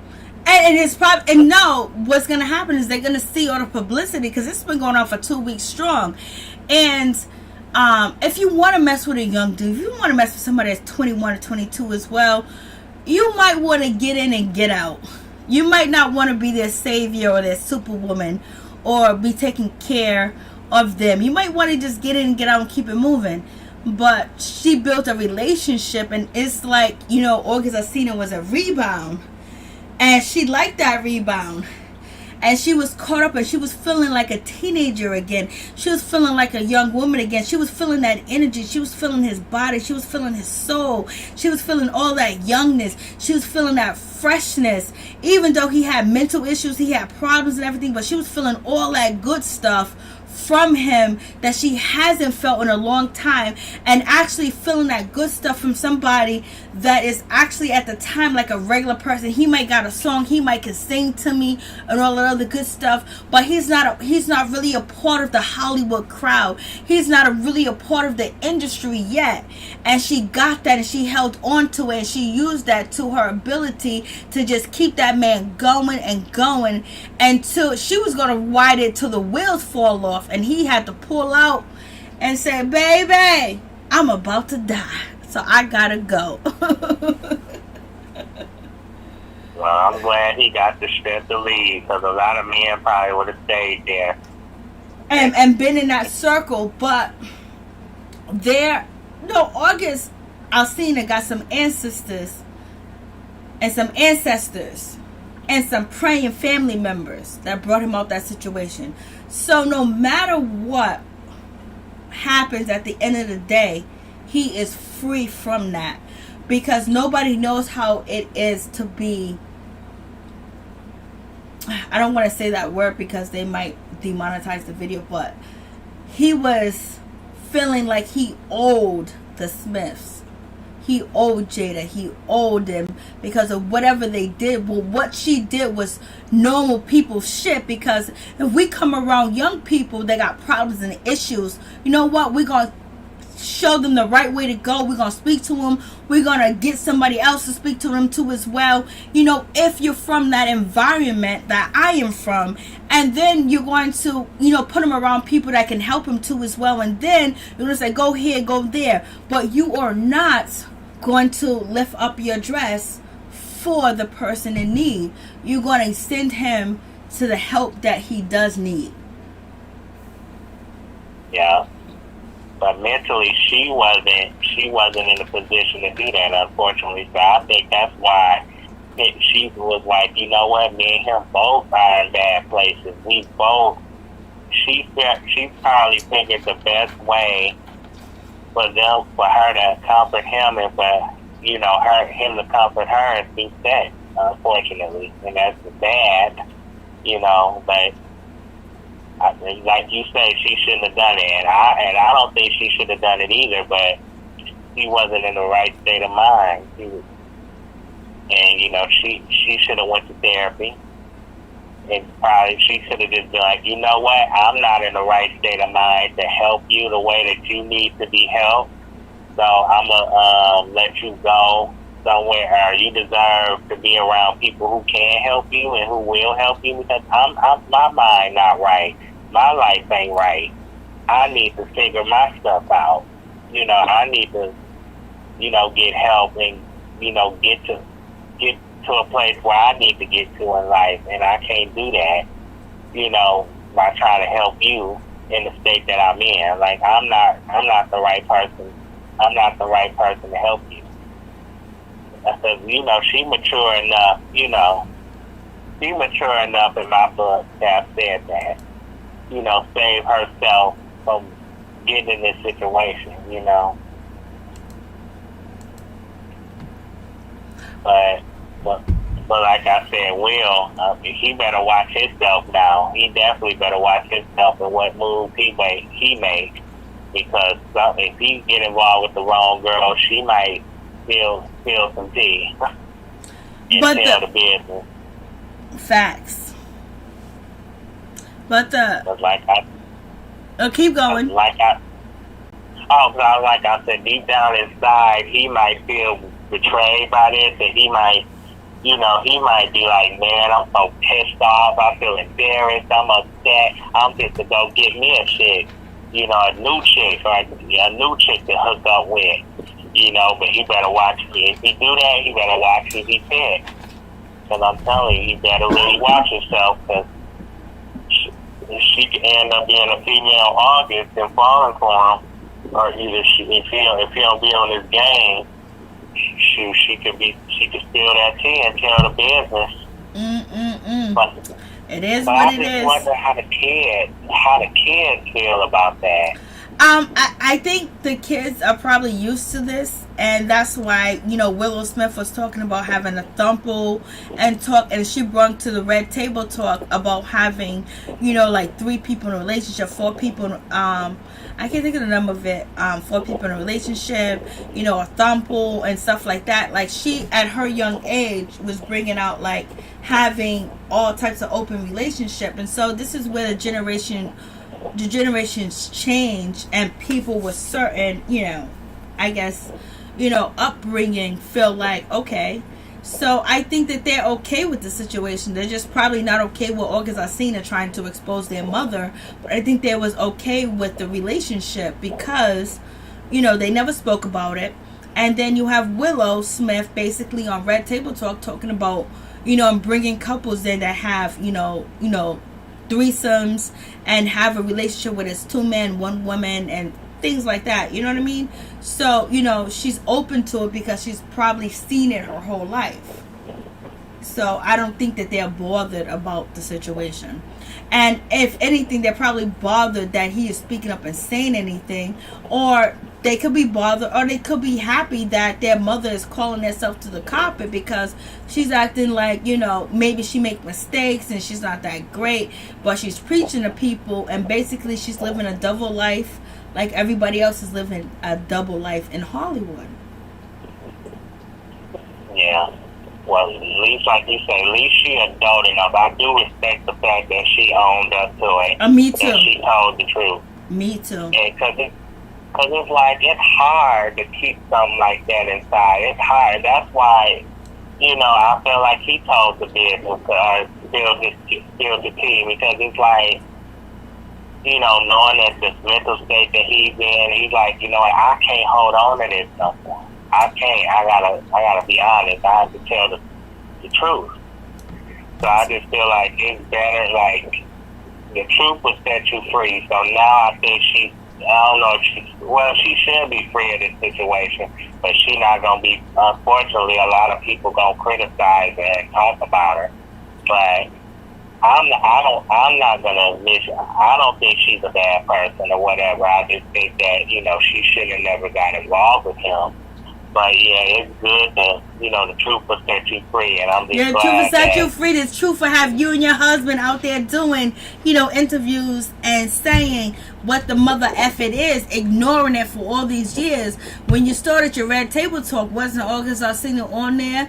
Once you started all this shit that you was doing, if you wanted to be open and preach to the world and talk about your journey, your mom's journey, your journey, and your bad relationship journey with your husband and everything else, you might as well do all August Alsina, because if you think that you was going to escape from August Alsina speaking his mind, it wasn't going to happen, because you can't do dirt and think you're going to get away with dirt, and you can't put on this robe that you're this knowledgeable person, and you're sitting here making millions and millions of dollars off of table talk in your family life and all of this function, but you're not really mentioning you're dysfunctioning. You're only mentioning half of it. So I respect Jada for actually omitting and actually saying what she said.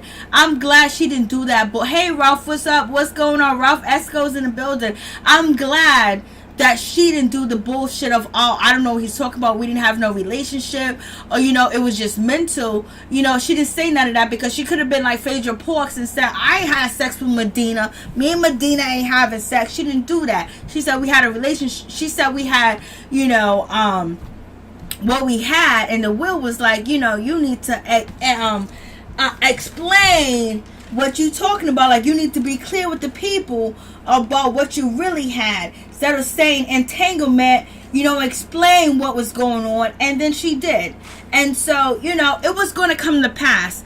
If it was going to happen. Like, you can't be Will Smith or Jada and think that you can have relationship with people and they can be hurt amongst that relationship and then be feeling like they was used, feeling like they almost died and they had to pull themselves away from you, to think that they're not going to speak about it. You know, he spoke about it years before he came out with this album, and you know, maybe her and Will was working on their relationship and their marriage at the time, but if you think you was gonna escape from that, nah. And I'm glad that she spoke out, and I'm glad that, you know, Will was there too as well, and she was clear that she had a relationship with him, even though she didn't give us excuses of why. You know, just be honest. You wanted that, you felt it, you were feeling loose and as a goose. The butter was dripping, and it was just too hard to say no.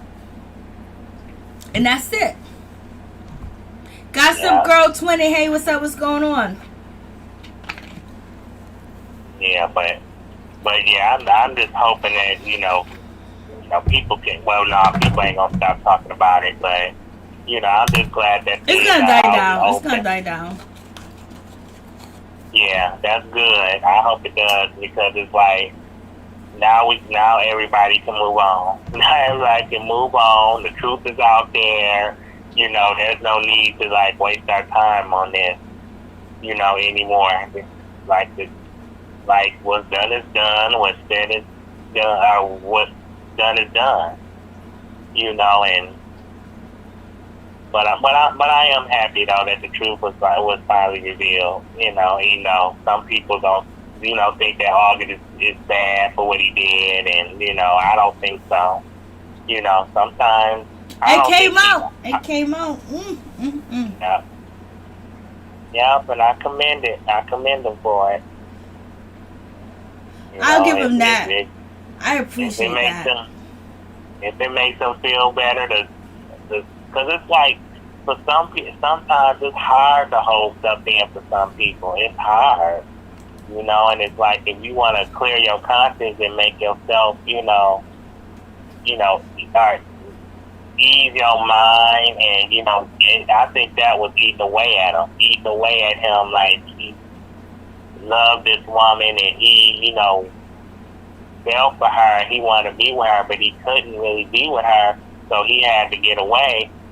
You know, he just had to speak his mind and be like, you know what, I'm gonna keep it real, and I'm gonna tell my bit. I'm gonna tell the truth. I'm gonna tell my truth. I'm living in my truth. And it is what it is. So, well, like you said, it died down, and it's good, but I wonder how Will gonna respond. If he really, I think this should be a lesson learned for all the parties involved, though. And I just feel like, you know, Will and Jada probably need therapy behind this, so this cycle won't continue. I think the cycle needs to end. She said, he stopped talking to me. He left me alone. I haven't talking to him. I haven't spoke to him. So I thought it was all good and fine. But no, it wasn't all good and fine, because, you know, he came to a realization that this shit was wrong that happened. And then him saying that him being a Christian and being, having involvement with a married woman is a sin. So he spoke up and he talked about the situation. But when it comes to Will Smith, he has done a lot too. He feels guilty. I think Will Smith feels guilty that he couldn't pleasure or satisfy his woman the way that August Alsina did. He was only 22 or 21. And he was unhappy with Jada, and he didn't want to be with Jada no more. And Jada said the relationship was over. So they was done. But it's big money on the table, so they had to put the pieces together and keep it moving. But are they happy in their relationship? Nah, Will Smith's probably wilded out. Will Smith and Jada probably listening to all the black Twitter and everything else like that. Or they could just be happy because it was like, yo, you know what? He got away. It is what it is. He got his revenge. He said, but Will Smith said he likes revenge. He likes to get back. And Jada said, no, you already got back at me. And that's not the way to go. So, August Alsina project is doing very well. But I think they're going to try to move on from the situation and keep their family as close-knit as they possibly can. And, you know, we have a lot of black families that are going through a lot, that's going through poverty issues, mental issues, and not having this and not having that. Mother working all day, father working all day, kids home alone, living in bad areas, bad community, bad water, you know, just bad neighborhood, period. And Will and Jada could have protected themselves and their children from that, but they were still very unhappy with each other, even though at the end of the day they said that they are ride or die together, bad marriage and all. So they're gonna keep it going. That's sad right there. Yeah, amen. Yeah, well, it is. It's sad. It's like, why? I mean, that's not, to me, that's not a good example of riding and dying. That's not a real Bonnie and Clyde like relationship. It's just like, you know, you gotta be happy. I mean, why make yourself unhappy? It's like, these two won't, if they keep thinking like that, I think they either gonna drive each other crazy, or either, you know, they're gonna drive each other crazy, or they just gonna suck the life out of each other. And to the point where when this charade is gonna come to an end, because I don't think they're gonna be able to keep that up for the rest of their lives if they keep thinking like that. And, you know, I just hope they move on and maybe start fresh, or either just move on and be like, you know what, no more outside affairs, because we can't go through another situation like this again, or this could break them. But what happened is thank God it was Jada and not Will in this situation, because he's the one that is getting all the work and doing all the action movies and filming here and there. And you know, it's a lesson learned. Like she said, it's a lesson learned too as well. It's a lesson learned, but at the same time, there was somebody vulnerable in that situation. Even though, you know, Jada makes herself feel vulnerable too as well, and she said that she was suffering from this and that, but they never exuded August Alsina, and that's why he kept talking. That he wanted to be vindicated. And now they vindicated him. We'll see if he still talks. And we'll see how he takes this interview. You know, because, you know, Will Smith said, we ride or die. Jada Pinkett Smith and Will Smith said, we ride or die. Bad marriage and all. And they said that they're having an unconditional love for each other. Basically, the love that August Alsina said that he had for Jada, that he can die and leave this earth and know that he has love like the way he's loved. And some people don't even experience that. I just think that you never experienced that either, August Alsina. You thought you did, but you was all in a illusion. Yeah. That's a sad situation. I just think that's a real sad situation. Like, you know, I think, you know, they can move on, but a lot of people gonna look at them differently. You know, they're gonna look at them differently, and then their children, you know, they weren't the best parents, like as far as example for their children. They didn't set the best example for their children. You know, and they didn't. They did not, because their daughter said that she wanted to do adult films. I thought she said that at one time. And I'm just like, what? Why you feel that way knowing that you got Will and Jada as your parents? Ugh. But based on the example they provided for her and Jaden, and what they, you know, grew up seeing, you know, it just, that's the thing they should feel bad about, how their children turned out, because their children didn't turn out the way they probably thought they would, or the way they wanted them to turn out. You know, because I don't think they real satisfied with the way that their children are turning out. You know, I just think they didn't do the best job as you know, role models for their children. So this could probably be a lesson for a lot of other, you know, couples that's married. You know, we don't want to, you know, do what they do, or, we don't want to look up to them. We can take this as a lesson learned and be like, if we do this type of stuff, our marriage will be over, or our children will be affected to the point that, it'll be hard for us to explain this stuff to them. So that's why I say, it could be a lesson learned for other people as well, who's thinking about, being swingers. Well, people that are swingers usually don't, they swing a different way. There's not a relationship involved. There's not like a counseling, a mentor, somebody trying to save your life. You just swinging and you're out the building. You know what I mean? But it's a different situation. Anything else you want to add to the situation?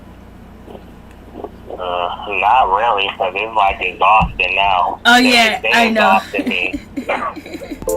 this man, hot man. It is, but we'll see whatever happens outside of this hot mess. We'll see. Yeah, I love talking to you, but it's just they get on my they too much. Amen. They too much. Thank you so much for calling in, Tony. I appreciate you. Please tell people your channel and where they can find you. Oh, my name is Norris Tony, and like you see the name in the chat, I'll type the name, and I just like the video. Thank you. I'm one of those 91 likers. Yes, please like the video, my peeps, my peoples. We've been on here, and I don't even know if this video is going to be monetized, but please like the video. I ain't asking for nothing but a like, baby. So thank you, Tony. I appreciate you. Yeah, you're welcome. All right, God bless. Talk to you again soon. I'll talk to you soon. God bless. Yeah. Thank you so much for calling in, and thank you for your patience. I do appreciate it always and forever. Yeah, you're worth the wait. Oh, you're so sweet. Thank you so much. God bless you. Have patience for you. I'm so glad you do. I'm so glad you're patient. I appreciate it. Some people I don't have patience for, but you a different story. Thank you so much. I appreciate that. God bless you and your family. Have a wonderful night. Yep, you too. All right. Good night. Bye. Bye-bye.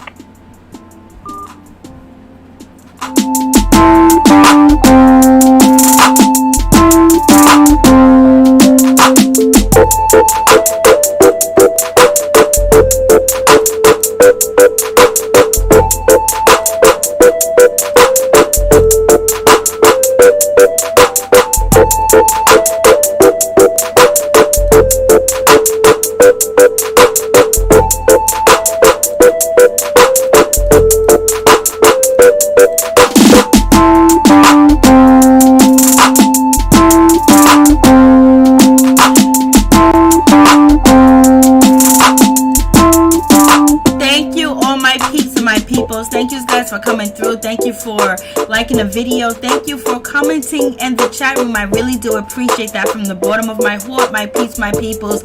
Peep Squad is in the building, baby. We're going to the top, to the top, to the top, baby. We're gonna bring others with us. So please check out Norris Tony. Please check out his YouTube channel. Please check out Ralph YouTube channel. He's in the chat room. Please show him some love too as well. Please check out Queen Ladybug #1. Please check out her YouTube channel too as well. Thank you guys so much for coming through. Ralph, thank you. Ralph Esco, please check out his YouTube channel too as well. And thank each and everybody that donated to the channel. I really do appreciate that from the bottom of my heart, because sometimes a lot of my videos are not monetized. So the likes and you guys just supporting me, even though I don't get a video monetized, is power, and it also keeps me going too as well, because sometimes all of us need something to keep us going, to keep us inspired, to keep us motivated, to keep us going, because we see all types of stuff on YouTube and they're monetized, and their videos don't get demonetized, and then basically you're speaking about issues in your community that affect you as a foundational black, as a ADOS, and as a black person period, and as a African American, and as an African too as well, and you speak about these issues, and sometimes your video is demonetized because it's considered as hate speech or things like that. So please like the video. It'll be greatly appreciated from the bottom of my heart, my peeps, my peoples. You know, I really do appreciate it from the bottom of my heart. So you guys stay blessed, you guys stay woke, you stay prepared, you keep your eyes open, and make sure you let your family and friends know that their traps are out here outside. So to be aware and pay attention once they leave the house, and pay attention while you're in the house, because you don't know what can possibly happen. But stay woke, stay positive, and I wish peace and blessings among all my peeps and my peoples, everybody in the chat room, that you get blessed abundantly and your dreams come true, and what you sacrifice and work for actually come to fruition for you and your family too as well, and your kids, your grandkids, your nieces and nephews, and everybody is protected too as well, your wife, your husband, and the whole 9 yards, because we need love and we need peace today, and we need protection too as well. So we have to protect each other and protect ourselves and protect one another and protect our family members too as well. So keep your head up. We all make mistakes, and we all can't get over our mistakes, but sometimes when we do things in the dark, it just comes to light. And it's how you deal with the situation, how you handle the situation, how you keep going, and how you keep moving, and the support that you do have, because nobody is perfect. You know, if there's a perfect person, please show me them. You know, so much love to all my peeps and my peoples, and thank you for the donation, Latoya Roberts. You know, Sanders, thank you for your donation, and Sandra Roberts, and Latoya Roberts, thank you too as well, and thank you, Peaches Smith, thank you for your donation too as well. Peaches Smith, thank you again and again, and thank all of you guys that donated to the Cash App, that donated to the Super Chat. I really do appreciate that from the bottom of my heart. I don't take anything for granted. Much love. You guys stay up, you stay woke, you stay blessed, and you stay protected.